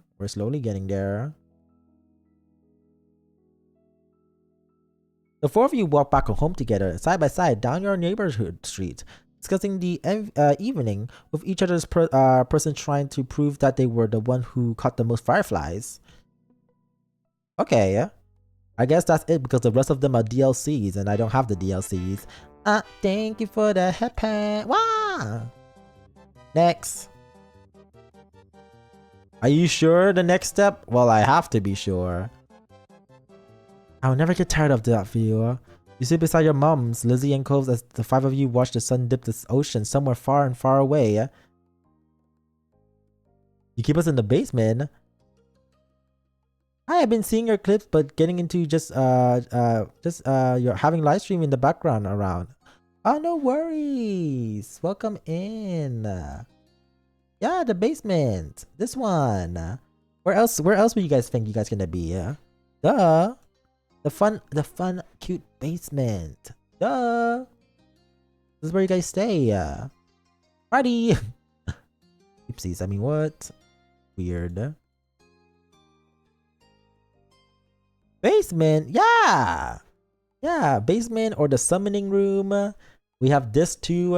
The summoning room. Basement, summoning room. So, we can't be picky. Yeah. We can't be picky with where we end up in. Wow. Thank you. Thank you. I keep you guys cozy. You guys have different rooms. Different rooms.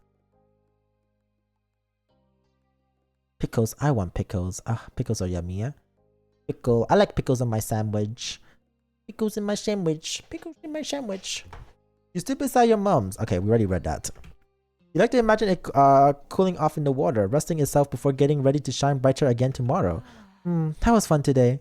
I don't know how I'm a magician on the shop's streets now. Neither did I. Oh no, we're so dull.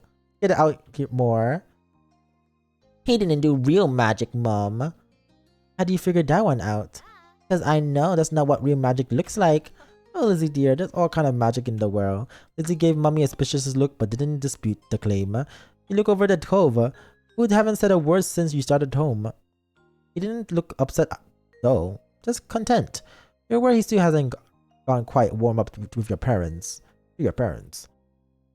Well, we can sit together here all night. Time to hurry home and get... Well, we can't sit here all night. I was like, oh, can we? We can't. We cannot sit here all night. Lizzie immediately let our ground. Mom, summer's almost over.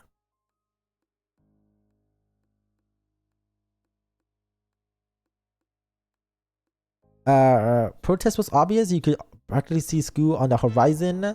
You certainly didn't want to spend your last bit of freedom cooking dinner. Freedom cooking dinner. You could do that any other day. Thank you for the head pat.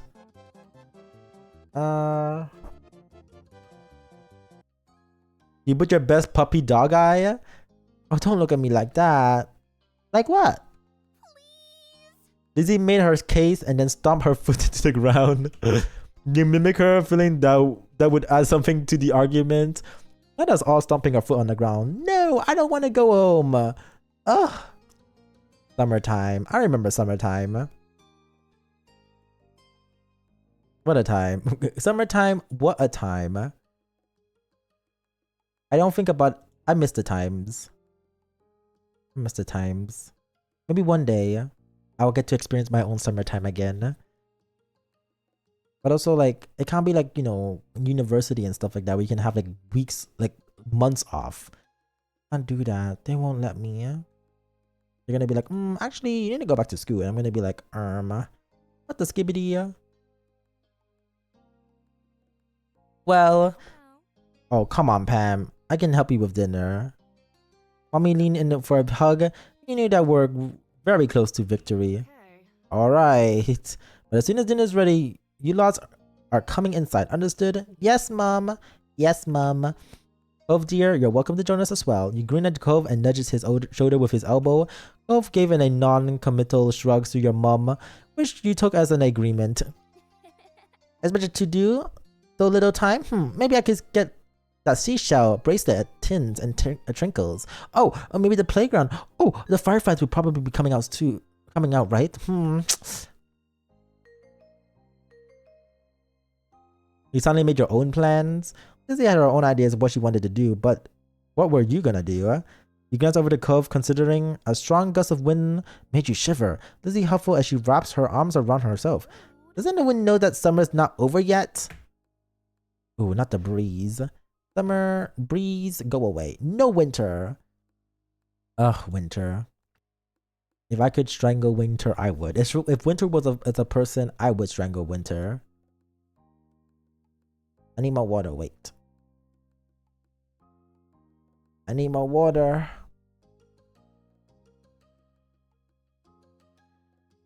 Yum. Winter sucks. Winter really do sucks. I'm so glad that winter is slowly going away. We're almost at spring. I know spring is like not the best weather, but hey, I would rather have spring than winter. At least spring is not gonna be too cold. It's like it's gonna be at least bearable. I'd rather be in bearable weather than weather that's gonna make me want to cry. Allegedly. Where are you going? I'm gonna go to my room. I have a lot to plan if I want to make the most of tomorrow. You thought of this over, looking over to the water again. Lizzie didn't wait, and before long, she was disappearing off on the road. Are you gonna go home too, Jaden? Cole was leaning towards the beach, and you could tell he wanted to stay a bit longer. I'll stay with Cove. Hey, Cove. Cove gave a smile that you couldn't help but return. Cool. Cool. You made a leisure jet to interpret it as. Why did I read interpret it as interrupt? Interpret it as follow me, then started heading towards the wave. Cove knelt down, picking up something you quickly identified as a smooth rock. He reared his arms back and tossed it out to the water. You're impressed by how far it got, and it sailed away to the sea. You can't skip rocks in the ocean. You look for your own rocks. Decided to join Cove, you search for nearbys for any rocks and shells that you could throw to. I remember trying to skip rocks when I was little. Was I ever good at it? No. I was terrible at it. I had a friend who was really good at it, but ooh, not me though. Skipping rocks, Zuby hard. Is Zuby hard? I do want to practice though. If I ever go to the sea or something. But not the sea, the river. Like going out. Going out is so much work. I always felt like skipping rock to you. Yeah. Yeah.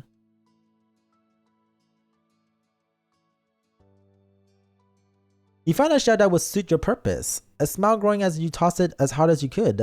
It landed with the wet sounding funk a few feet away and slipping down into the water. When you look over to Cove, he didn't seem to notice that his throw had more impressive. Cove was looking down at his cast, stretching the ideal at the pink surface even though you were pretty sure he couldn't feel it. His eyebrows were furrowed and there was a frown at his face. It's not fair. It's not fair. I have to wear this cast for ages. I can't even swim. When did you get it off? Cove shrugged and didn't say anything. For a second you thought maybe he didn't know or that he finally sighed. But he finally sighed. A few weeks. He didn't think a few weeks was that bad. That's not very long at all. It'll be off before you know it. You offer a smile, but Cove wasn't looking at you. Cove let out a huff, plopping down on the sand. I can't believe summer is almost over. You sat down next to him, nodding in agreement, regardless of his sudden topic change. Hi, Momo. Hello. Hello there. Hello there. Hope you're doing well. Oh. I had to lick my lips a bit. I hate being thirsty. Who invented being thirsty? The fuck? The fuck? Maybe if we stop being thirsty, everything will be so much better. Sorry, I'm losing my mind.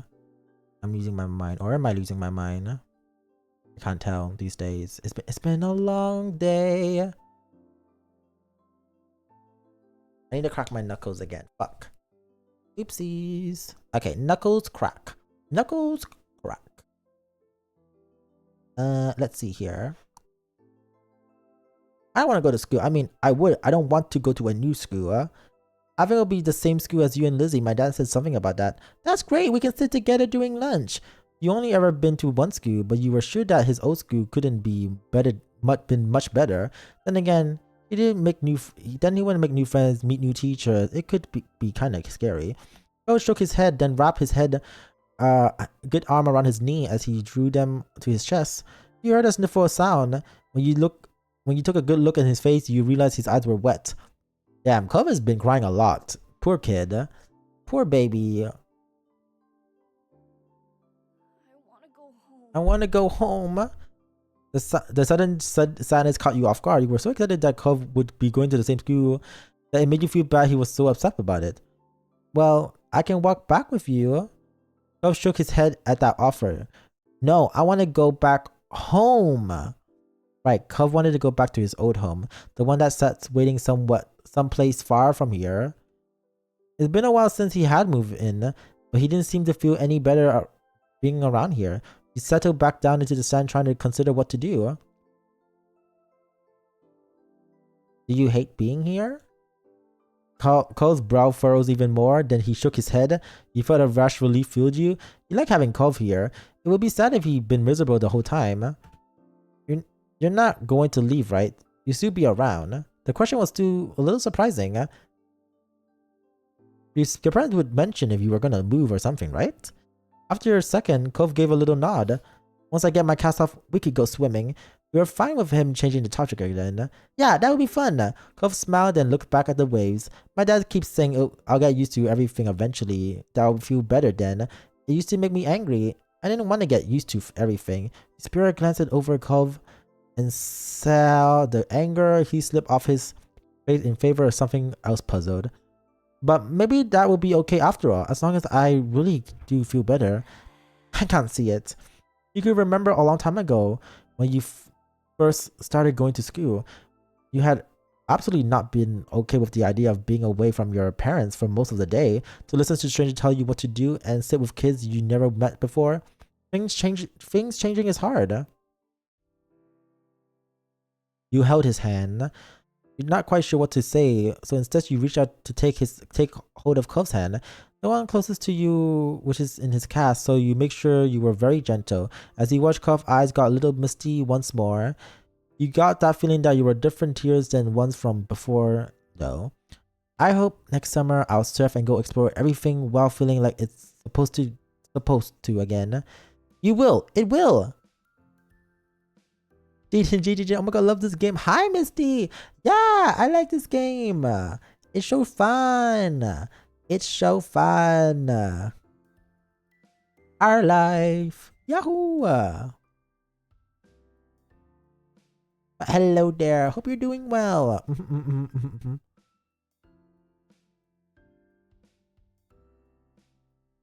I have all the DLCs. Ooh. Yeah, this is my first time playing this game, so I have no idea what's going on. I'm just kind of like nodding my head. I'm like, yes. Yes. Fun little game. The view said quietly just taking in the sound of the waves. You hope that Cove would be able to accept this place as his new home. You definitely tried to help in a way you could. There were so many wonderful things here Cove probably haven't seen yet. Often thought you started a bit when you feel a faint familiar sound, the sound of your mom shouting your name. You look over your shoulder, realizing it was probably time for dinner. You were reluctant to move, having enjoyed sitting together, but you were hungry. You stood and dusted the sign off yourself. My mom is calling. It's time for dinner. You should come. Cove looked up to you, expression scream reluctant, yet ultimately okay. It's an amazing visual novel game, hella long but so worth it. I met the dev of the game. She's the sweetest person to me. Oh, you met the dev of the game? Oh my god, that's so cool. No, yeah, I did not realize this game was long. I thought this would be like, you know, a cutesy little like visual novel game, but I like a good visual novel game. I love it long. We're getting there. We're still in the childhood era. We still haven't gotten to like, you know, teen or adults. It was nice. But you were right then. The two of you couldn't stay here in your own little world any longer. You were being called forward. So the both of you ran off to your house, leaving the waves and summer behind.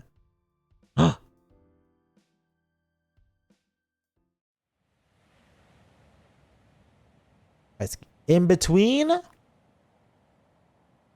In between? Did you get the voice DLC? It's free. There's a voice DLC?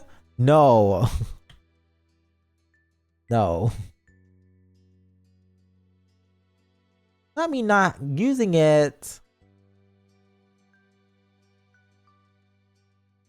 Wait.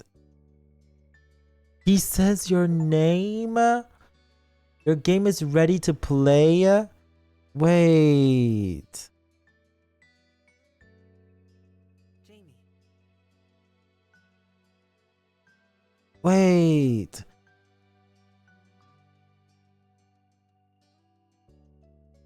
How do I fix this? No! No! Say my name! Say my name! Can I close the game and reopen it? Wait, I didn't save though. No! Okay. Save. Save. Empty slot. Save. Okay, let me close this game. Wait. Yes. Let me quit the game and let me reopen the game. Oh shit.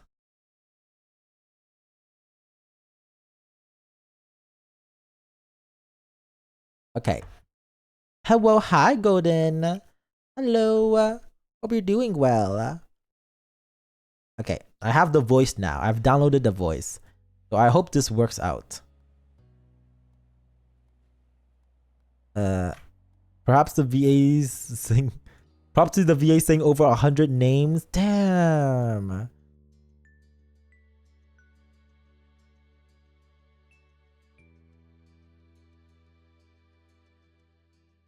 Okay, here we go. Can I go back? Can I go back? Can I go back? Menu? Continue? No! No! No! Oh, the scroll button! Oh! Oh, thank you! Ooh, the more you know! The more you know! Oh my god, can I like... Okay. Jaden. J.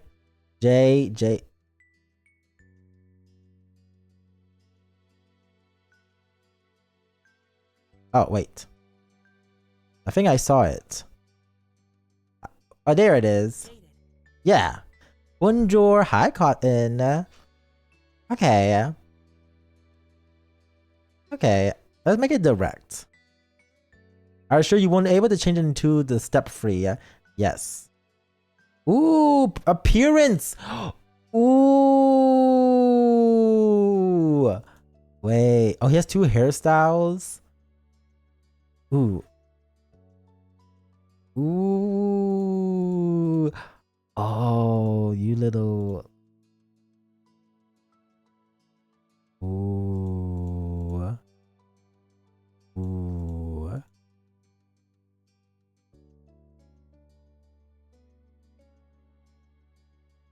And I think, do I want him to have a bangs or no bangs? I kind of like him with bangs though. Wait, he cute.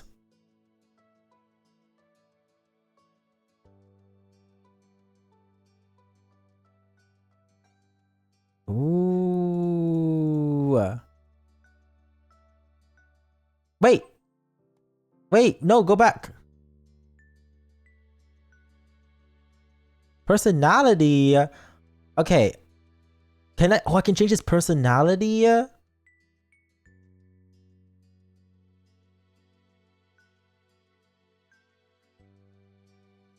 Oh. Oh wait, it changed his outfit look though. Okay, shit. Oh, he has some scars. Oh wait, that's from his cask. Okay. Change PJ. Okay. Change. How do I go to the personality here? There's a Oh, I did not see both. Oops. Damn. Now me not seeing both. I kind of was like, appearance, yes. Okay. Let's make him cute. Okay. Kind of like the other pants. Change page. This one. This one.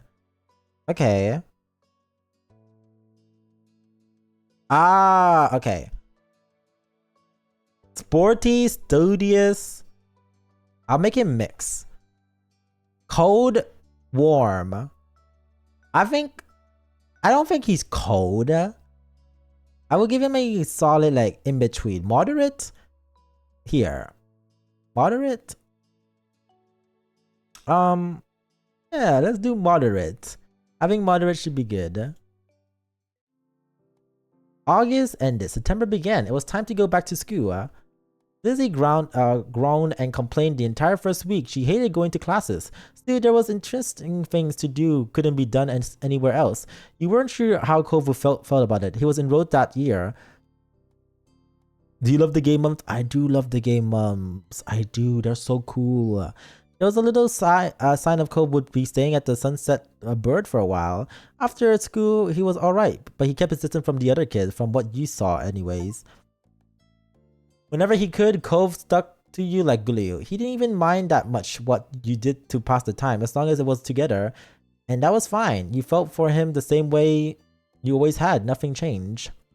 What about Lizzie? Lizzie's cute. Lizzie and fuck, what's his name again? Yes. The kid. Him too. Except as you got older, you were able to understand better exactly what those feelings had and still meant. Shiloh, yes.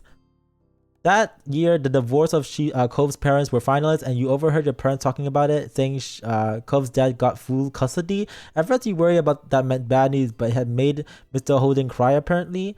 Then you found out that it meant Cove would keep living with his dad, and he would only stay with his parents his mom a few weeks of the year. Cove cried too, for different reasons you thought. It seemed like Cove and his dad might move again, but Mr. Holden decided to stay after all. Mom asked him about it once. He said he didn't want to uproot Cove's life a second time. Mr. Holden tried to get Cove to like Sunset Bird more. He kept encouraging his son to go out and see the place. Sometimes Mr. Holden volunteered you to spend time with Cove. He seemed very confident that it was an effective strategy. Cove never talked to anyone about what happened with his parents and withdrew whenever it was brought up. It was harder for him, yet nobody knew how to help. Eventually, Cove stopped crying on his own and couldn't understand what had changed, but you hope you could help him feel better, since even without the tears he looked sad. Maybe one day you could say out loud what he felt inside. Oh my god, how many words are there? I mean, I love the words. I love reading. After that, it felt like things had gotten back to normal, except what was normal didn't stay the same. Years passed. Suddenly, you weren't in middle school, you weren't a kid anymore, you were 13 years old. The official made you a teen, even if your sister didn't agree. The toys and crayons that used to litter every free space in your room have been packed away somewhere, replaced with new hobbies. There were 2 chains too. Cove's cast gotten taken off. It was weird to see him without it initially. Underneath the pink plaster ended up being a long thin scar that snaked across his forearm. Cove's chest puffed out in pride when someone drew attention to it. He also went through a major growth spurt. He was the tallest student in his class for 2 years in a row. Cove probably hold the spot again next year. And class people knew him for more than just being tall. He also stood out because of how well he did with school stuff overall. Okay, nerd. Nerd alert! Over the year, he still remained familiar in a lot of ways.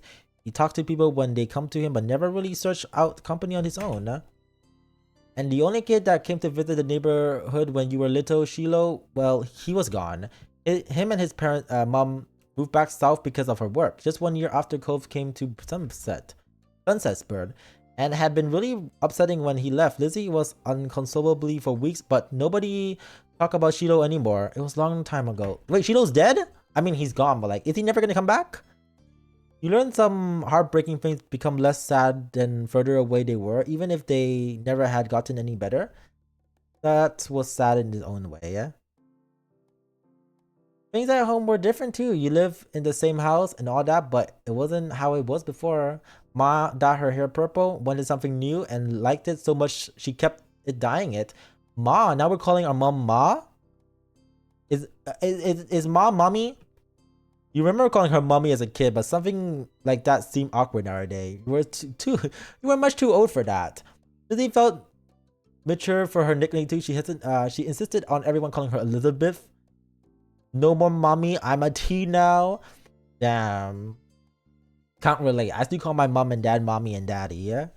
So when I refer my mom and dad, I still refer them as mom and dad to you guys. But when I talk to them, I'm like mommy and daddy because it's so weird to call them something else than not what I'm not used to.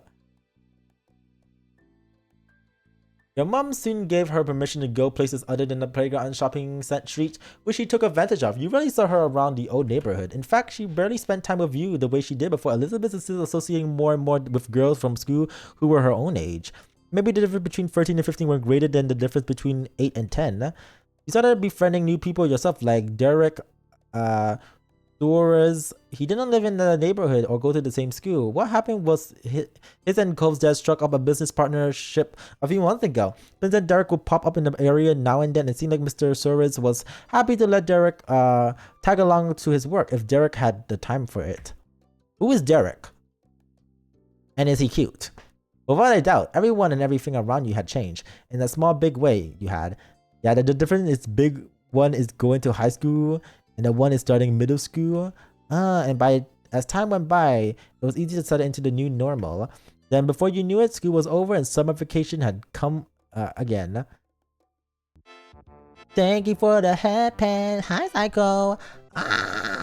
Rawr. Hello. It was the first time of summer's vacation. The sun was out as ever, but you were inside away from the harsh rays. Damn, our room looks so different now. Look at us. We got our computer. We got our painting. Okay, yeah. To be more specific, you were snuggled up in bed, celebrating your time off, wide awake, about to head out to enjoy your time. We're snuggled up in bed, okay? Can't resist to redeem, especially not with the Mario music. Wide awake or in bed? Snuggle, let's snuggle. It was hot, but you still had the blanket over your head to block out the sun. You didn't want to intrude on your lazy morning. Unfortunately, you haven't prepared for an intrusion. From beneath the blanket, you heard the door creak open. Is there no voices? I thought I set voices.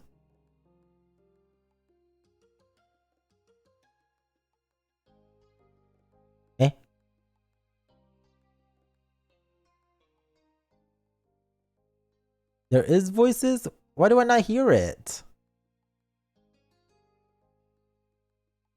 I did download the voice. You enjoying the game so far? I am. I downloaded though. It says our life beginning as always. Voice name expansions already on your Steam. Names only.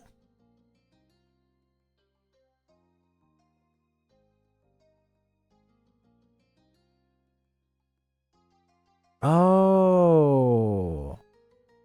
What the skibbity? What the skibbity? Where's the other voice? What the heck?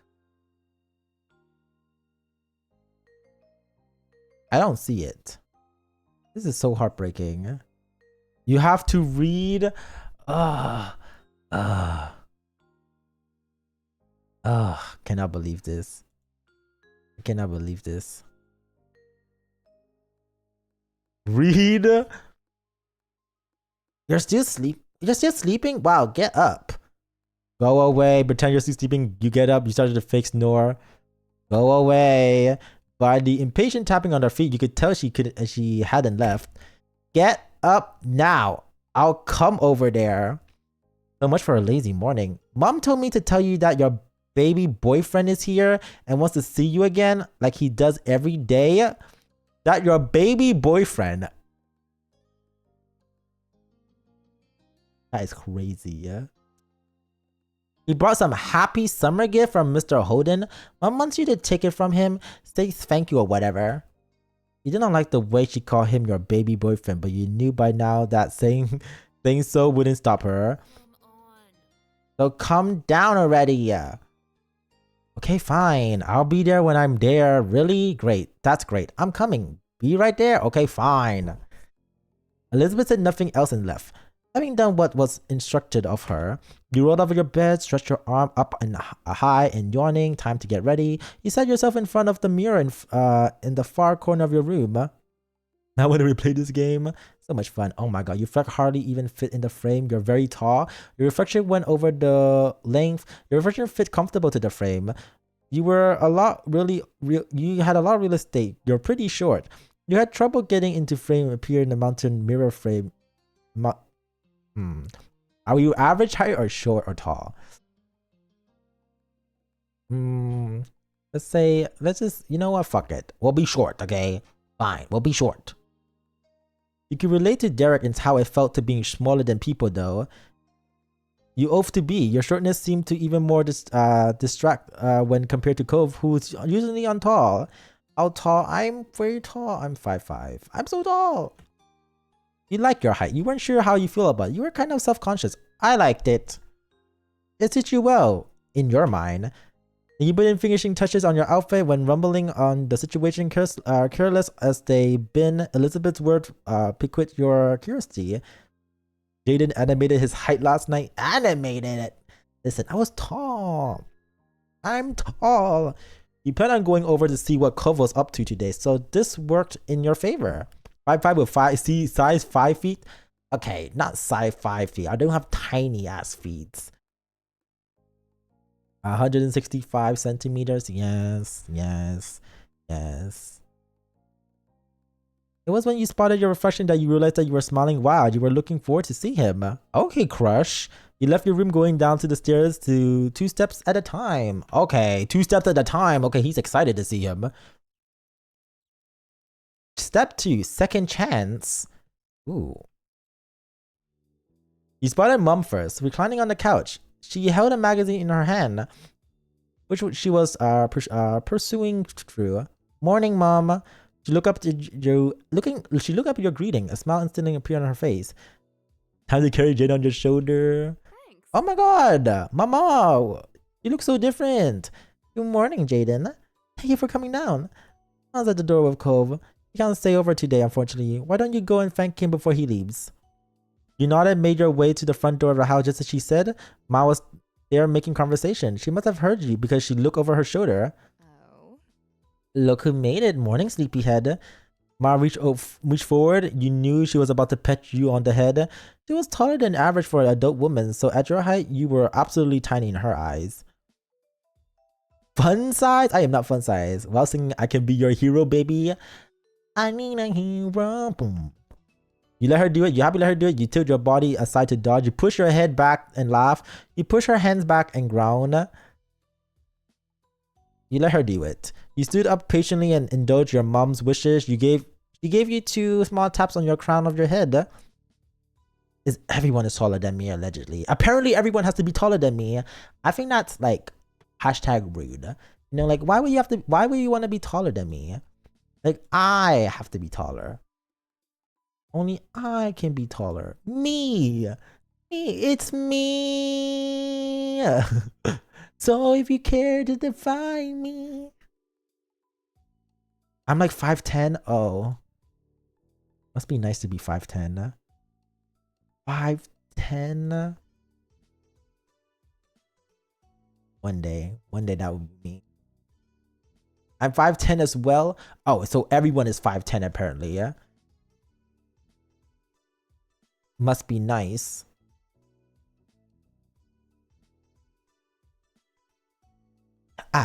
You're the last one down today. You know that?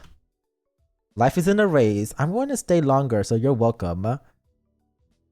What did we get? I was going to stay in longer, so you're welcome. I'm 5'5". At least we have someone who's 5'5". 5'5" party. Life is in a race. Funny. I don't think that's an excuse will work if you're late for anyone other than your own mother, though. With a small laugh, Ma stepped aside. Cove was just as you remember exactly how you came to know him to be. Oh my god, why is he blushing? And he has flowers? This bitch. He leans uncomfortable to the side of your doorway as his bushy hair covered part of his face. At first glance, you figured it must be a bouquet of flowers. Then you gave it a real look. No, it was carefully cut fruit. Ooh, fruits! It made a lot of sense that it was actually from Cove's dad. He had to suppress a laugh at this showing. You can imagine many folks buying this sort of things for their own personal enjoyment. This kind of arrangement was built from their presentation, likely to impress whoever was inevitable to receive it. He seemed to no matter how long he lived here, Mr. Holden would keep going out of his way by the neighborly and Cove would always be roped into participating. Is the direct crush. You both have crushes on each other. Listen, it's important. I need to get the story going. Phil sighed in relief at the sight of you. Has been brave some embarrassment to get this far. That had clearly been what he was waiting for. Hey, Jaden. He broke eye contact then, staring down at the ground instantly. Your heart beat sped up. Being near him, you smiled back fondly. He always had this kind of effect on you. You couldn't help it, ever since the two of you were kids. Ugh, lovey-dovey shit. We're now finally getting into the lovey-dovey. Oh my god, took us 3 hours and a half to get here. There was something about him, the way he was just so special, in some strange and indescribable way. Hey, it's nice to see you. Yeah, I mean, it's nice seeing you too. Not that it's nice. It's nice for you to see me. Yeah. You should play the game off stream too if you ever finish the game. Oh yeah, I want to try a different routes. The both of you had a bit of a laugh, though you gazed two didn't meet again. It was already shaping up to another long summer. The best part was the two of you had plenty of time to enjoy each other's company and relish what you had together. Skibbity skibbity hawk to a hawk. Skibbity skibbity hawk to a hawk. I dies. There's 2 Patreon scenes. Oh hell no! What goes on in this game? Give me your tablet right now. Damn, what is going on? Skibbity skibbity hawk to a skib. Thank you for the hip pat. Your hands brushed over his slightly when you took a hold of the base. It flinched enough for you to know with certainty that he noticed it happen. You couldn't help but smirk to yourself. And with that, the gift was accepted. This thing was definitely my dad's idea. I would have gone for something else, but if you can't eat it all, I wouldn't mind taking a couple skewers. He smiled, looking amused at the gift, then back at you, called that one. You're too cute sometimes. Are we just gonna flirt at him? Should I just like flirt? Like you're too cute. You know what? Fuck it. I'm not trying to be, yeah? Just thanks my dad for all this, okay? Sure thing. Mr. Odin's behavior really was different from any neighbors you ever had, though after 5 years you're used to his antics. And you would since made up your mind on what your opinion was. He was nice, he was sort of funny, he was pretty weird. You didn't like him, he was great and kinda handsome to boot. We are not going to say that about our fucking crush's dad. That is crazy. I'm not going to compliment his appearance. He was great. Though there was something people don't like about Mr. Holden, you didn't mind them and like him quite a bit. But were quite interrupted by a shout. There you are! You share a confused look with Cove as one before you step through the door onto the neighborhood street. It didn't take long to locate the source of noise. You spotted Derek just a few yards down the road. He ran up to you. Also, thank you for the follow, curdled milk. Hi. I'm Bunny Jen and go back here. Welcome in. Ooh, is Derek cute? Derek, are you cute? You happened to see the side of him. You were confused to see the side of him. You were just pleased to see the side of him. Do we like Derek? Is Derek a love interest? Can we make this messy into a weird love triangle? He is. I want to make this messy. I really want to make this messy. I'm doing this just for my entertainment. You know what? I'm just going to say I'm happy to see him. I want to make him jealous. Derek was certainly a welcome guest to your neighborhood. It was a pleasant surprise whenever he showed up. I forgot we're 13. I was like, why does he look so much younger? We're 13. Oh my god. After stopping a couple step away, Derek hunched over to catch his breath. I forgot. I was like, literally, when you look at him, I'm sorry, when you look at this man over here, and then you look at this, it's like those look like 2 different age, and apparently we're all the same age. I guess some people I guess some people just look very different. Then he looked up with a wide grin. Hey, my guys. Oh, shut up. The height difference is insane. Is this what we look like? I was just at your house, Cove, but no one was there. Should have figured you'd be at Jaden's place. Do you ever spend time in your own home, or are you just always just there? Oop, not the blushing. Derek laughed at his own jokes, but he either didn't notice that it's embarrassed Cove, or that embarrassment was what he was actually laughing at. Derek turned to you. He was going to say more when his eyes widened and he gasped. What's that? You followed his gaze unsure, then realized what he meant. You were still holding Mr. Holden's gift. This is kind of like a bouquet of flowers, but made out of fruit. Nice. Can I have some?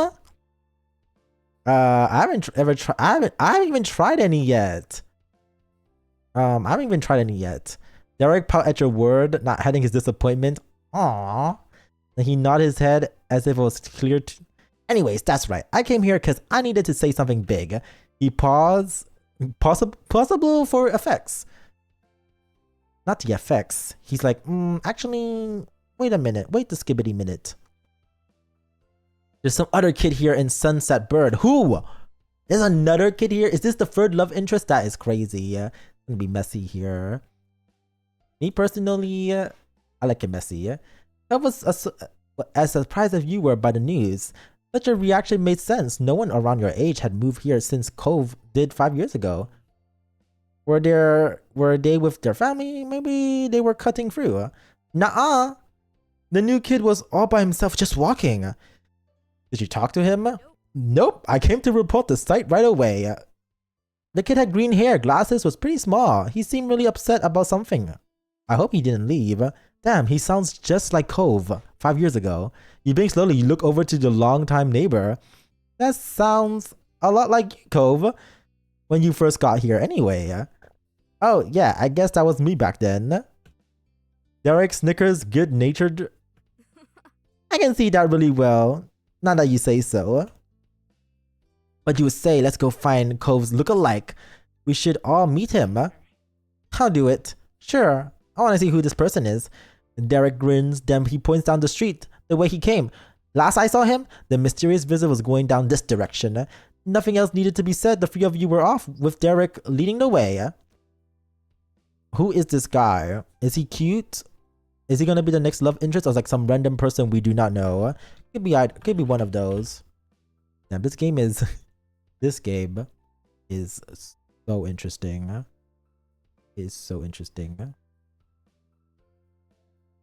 Derek brought you to the beach. As a trio, you made your way down the shore to the old playground. You walked a familiar path in a comfortable silence.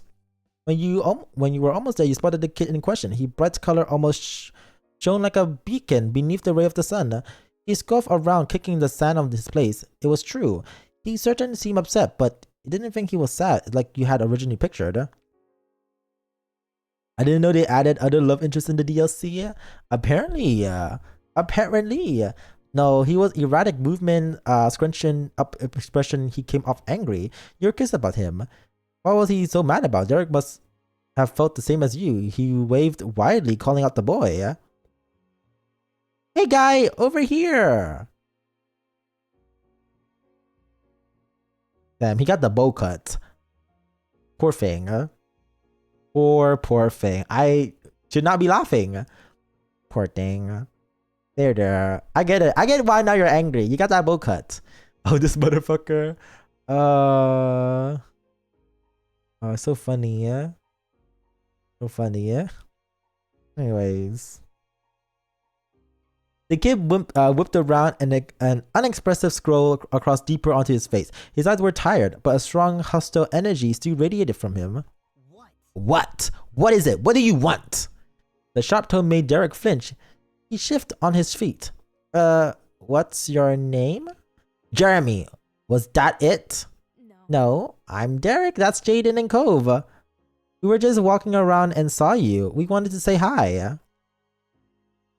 There aren't a lot of kids our age in the neighborhood. Yeah, so you know, it's good to see someone else here. Strangely, Jeremy grew furious by your response. If steam could erupt from a person's ears, it would happen then. They did bring me somewhere stupid. Of course I knew it. What? What? My parents. There's the one who brought me. I didn't want to. I didn't walk to this town. Did you not figure that out on your own? Right. Right. My dad brings me to Sunset Bird too when he has to come for work and all that stuff. It's not that bad. That earned him a glare from Jeremy. Derek winced beneath it, glancing away. It was a struggle to remain friendly with this Jeremy guy. I mean, I wouldn't want to come here for a real vacation probably either. Ow. Hi, Senjin. Think fast. How can I think fast but already get hit? What the skibbity? Think fast. That's an understatement. That doesn't count as vacation. It's a waste of time. A chore. My parents' family is nearby and we just came to come see them. Ugh. If they are your parents' family, doesn't that make them your family too? Ugh. God, stop being a nerd. That's a pretty good reason to come by. Did you want to go somewhere else? Ow. If you can dodge a wrench, you can dodge a ball. But I'm not good at dodging. I'm terrible at dodging.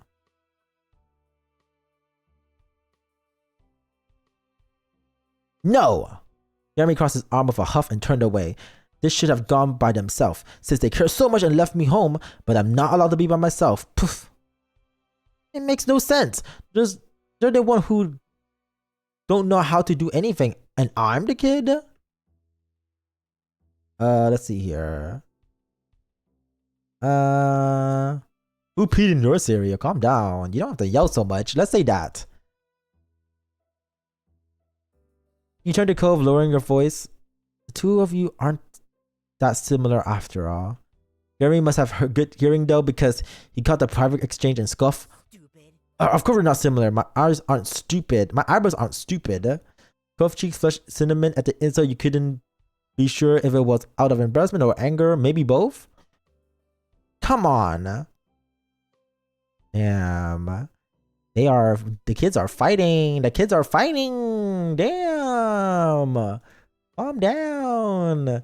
His eyebrows are stupid. No, don't say his stupid eyebrows. I mean, they are shaped weirdly, but don't say that about my baby. Say that about my baby. He's just a little silly. He's just a little silly, yeah? How can you say that when you have a bow cut? I want to say that so badly, yeah? Did you meet Crimson as Cinnamon? Maybe, yeah? Damn. Oh, Flash a Crimson. No, yeah, I read a Cinnamon. Roast his ass? You're right, you're right. Yep, it's embarrassing and awful, but my parent made me. I wouldn't have to have it when I'm older. Bye, chat. No worry. Thank you for stopping by. I don't know what he's gonna do with those things, except maybe shave them off. He probably should. I bet he'll look less dumb with no eyebrows. You just roll your eyes, you cross your arms over your chest, you shook your head, you pat Cove in the shoulder, you lunge towards Jeremy, you grin at all of this. His behavior was unbelievably childish. Fight him? I don't want to fight him. We're not a fighter. We don't fight, okay? We're gonna be a good boy and not fight. We're gonna use our words. We're gonna use our words and we're gonna call him a nerd. We're gonna be like, you stinky little nerd.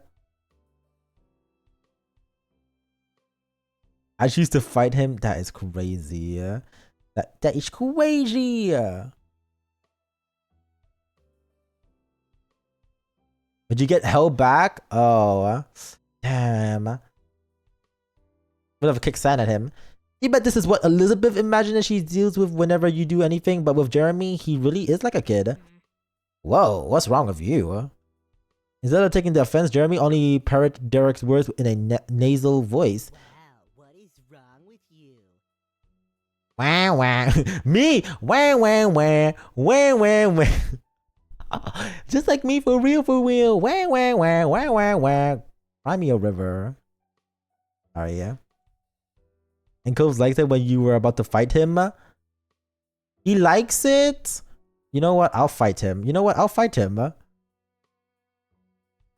With your fist ball, you made a quick step forward, but you only want to spook him. He was the one who started things. You're ready to end it. He made it clear that the word wouldn't work, leaving you to resort to action, even if it was just for show. But Derek and Cove jump in to stop you before you reach him. They each grab you by the arm. Still, Jeremy definitely stumbled backwards. He practically fell over. If that's all you can do about what I'm saying, it just proves I'm right. You're brainless. Jeremy continued to defensively fume and throw out insults. The reaction you got was definitely worth any consequences. Well, what's wrong with you? Is it okay? We already read that. What is wrong with you? This is dumb. Jeremy stuck out his tongue and stalked away, throwing more sand everywhere as he went. You watch him go, hunch over until he become a speck in your vision. Silence regained in his awake. The three of you try to perceive what just happened. Try to process what just happened. I can't believe it. What a mean kid. Derek wasn't kidding, and by the sound of those early complaints, the new kid Jeremy was going to be in the area for at least a while. At least a little while for this summer. Damn, I'll start crying. Like, he's gonna stay here for a couple of weeks? No, don't stay here. No. Derek sighed in dismay. Plop onto the ground. You follow, and Cove did too shortly. After, there wasn't much else to do. This sucks. This sucks. I was hoping we could meet someone fun, hang out maybe. But do you know what would really improve the day? What?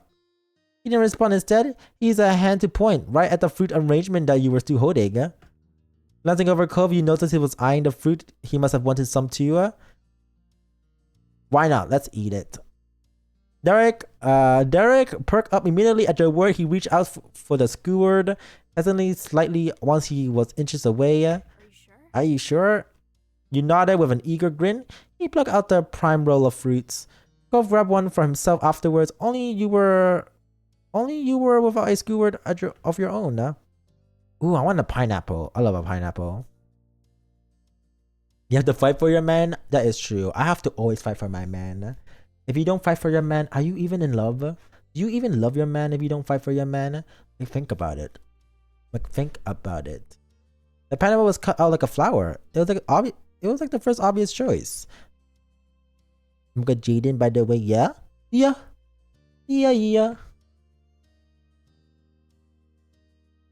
Derek ate I was gifted Miku on Fortnite. Oh my god. Not that Miku. Miku is so cute. We love Miku. Fortnite, battle pass. Buy that shit out of my ass. Oh, Miku. I love Miku. Derek ate a pineapple skewer effusionlessly, finished it without a moment. This is amazing. It's no different than any other normal fruits. It's kind of worse. These have been out in the open with the skin off for a while. Sheesh. Hey, you two remember the land before time? The fruit thing makes me think of it. The dinosaurs are all like the leaves that were shaped like stars. Tree stars? Yeah. Chomping leaves looked so delicious when they did it. That was the scene with the pretty trees, and all the dinosaurs came in, picked everything off till there was nothing. That's us, right? Awesome. Tree stars? What the hell is a tree star? Tree stars? I've never heard of tree stars. Oh, never mind. I do know. I haven't, I never knew the name of it. I've seen it. Never mind. That's a lie. I've seen it. Damn, not me ready to just lie. I'm like, yeah, what? What does Gibbity? Never heard of it.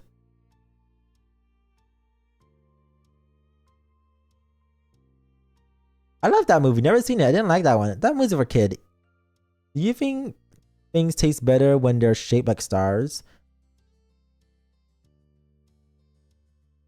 I watched one of those movies. I love that movie. Me too. The three of you continue like this for the next few minutes. Eventually, the display was barren. It looked weird when devoid of fruits. Hey, it did help make you feel better. Derek was right. It was good you were already brightening up from the earlier drama. Hey, Jaden. Yeah? The two of you met eyes casually. Were you serious? Gonna hit that guy? No, I didn't knew he was gonna get all scared over it. Phew, that was pretty bad, Jaden. I mean, I thought it was cool. Damn, he was excited. He was ready for us to actually do some punches.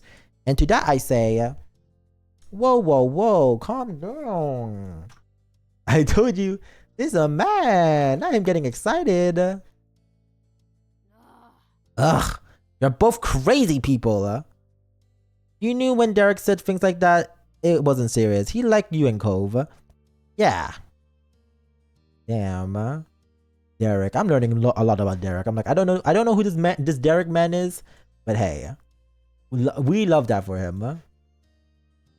Derek then leaned back on his arm. He contemplated the sky with a content sigh. So, are you both ready for summer break? Jaden, you're gonna fall in love with Cove after young adult and adult. Damn, I'm ready. Yeah? Derek is like the opposite of Celoy. What happened to Celoy? Is Celoy ever gonna come back? Like, I like low-key feel bad. I'm like, where's that baby boy at? Like, where are you?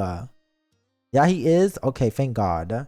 I would have been really sad if he didn't come back, because what the skibbity? Cool on you. Wish I could say the same. It feels like there's a lot of to plan for. What about you, Cove? Are you ready? I think that depends. Before you could say anything else, the light atmosphere was shattered. Jaden! You glanced over to your shoulder to see your sister. She strode closer and closer, appearing none too pleased. I've been looking all over for you. Ma said you and Cove ran off with the thing Mr. Holden brought for us. She leered over you with arm folded. So where is it? You're too late. You're late. It's all gone. What do you mean gone? You move over to the side of your face, her completely. She zeroed in on the bouquet on your hand, which was now populated exclusively with skewers dripping in juice and tiny flicks of leftover fruit pieces. Her mouth drops open and tone of her voice rose. What? Seriously, Jaden? What were you thinking? It was supposed to be for all of us at home? He glances over Cove, who sat beside you, and continued mockingly. Even if you are the most important person in the household to the delivery boy, that was up to his dad. It seems everybody was in the mood to tease you and Cove today. Cove's cheeks became a couple of shades redder, but he didn't deny the accusation. He couldn't. Everyone knew the two of you gave each other special priorities. It wasn't us. A seagull came. Get over it. Well, the morning has been a disaster. We were hungry. Elizabeth narrowed her eyes, not at all okay with that kind of response. Oh no, I think I hear the mean kid coming back. We better get out of here. Elizabeth blinked, confused, and looked around. What kid? I don't see anyone. Derek didn't bother to explain. He just launches to his feet and ran off. And he was like, I gotta go. I gotta skedaddle out of here. This is yeah, we gotta go. Cove hopped off too, gladly taking the opportunity to exit the situation. He followed after Derek, but he sent a look to you from over his shoulder. He turned to watch Elizabeth. She stared back and brow raised.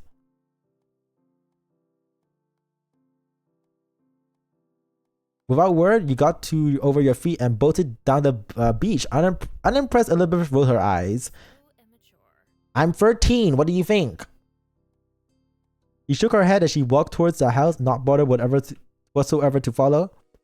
Meanwhile, the three of you made it back to the shoreline. Derek pumped his fist, grinning in triumph. We escaped and shall live to see another day. Yeah, yeah, for now at least. My moms are gonna be so mad when Elizabeth tells the story. I still have to face Elizabeth when I go back home. You chuckled together, walking forward down the beach side by side. You definitely wanted to stay outside a little longer. You had gotten a bit of a scolding from your mom for not saving any of Mr. Holden's gift for Elizabeth, but you didn't get any real punishment for it. Instead, while you were out with the boys, Elizabeth returned home to share the news. The three of them went to get dessert on their own. It was declared even by your parents when everyone got back at the evening was settled. Obviously. That was a while ago now. Later that night, you found yourself seated near the kitchen counter. Your finger drummed on the surface as you wait. You glance strained on the phone. You were waiting on a call tonight, specifically from your cousin, Linder. You didn't want to miss it accidentally. Your uncle, aunt, and Lee used to live many hours away. The family only saw each other a few times a year on big occasions. A while back, though, they move and were close to you than ever before. You now hang out regularly. With Scoop being out, you're positive she's gonna want to come over a lot. The two of you were the same age and got along well. You used to be really fond of Lizzie, Elizabeth too, but now that your sister has become allergic to interacting with her own family and family intended to be just you and Lee who spend time together. It was your only friend who was a girl. Being family help you make you closer, but you had a lot of girlfriends. Let's just say that she was the only girlfriend. You weren't a girl yourself, so maybe that's why.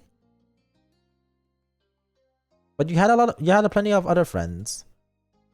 They all just happened to not be girls? Oh, so you think. Huh. Then the shower ringtone announced its incoming phone. You jump before grabbing the receiver and pressing it to your ears.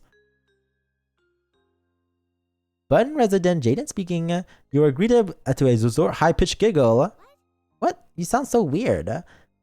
Mom answers the phone like that sometimes. It's supposed to be polite. You go with hi. That's something a robot would say. The static on the end as if Lee was shifting whatever she was. So can we believe school eventually is over? I thought it would never be done. Now we don't have to do any of the boring stuff. We can hang out whenever we want. Speaking of hanging out, Lee, can we wait a second? Let me just head to my room. You got up from your seat on the counter. Luckily, with the phone was wireless, so you didn't have to worry about any cords tying you down. Your mom had a rule about not moving the phone unless a call was in progress, which was why you sat by a cradle waiting for Lee to call. You thought that made sense. It was nice to keep everything in the proper place. But now that Lee has called, it was okay for you to go upstairs to your bedroom to talk to her. You jog up to your stairs, taking two at a time, smiling. After you had arrived, you shut the bedroom door firmly behind you and you take a seat on your bed. Alright, I'm here. Cool. Hey, do you think the girl down the street from me has her own phone now? A cell phone? She didn't have to wait for someone else to stop using it or anything. Wow, really? The thought of someone having a phone that was their own seemed unbelievable to you. Damn, how old are we? Is this like the 90s? Right? I wish I had one too. My parents said that I couldn't get my own phone until I'm more grown up. I wish they could change their mind. We could call each other every single day and no one would be able to stop us. How great would that be?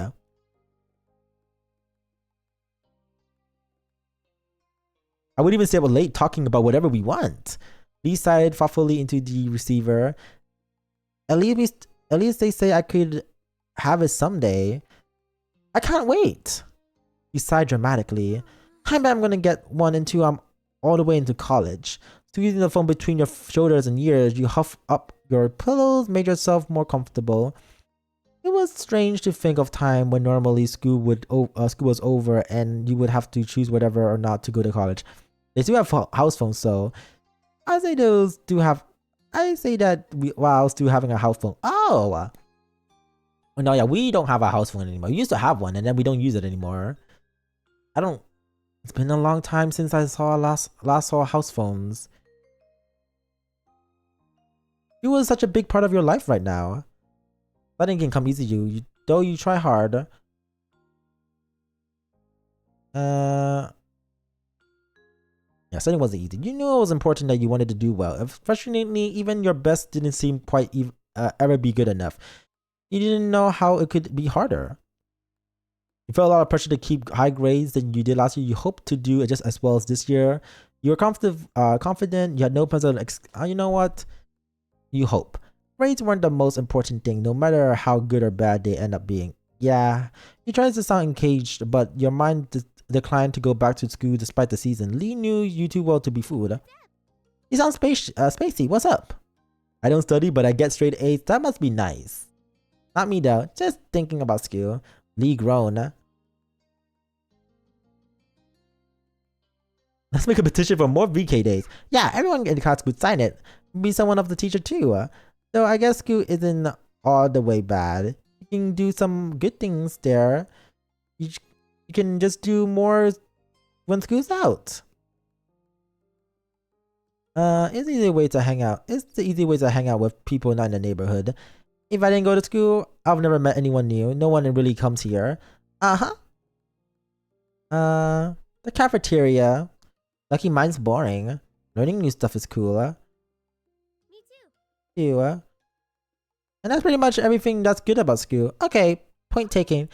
Now I declare the topic of school is officially closed. We have to talk about this summer first before we start plotting the rest of our life. I got some plans already. Like, I'm gonna visit my cousins. You chuckle, of course. What's something you want to do? The first thing you come to your head. People. That means me too. You lean back in your bed, settling in as you continue to chatter with your friend, even though it hasn't been long since you saw her. You'll be seeing her soon. You found plenty to talk about. For one, the event of today. You sat up straighter. I was with Cove and Derek today. We met a new kid. Like, at your neighbor? His parents are visiting family, so it sounded like he will be around for a little while. I don't know how long. What was he like?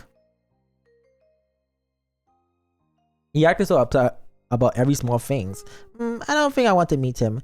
You want a boy to stay away before even meeting him? That's an unexpected twist. Your cousin was pretty popular with the boys who knew her. She seems happy enough to have them around, and they start to annoy her. Hey, who are you to talk? You practically all your attention to boys, or maybe just one boy. I see how much you like Cove. You got me. You know what? Since we talked to her a lot, you got me. You laugh at your affirmation, deeply amused. After a moment, you chuckle along with her. There was a stomping noise approaching your room, hurdling the arrival of your irritated older sister. She flung the door open, a frown etches on her face. How long are you gonna be gonna hog the phone? Glancing at your watch, you realize it was a quick talk has gone much longer than anticipated. Elizabeth held out her hands, the other one longing on her hips. You notice the realization on your face. Time's up. Gotta go. I'll see you soon. Bye. Okay, I'll see you. Tell Elizabeth and your mums I said hi to.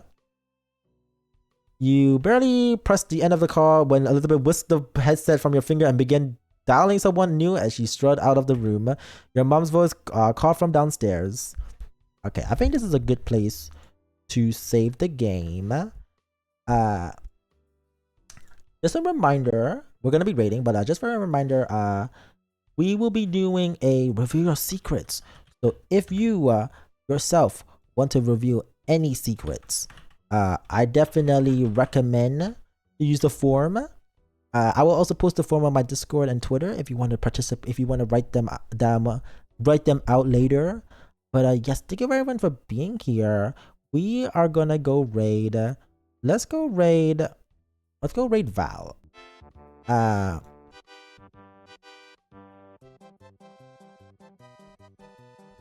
Thank you everyone for being here. I shall see you tomorrow for what the fuck are we doing tomorrow? Tomorrow we're gonna be playing Pokemon Unite. I'll see you guys tomorrow for Pokemon Unite. Don't piss yourself. And if you do piss yourself, well, life is a climb. But yes, kisses to you all. Yes. I don't know what else to say. Bye. Bye.